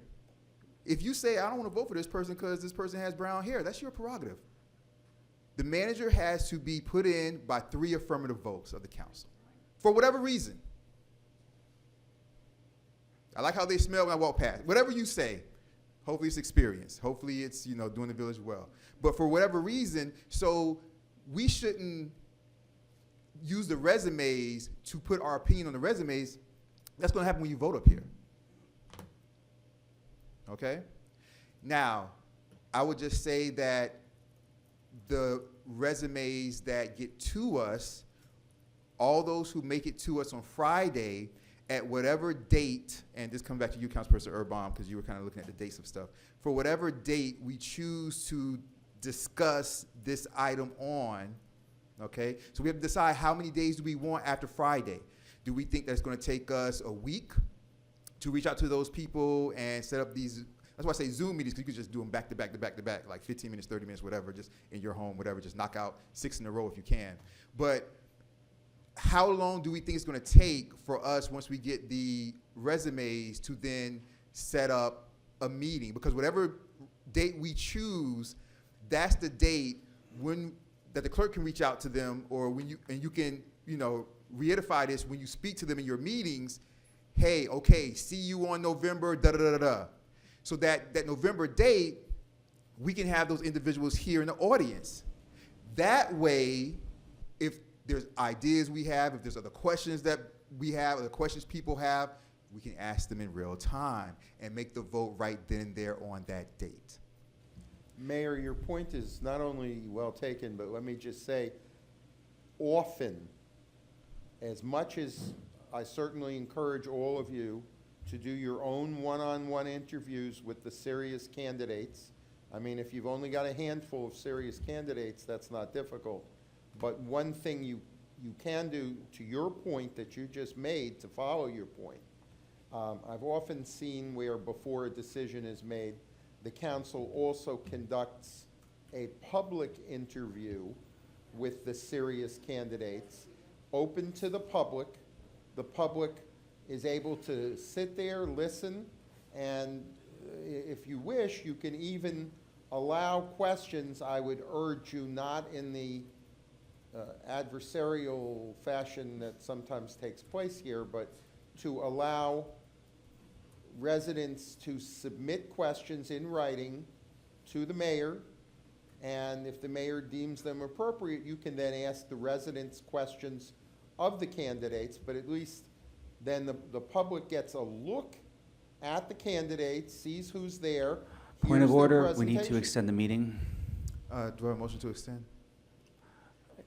Motion to extend for 15 more minutes. 15 more. Second. All in favor say aye. Aye. Go ahead. Attorney Geller, continue, please. Yes, sir? Yes. You were saying? I'm just saying that, you should absolutely all have one-on-one interviews to the extent that you want to with each, like, let's call them finalists, whether that's 2 or that's 5. But what you can do is, depending, as long as you don't have more than that, whenever you schedule, and maybe you want a special meeting, you don't want to do it on the 18th of November, if that's an option. You want a special meeting, whether you extend or not, but you invite all those finalists, you schedule them for a public interview where they make their presentation for, a few minutes, and then you listen and you ask them questions that you want answered publicly. And if residents have questions, they put them in writing. The mayor can read those, doesn't have to, but can read those, and the public gets a look at them before you vote. So that's something you can do in addition to your private one-on-one, in-person or Zoom interviews. All right, you guys, sounds good. So we're gonna receive that. Do you guys want to, so we can do this one of two ways. Do you guys want to, or I guess on Tuesday we can decide. We'll put this on the agenda item on Tuesday. On Tuesday, we'll decide how much more time we need before we bring them all back for a meeting. And maybe it's the November full council meeting. I was gonna propose we have that meeting next Thursday and bring the candidates in. But do we, that's what I'm saying, but do we know right now, does everybody know right now? Do you guys want to open it, keep it longer? Because you only have 2 candidates. If you're okay with that, you need to give me a directive. Definitely not okay with that. Put on an Okay. agenda item, if you're gonna do it Tuesday, Then put I an need a agenda directive. item as part of the discussion. Do you want to change the ad? Do you want to reopen it? Do you want to adjust the ad in any way? You could consider. You may not. You may say, listen, we had another 3 come in, we got 5, that's good enough. But at least consider, if you're gonna finalize the process Tuesday, now you've talked about it, you've all thought about it, you can decide on Tuesday, when you see how many, are we good with what we got? Do we wanna reopen it for another week, 10 day, whatever? You can go, a month this way if you needed to. If you can do it in 2 weeks, great. If you can do it in a week and a half, also great. See how many you got, decide whether you want to reopen, and decide that final process, and also select the date then. All right, I so think this is a sound way to do it, because we don't know who we have. Yeah. Guys, it could But- be 3, but we only need 1 Yeah. manager. Yeah. I will So say the- that, I so- will say that watching our current manager work with deft tact and grace, with thicker skin than most people on earth have, I am not shocked that we might only have but a couple candidates who would be able to match those requirements, so. If they know what the position is. Very few people, I think, could handle this. I didn't understand what this job was, but after watching Manager Alou handle this with an unbelievable amount of skill, that the situation the crucible that she's gone through, I definitely believe that there really are only a few candidates who would be qualified. And hopefully they haven't watched your meetings. So, That part. so the position will be called village manager position. That gives us the leeway to take that wherever we want and to make all the decisions we need. And you So that guys would be still the- want me to be going through them and Yes. making sure they meet the minimum requirement, which Definitely. are in the job description. You guys need to decide this too. Yes, Is it for me. already on the road? Absolutely. Is it already out there? Very good. I'm getting very concerned as I keep hearing, low numbers here, and I know that there's gotta be someone out there inside this. I mean, I almost wanna look at all 150, and I'll spend the whole next week going through each one on my own in this office here until I look through them. 'Cause Are you saying that you don't believe what, that I went I through them? don't actually, absolutely not. You I've don't had bel- people contact me, and I know for a fact Councilperson Winters, with all due respect, I'm here to do a job, and you alone cannot tell the manager, and it's in the, if you would have read the charter, and if you would have become educated, like I'd asked you 1,000 times, you would understand that in our charter, it says that you cannot give a directive alone. So you educated me 1,000 times. Okay, I got it. You cannot get a directive. You this cannot is get a directive alone. A problem when we are on this dais right here, and I ask you for something just to look at all the choices. You Now, I can didn't- I do didn't- that as Councilman, anybody they're a here can. public record. That's a public record. You're welcome to look at them. There's nobody can tell So you anyone you else can't up look here at them. can say they want to, but I have to go to public record? He did not say, no, I'm Yeah, sorry. That's what I just happened. No. they're Please public understand. Listen records. before. Listen. You just need to listen for a second. Okay. What's going on here is the majority of the council, that's why I'm saying give me a directive, and the majority of the council will decide if that's what they want. Not that they want to.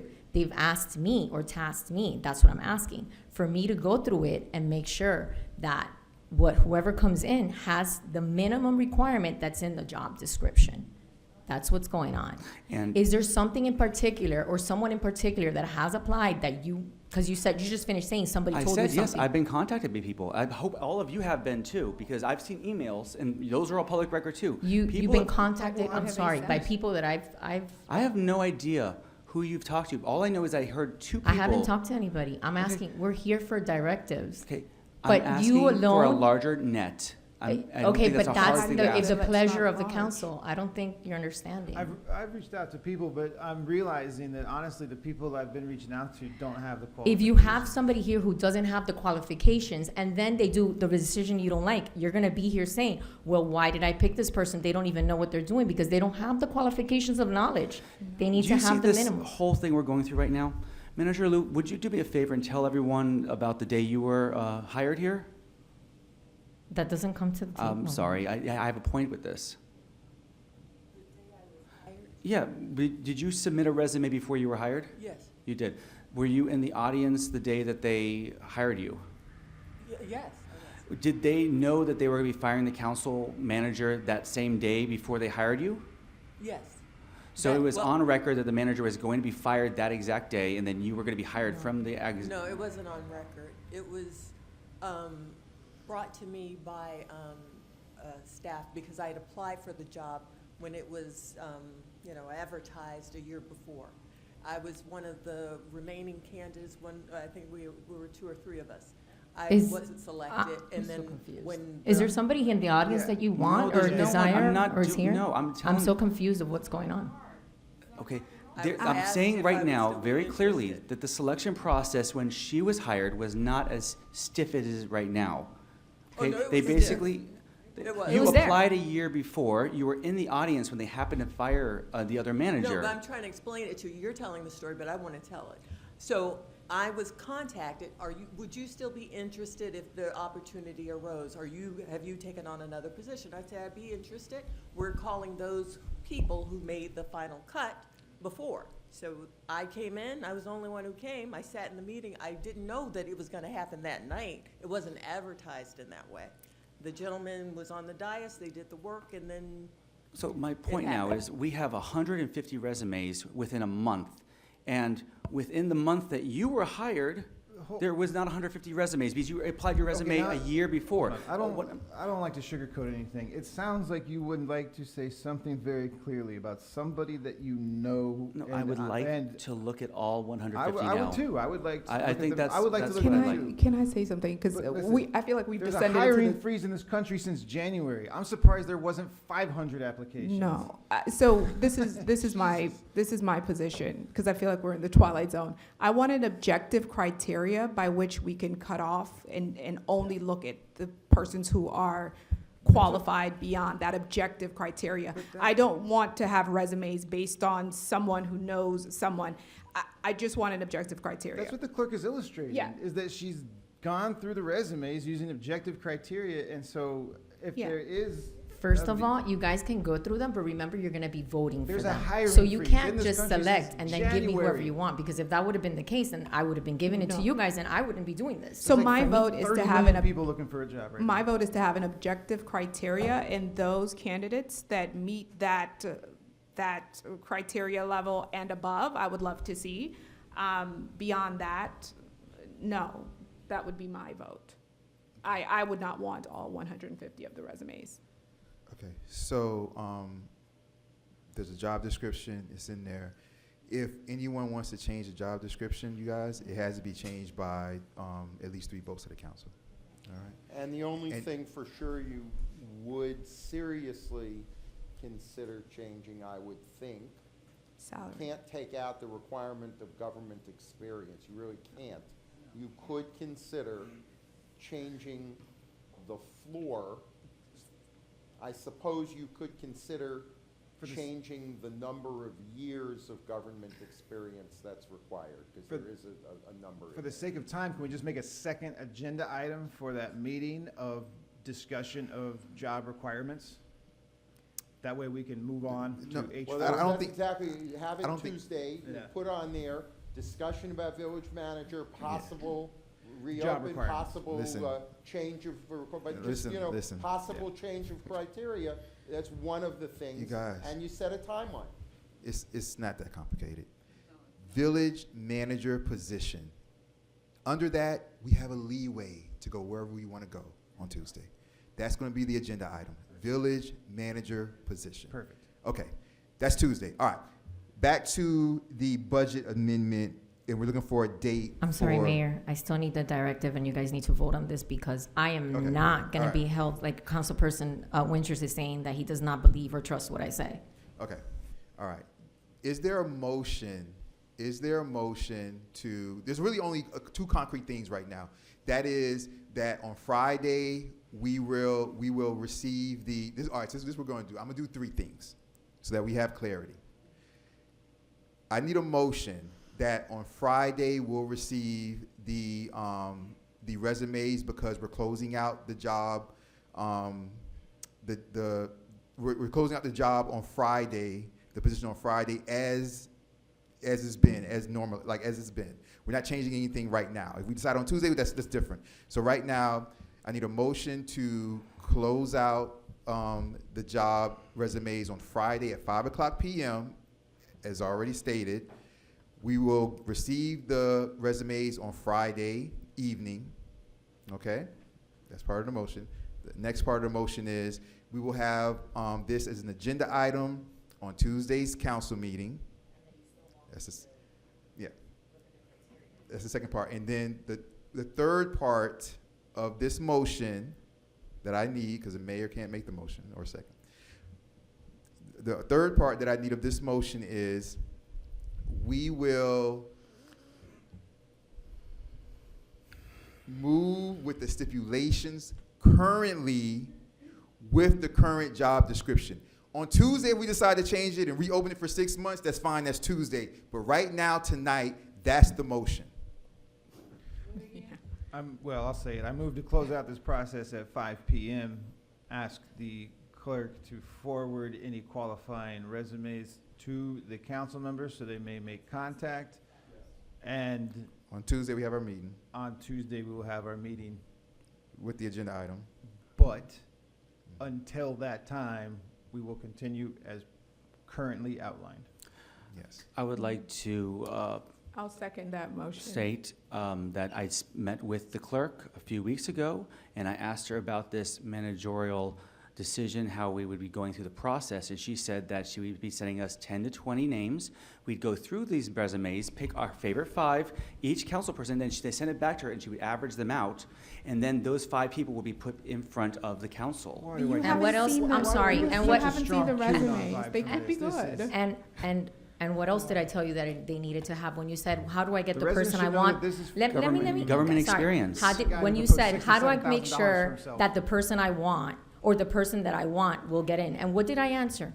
Tell me what the answer was. Government experience. And what has changed since then? Nothing's changed, but I haven't seen that because I know, If you don't get 10 or 20 that have government experience, is that my fault? well, you said 2. what the That's what you clerk and said I- earlier. It's Because on the we only record, have 2, 2. you said. Yes, that's what I'm saying. The We only clerk- have 2. The clerk and I discussed this. We did. That was a procedure that I had suggested to her if there were multiple qualifying resumes to try to narrow it down. Everybody picks their There's first no way for top me to five know or when the you and I top spoke three. would that like there to were be- gonna be But if how you many got there are. two- I want to be proven wrong. Just show me I'm wrong by letting me look at more of them. and Councilperson, once I know they're there's only public two, records. I will You're- apologize to You are you. welcome to look at them. They are public records. The There's only no thing one is that I want you stops to know, you from guys are gonna looking be at the them. ones voting on it. By the way, last week when I sent you the email, what did it say? I asked for Guys. all of them, which is a public records request. And what did I say? You said you will would all not- get it. you No, said- we're not done with the process. No, pull out the, no. No, No, it no. can't, Mayor, it you can't have a always motion be pending. this contentious. Mayor, you have to extend again. But this is getting confusing. I want you have to to read extend the again. email. The person Give me a who tried to second. give You himself have to $67,000. point of order. All right, doesn't okay, trust okay. the clerk. Extend again. All right. No. Okay, hold on. Ridiculous. Read What the are- email. What is going on? One person at a time. First of all, let me just say this. I understand, just wait. Let me say this. I'm lenient with you guys on everything, on time, on how many times you all come up. Per Robert rules, the way you guys really are supposed to be doing it is, Mr. Mayor, if I may, every time you go to speak,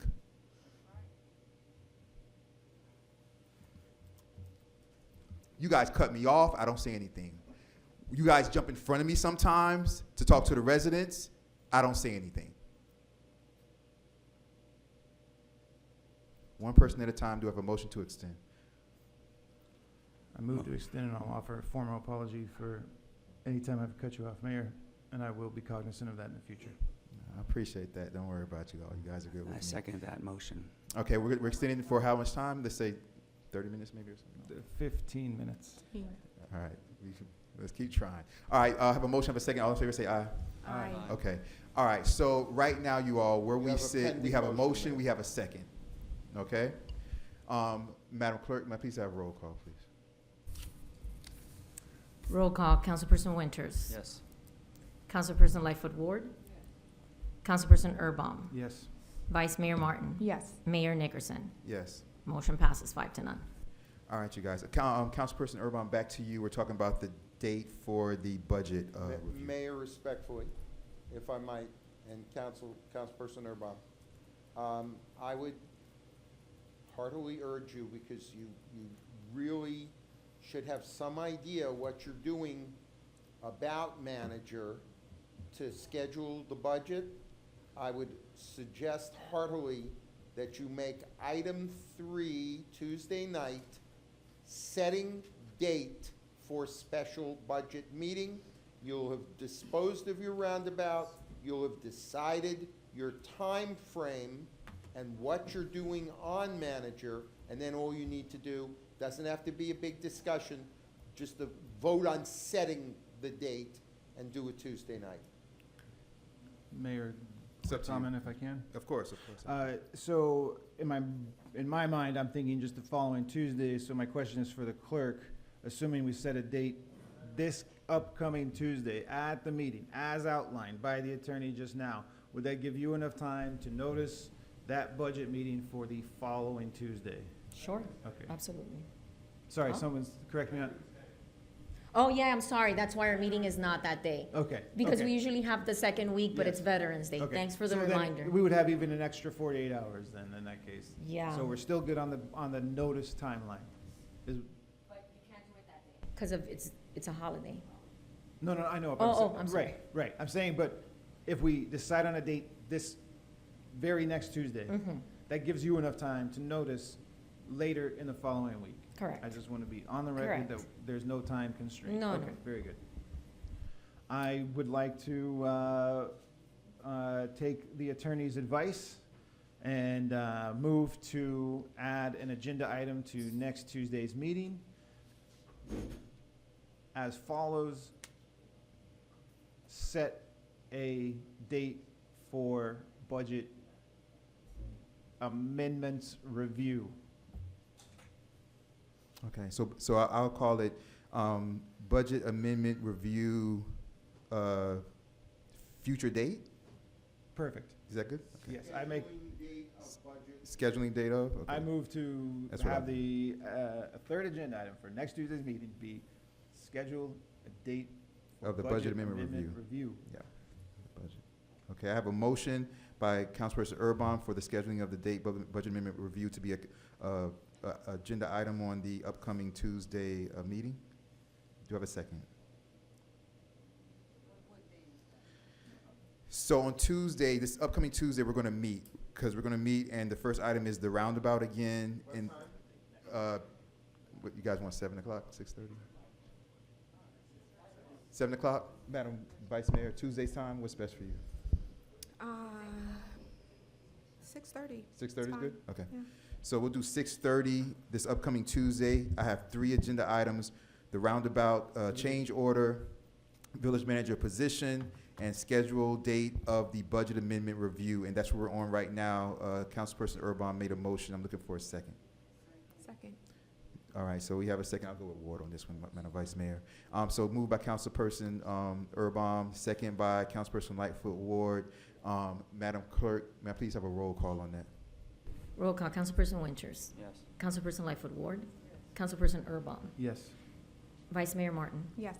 Mayor Nickerson. Yes. Motion passes 5-0. All right, this is perfect, you guys. For you all, Madam Manager, you might want to contact Mr. Rubio and Mohan, because I think the insurance, people wanted to see something about the insurance or something like that. I don't know, but We will attempt, I I mean, was I just mean, contact discussing it them with and- the attorney. yeah. We can only request. I don't know if we'll if have it in will time have for it in the time. agenda. Yeah, because tomorrow I have to come here. Tomorrow is what? Tomorrow is Wednesday. If it's Tuesday, okay, so if it's Tuesday, yeah, so myself and the clerk have to work on the agenda. All right, Madam Manager, Okay, I'm going to make it brief, and I really hung in there because I wanted to just say these last things. The manager's report is not completed. I'm still waiting for some information on one more thing, but of course, we'll have it posted for all to read, as I always do on the village website. I've done over 100 of these meetings. It's insane that my child is now 17 years old and she's in a different place where once when I was here, I was always like worrying about the babysitter in these meetings because, these extensions, I'm like, I'll be home in 30 minutes. Okay, I'll be home in another 20. But we're at that point now where she's 17 and no longer in need of a babysitter. Excuse me, gentlemen. Excuse me. So I want to report that the tot lot, the pour in place, is taking place on Thursday. So at least that part will be done 4 days from there. The tot lot play equipment will be in place. We do want to do landscaping and pave the parking lot, but I'll leave that to you all. And I will come back and, enjoy the park, but you all will be opening up and finalizing everything on without me. But just know we worked hard to try to get that done, and the delay has always been weather, working with contractor, who had other projects that were bigger, and so we had to wait. But we did, that is finally finishing up, and that will take place on Thursday, and then 4 days from that, it will be cured enough for use. It is going to be a beautiful tot lot with water features, misters for our kids and everything. So please just know that once that's done and the other final touches are put in place, he'll be ready for grand opening. And I know Mayor Nickerson has some things planned for that big opening, and so does the Vice Mayor. Vice Mayor Martin also wants to do something. So I think it's important that, and I'm sure you will continue to push for these projects to finalize. We did talk about the Horace Mann roundabout and all of its, the change order and what's happening with that, but we know that it will end or be finished at the, in the next few weeks. But also the county approached us with a safe route to school project. It's a green walk to school, and they are making plans to do some changes on the west side as part of their program. Just like we did, we planted over 70 trees on our phase 3 of Green Walk to School. So we did plant trees this year in that west side as well. So we are still, the village is still very viable in terms of putting our environment first and planting those trees, but also making it safe for our children. So the next phase that will come from the county will be improving the sidewalks and signage and walkability on the west side. I'm sorry. Also, in December, this was something that we wanted to do perhaps last month, but just with the way the time, is on the agendas, it was pushed off. We conducted and completed a tree inventory through grant funds that we received. And that tree inventory is to be presented to our community and council. Mayor Nickerson graciously extended the opportunity for that presentation to happen at your December council meeting. So be aware that that will be coming, and we'll talk about what the arborist was able to. This inventory took place over the spring months. It ended at the beginning of summer, and they have a lot to report about the condition of our urban canopy, because that's what it is, and it's just the expectations of life. And what we can do to help it. So that presentation will be coming in December, and I know there are a lot of people who really want to see more done with, the environment, and the mayor put together another task force, and I know Councilperson Erbaum is the tree board chair, so there will be some things that you'll be working on coming from that tree inventory. And we also got some software and a little tablet that our public works coordinator is now able to use to keep track of maintenance and growth and size, and it's all a program that was provided from the arborist that did the inventory. It was through the Chin Moore. And finally, I have been working like crazy to just wrap up that office, my office, or my former office, as of Monday. It will be, but just to wrap things up in a way that there will be lots of trails to follow. When I first came here in 2017, just days before Hurricane Irma, you couldn't find anything. Everything was gone. No files, I couldn't even find a pen. So it was just that there was such a disarray and a lot of things that needed to be done. I appreciate the opportunity I was given by people here and even the people before this council, but the residents as well. So many of you all supported me through these 8 years. Some people challenged me and never gave me a break, but I loved the work. I really grew to love the work, and I really appreciate this opportunity, and I hope that I made a difference here for you all the way you did for me. So, thank you. Madam Mayor. Thank you very much. Mr. Mayor. Yes, Councilperson Lightfoot Ward. Thank you on behalf of all of us for coming to us, staying with us, and doing a very good job. Thank you, my dear. Thank you. Thank you. Thank you. All right, you guys, I appreciate it. You guys see my report there. If you have any questions or comments, get in touch with me. Easy to find. Attorney Geller, do you have any reports? At this hour, no. Okay, thank you very much. I appreciate that. Do I have a motion to adjourn? Mayor, final comment as a final Yes, good and yes, welfare? yes, of course. Everybody, please reach out to your Jamaican friends and neighbors. Okay, please check on your Jamaican friends and neighbors. Please check on your Jamaican friends and neighbors. Thank you very much, Councilperson Urban. I appreciate that. Any last questions or comments? Everybody good? No, there's no good in welfare. I was talking about the council. That being said, do I have a motion to adjourn? So moved. So moved. Do I have a second? All in favor say aye. Aye. All right, there we go. The council meeting for Tuesday, October 28th is adjourned. October 28th is adjourned on October 29th at 12:43 a.m.